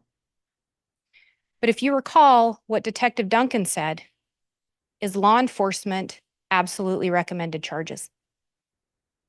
And what Detective Duncan said is that homicides are never a closed deal. Counsel wants you to believe that there was evidence presented that Tylee witnessed or saw what happened to Charles. You rely on your recollections. What you all saw and heard and what you recall is what you consider in this case. Arguments of counsel are not evidence. But I would indicate I don't recall hearing that. I don't think there's any evidence whether Tylee actually witnessed the homicide of Charles Vallow. But what I would ask you to consider is what we do know. Because counsel also brought up Brandon Boudreaux and brought up Chad doesn't have charges pending for Brandon Boudreaux. He does not. Chad's not here on trial for the death of Charles Vallow or Brandon Boudreaux. But keep in mind what we know. Chad Daybell labeled Brandon Boudreaux dark. Alex Cox went down to Arizona in Tylee's Jeep after Tylee was already gone and took a shot at Brandon Boudreaux. Chad labels people dark. Chad determines death percentages or when someone's time is up. And Alex believes Chad 100%. Alex does what Chad asks of him. What do we also know? Chad labeled Charles dark. In fact, 3 different entities were named by Chad as having taken over Charles. And keep in mind the facts that we do know. On June 29th of 2019, Charles confronted Lori about the affair. On July 1st of 2019, Charles said, I'm going to go and meet with Tammy. She deserves to know. And 10 days later, Charles is dead. Alex shot and killed him. Chad was on the phone with Lori, texting just before Charles arrived. Chad was on the phone with Lori throughout the day, and Chad called the mortuary about how to get Charles cremated and sent to Louisiana.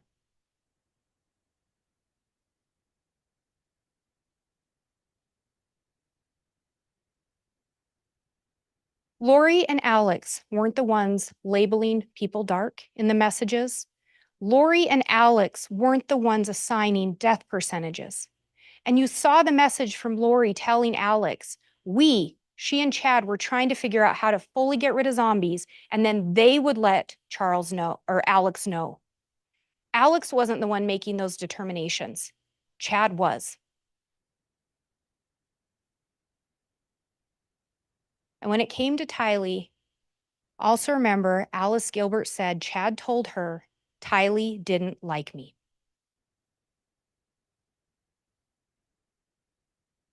Counsel talked to you about Regan Price hearing a gunshot. And again, you go off your recollection and your understanding of the testimony. I don't know, I don't recall Regan saying a specific date or time. But what I would indicate is counsel says, well, he shot a raccoon on the morning of September 9th. I would remind you, we don't know the cause of death for Tylee Ryan because she was burned.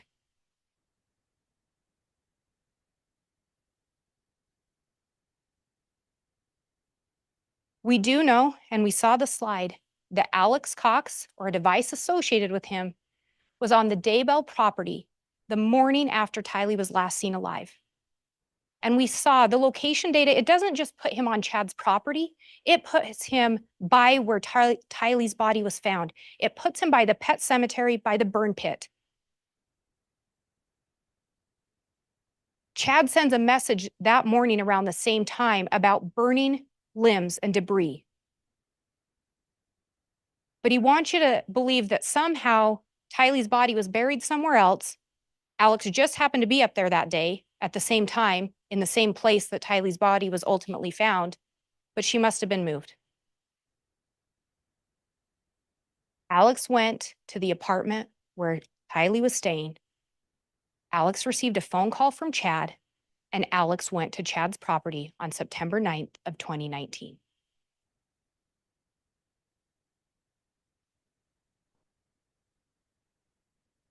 There was talk about these tools and looking at the exhibits, and I encourage all of you to look at any exhibits that you want to. You're the finders of fact. They are there for your review. But what I would remind you is Agent Daniels was asked about those tools.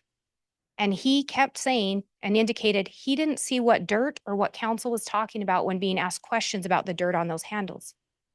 Agent Daniels was very clear about how they ran that search scene. He was very clear about partitioning things off. And you heard from multiple officers about the intricacies of that body recovery, about how many agencies and investigators were involved. There was no evidence, no testimony that anyone on scene took those tools and used them. In fact, it was the opposite. There was no testimony, no indication that any investigator went and took tools out of Chad Daybell's property to dig up those kids.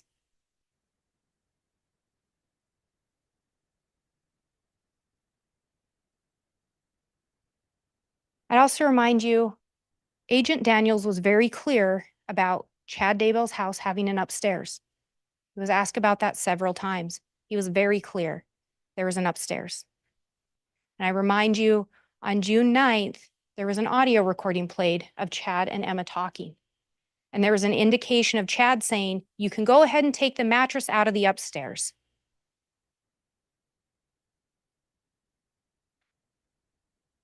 Again, on January 23rd, Chad places a call to Alex. Alex then goes to Chad's property.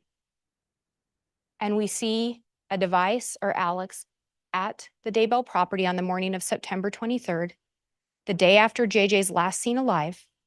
And he's not just on the property, he is where JJ is found. He gets a call from Chad and he goes up there. Counsel talked to you about Melanie Gibb and David Warwick being there the last time JJ's seen alive. I would remind you, you heard from Agent Hart, and you heard how he went through Lori's iCloud accounts, and there were thousands of messages, a lot of data, a lot of information. And what didn't he find? He didn't find messages from Melanie Gibb saying Tylee and JJ were dark or that Tammy was dark. He didn't find messages from Melanie Gibb saying what anyone's death percentage was. He didn't find messages from Melanie Gibb or David Warwick indicating anything like that. He didn't find messages from Melanie Gibb or David Warwick to Lori about any type of a plan. Melanie and David both testified. They left the morning of the 23rd. They did not go to the Daybell property. In fact, if you recall, David testified he wanted to see JJ again. Lori didn't let him. In addition, if you recall, Ian Pulowski had made some recordings at the request of law enforcement. He was trying to help law enforcement locate the kids. In those recordings, there's several times where Chad and Lori are on the recording with Melanie and Ian. In one of the calls, Alex and Zulema are present as well. And in that call, they talk about Melanie Gibb. They're upset with her. Why are they upset with her? Because she's going to go to the police and tell them the truth. And Lori's own words, 3 things are going to happen.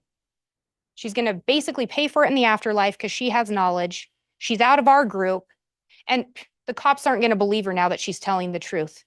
What's key there? She's telling the truth. And what was Melanie Gibb's truth? She never had the kids.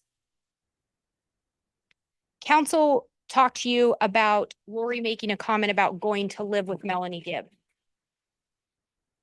That comment would have been made on November 26th of 2019 when Rexburg law enforcement responded to the apartment trying to do a welfare check on JJ Vallow.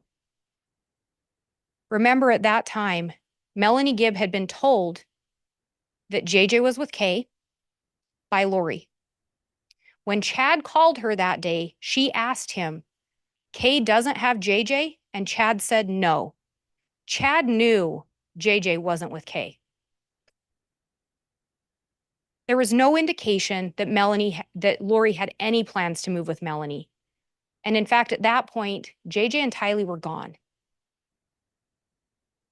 Where did Lori actually go? She didn't go to Melanie's. She went to Hawaii with Chad.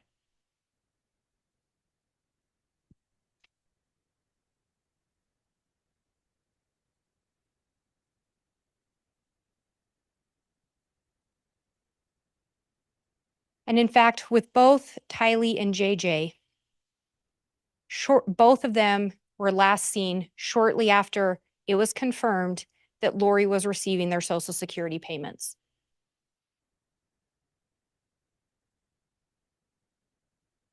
Chad is the one who determined if someone was dark. Chad is the one who determined death percentages. The kids were buried on Chad's property.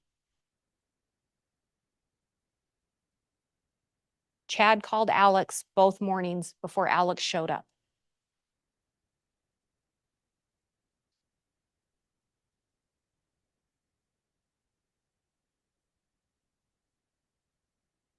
Counsel also talked to you about the fact Alex is not shy about shooting people. Counsel talked to you about he shot Charles Vallow. He shot at Brandon Boudreaux.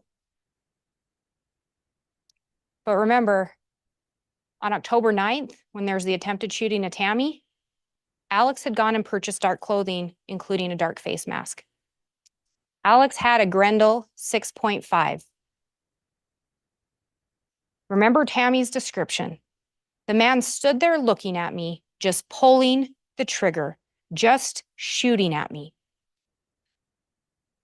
This wasn't someone that mistook Tammy for Chad. And you heard testimony from Garth Daybell. And first, Garth said at the time of the attempted shooting, Tammy was the one driving the Dodge. And upon a little further questioning from counsel, he switched that. At a minimum, what stayed consistent with the testimony was Tammy did in fact use that Dodge. Tammy was the one confronted by a gunman. Tammy was the one that had someone standing there pulling a trigger at her, not Chad. In fact, you heard testimony, there was no report by Chad ever made, at least to the Fremont County Sheriff's Office, about anyone attempting to harm him. No report made that he was concerned or had any fear of Alex Cox. In fact, after Alex shot and killed Charles Vallow in July, Chad was back down there visiting with Alex and Lori first part of August. And during that visit, that's when he gave Alex a blessing that Alex should move to Idaho. Doesn't sound scared of Alex.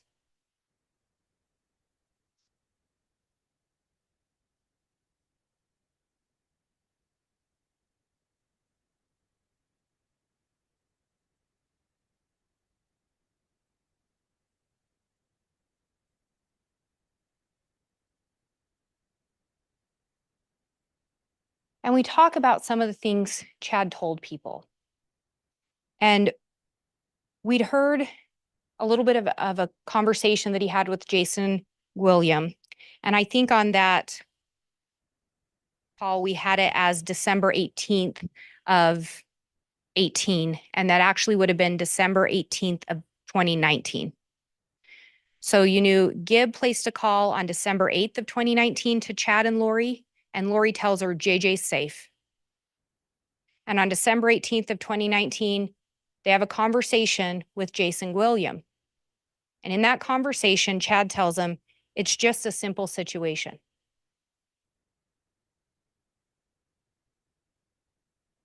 Chad was with Lori when she talked to Gibb. Lori was with Chad when they talked to Jason. A simple situation. Know where JJ is.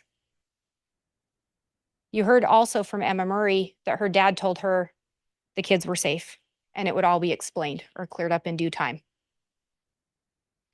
What you never hear is Chad reporting anything to law enforcement about these kids being missing, never reporting anything to law enforcement about fear of Lori Vallow or Alex Cox.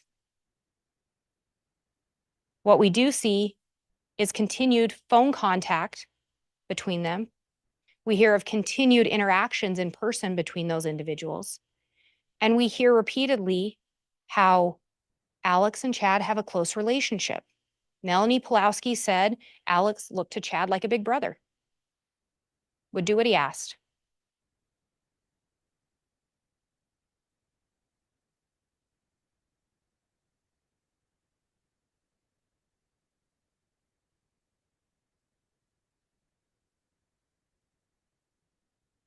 And then counsel also talked to you about Tammy's autopsy. He talked about Dr. Christensen not reaching out to the kids to get medical information. You heard from multiple law enforcement officers, the kids wouldn't talk to him. There weren't any reports to provide because the kids didn't talk to law enforcement. You heard Dr. Christensen talk about what he did review, medical records, multiple reports. And counsel talked about some of his experts as well. And first one, Dr. Raven. What Dr. Raven talked to you about was that she reviewed a handful of documents, a handful of records that were provided to her by counsel. She didn't review a significant amount of information, but most telling maybe, she didn't even review any medical records. Dr. Marsden and Dr. Christensen reviewed medical records. They reviewed reports. They looked at the circumstances surrounding the death in reaching their conclusion. And again, they were both firm. Cause of death, asphyxiation, manner of death, homicide. Counsel talked to you about Patrick Eller. Didn't find location data for Chad. You heard from Detective Stubbs about how Chad had done searches on how to shut off location data and also at one point had cleared his location data. Chad knew how not to be found, how not to be located. Dr. Bartelink had determined that he couldn't rule out that Tylee could have been burned in 2 hours, depending on what kind of accelerant was used. And then Dr. Hampinkian, we talk about the DNA. What I'd remind you, the state talked to you about the hairs and the DNA as well. For conspiracy and for principle, there is no requirement that the defendant actually committed any physical act to end anyone's life.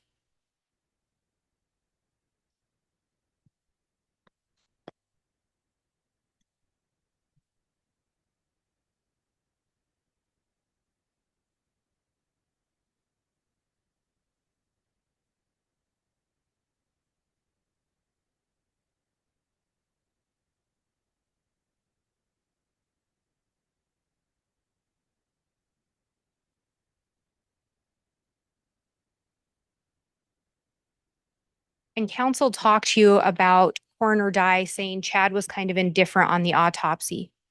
But I would remind you that Deputy Coroner Wilmore, Samantha Gwilliam, Heather Daybell all indicated Chad told them he didn't want to get an autopsy or he wasn't going to. Steve Schultz was brought up. Counsel talked to you about how he said Chad was a good guy. I remind you, Steve Schultz is the one that after finding out there was not going to be an autopsy and how quick the funeral was, said he turned to Jason Gwilliam and said, "Do you think he killed her?"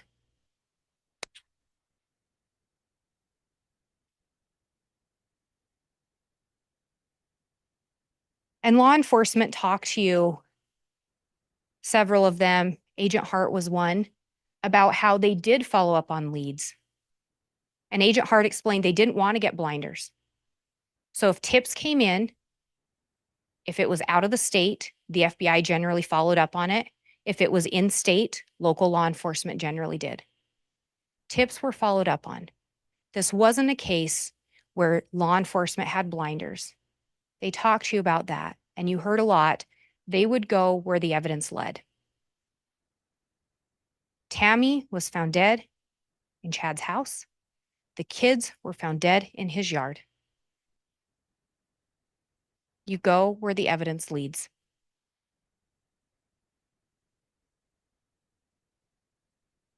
Counsel also talked to you about Chad just talking about zombies. Chad just talking about these things. Chad wasn't just talking about zombies. Chad was saying if someone was a zombie, they had to die. And people that Chad labeled zombies that were obstacles that were in his way of being with Lori or that he could get financial gain from, those were the zombies that actually died. Zombies is designated by Chad.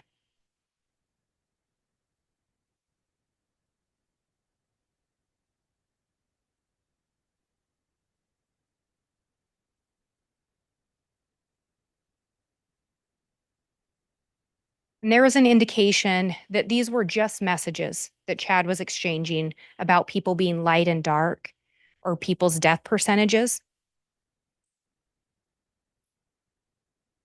They were just messages that resulted in 3 people dying.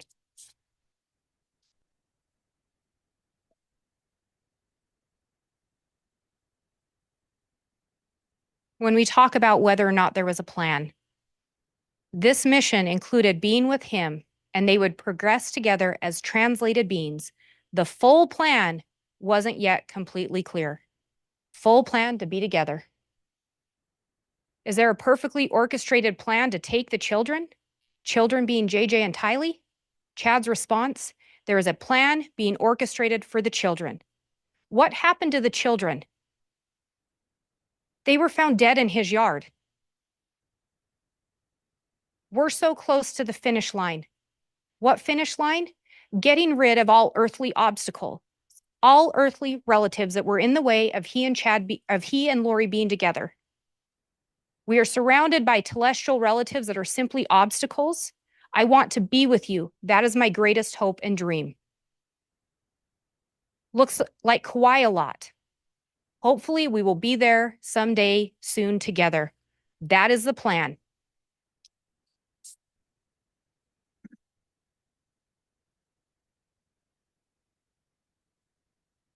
And when council talks to you about Alex maybe going after Chad, this is in November. The picture's taken in August when Alex travels back with Chad. But remember that patriarchal blessing given in November.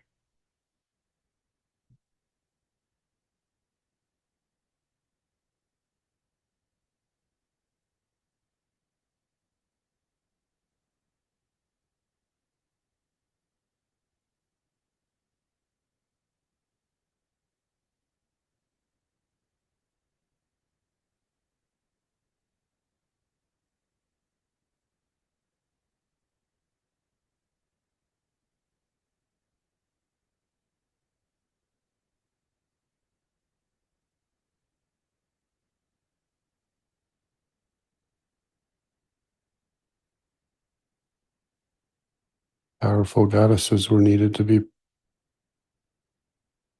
and you progressed and were selected by the Savior himself to be part of the 4th creation. Great warriors were needed in that creation. Powerful goddesses were needed to be protected, and you were selected to help protect your sister. And you helped her in numerous probations as a defender. You have a special bond even from the premortal world. You connected there. And as she grew in power, you were right there beside her. Always.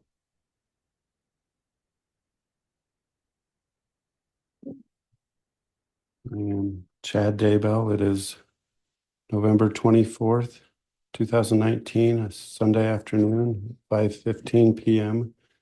We are going to give Alex Lamar Cox a patriarchal blessing. Alexander Lamar.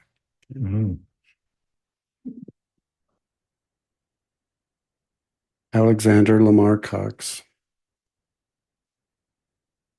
On this special day, I lay my hands upon your head to give you a patriarchal blessing as part of the member of the Church of the Firstborn, that you have earned the privilege to be a member of.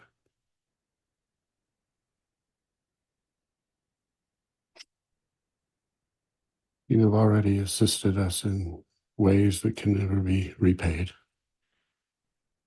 But you will continue to do so as you move forward in this. Alex had already helped them in ways they could never repay.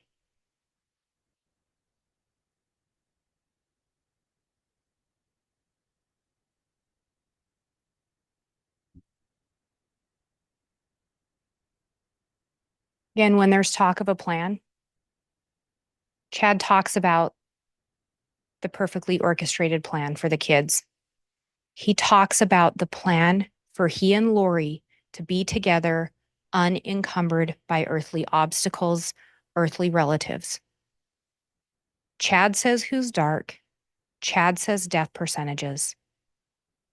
And 3 bodies are located in his house or on his property.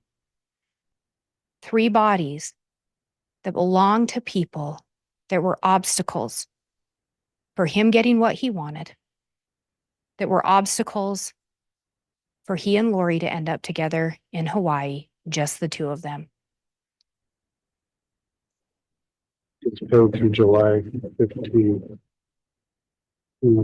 So you shouldn't have any bills to worry about.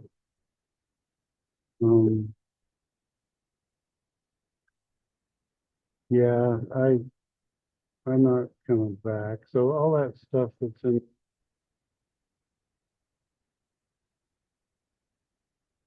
That is body cam from June 9th. I think it says June 9th, 2024. That would have been June 9th of 2020. On June 9th of 2020, the bodies of Tylee Ryan and JJ Vallow were discovered on Chad's property. Chad's response, I'm not coming back. Ladies and gentlemen, I ask you to hold the state to our burden. Review the jury instructions. Apply your common sense. Review the testimony. Give it the weight you think it's due, the testimony and the evidence in this case. Thank you.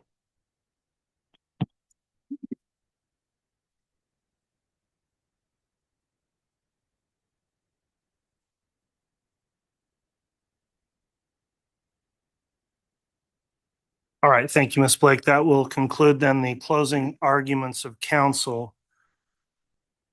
Ladies and gentlemen of the jury, the next thing we are going to take up is to draw numbers of the alternate jurors. We do have 17 jurors here present, so there are going to be 5 alternates. I am going to have a random draw of those 5 alternates. And when you have your number drawn, I'll ask each of you to please just briefly stand and then retake your seat so that counsel and that we've identified who those alternates would be, also for the assistance of the bailiffs. Once the number is drawn for an alternate, then those jurors will be designated as alternates, but your jury service is not necessarily over. In the event a juror were to become ill or is excused for any other reason during deliberations, an alternate would return and deliberations would start over. So as alternate jurors, I'll also mention that because of the proceedings and the nature of the rules here, you will be sequestered until the conclusion of the trial. And as we draw these alternates, I do just want to make a comment that the court certainly appreciates, as I'm sure the parties, the exemplary performance you've all had thus far as jurors in this case through a long trial getting to this point of deliberations. So with that being said, I am going to request Madam Clerk, if you would hand me the box that has the randomized numbers of the jurors, then I will have the clerk just randomly draw out of the box your numbers. And again, as your numbers read, please just stand up briefly and then take your seat. And then I'll give you further instructions before the bailiffs are sworn in. Madam Clerk, please draw the first number. Juror number 6, red card 686. We'll draw the second alternate now.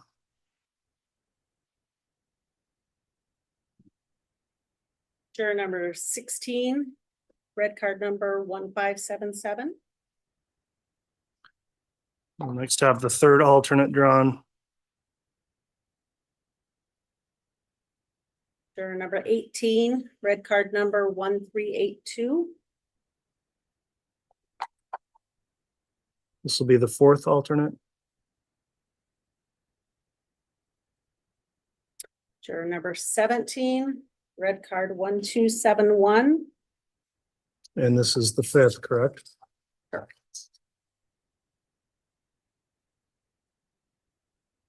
Juror number 13, red card 751. All right, thank you. That is the designation then of alternate jurors. As I mentioned, you will be sequestered for the time being while the jury deliberates. You may be called upon to additionally serve. You'll be advised if and when that happens.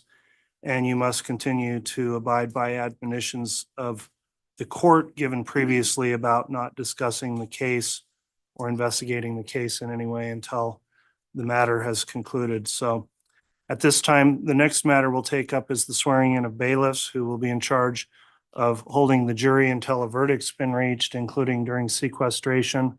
I am going to note on the record, because of the number of bailiffs and marshals necessary for sequestration and with scheduling, there were 3 additional bailiffs sworn in on the record yesterday. So 3 have been sworn previously. The additional 3 that are here will now be sworn at this time. If you would each please raise your right hand, I'll have Madam Clerk administer the oath to these 3 bailiffs. Do you solemnly swear or affirm that you will keep this jury together in some quiet and convenient place? That you will not suffer any communication to be made to them, nor make any communication to them yourself on any subject connected with the trial of this case, except to ask if they have agreed upon a verdict, and upon their agreeing upon a verdict, you will return them into open court or upon the order of the court, so help you God. All right, thank you, gentlemen. So Deputies Holmesbash and Costello have now been sworn additionally as bailiffs in this case.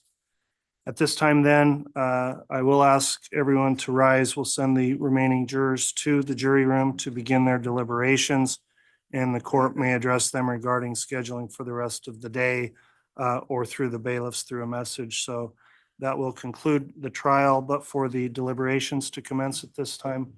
Thank you. This way.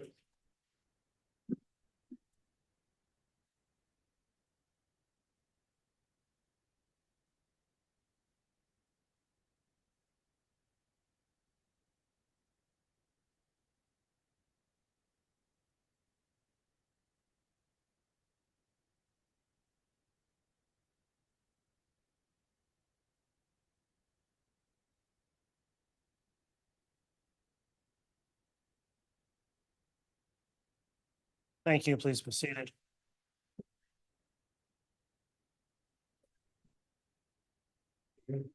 All right, counsel, the court's previously discussed with you the need to keep close by. We do have your contact information should either a jury question or a jury verdict be announced. And so if we do receive any word, we'll advise counsel. Otherwise, we'll be in recess until then. Anything further from the state this afternoon, Ms. Blake? No, Your Honor, thank you. Anything further from the defense? Nothing further, Your Honor. Thank you. Okay, thank you very much. We'll be in recess. I do want to thank all those in the gallery for complying with the courtroom conduct order. And thank you, counsel, for your hard work and professionalism in this case. We'll let you know once we hear any word from our jurors. We're in recess. All right, please.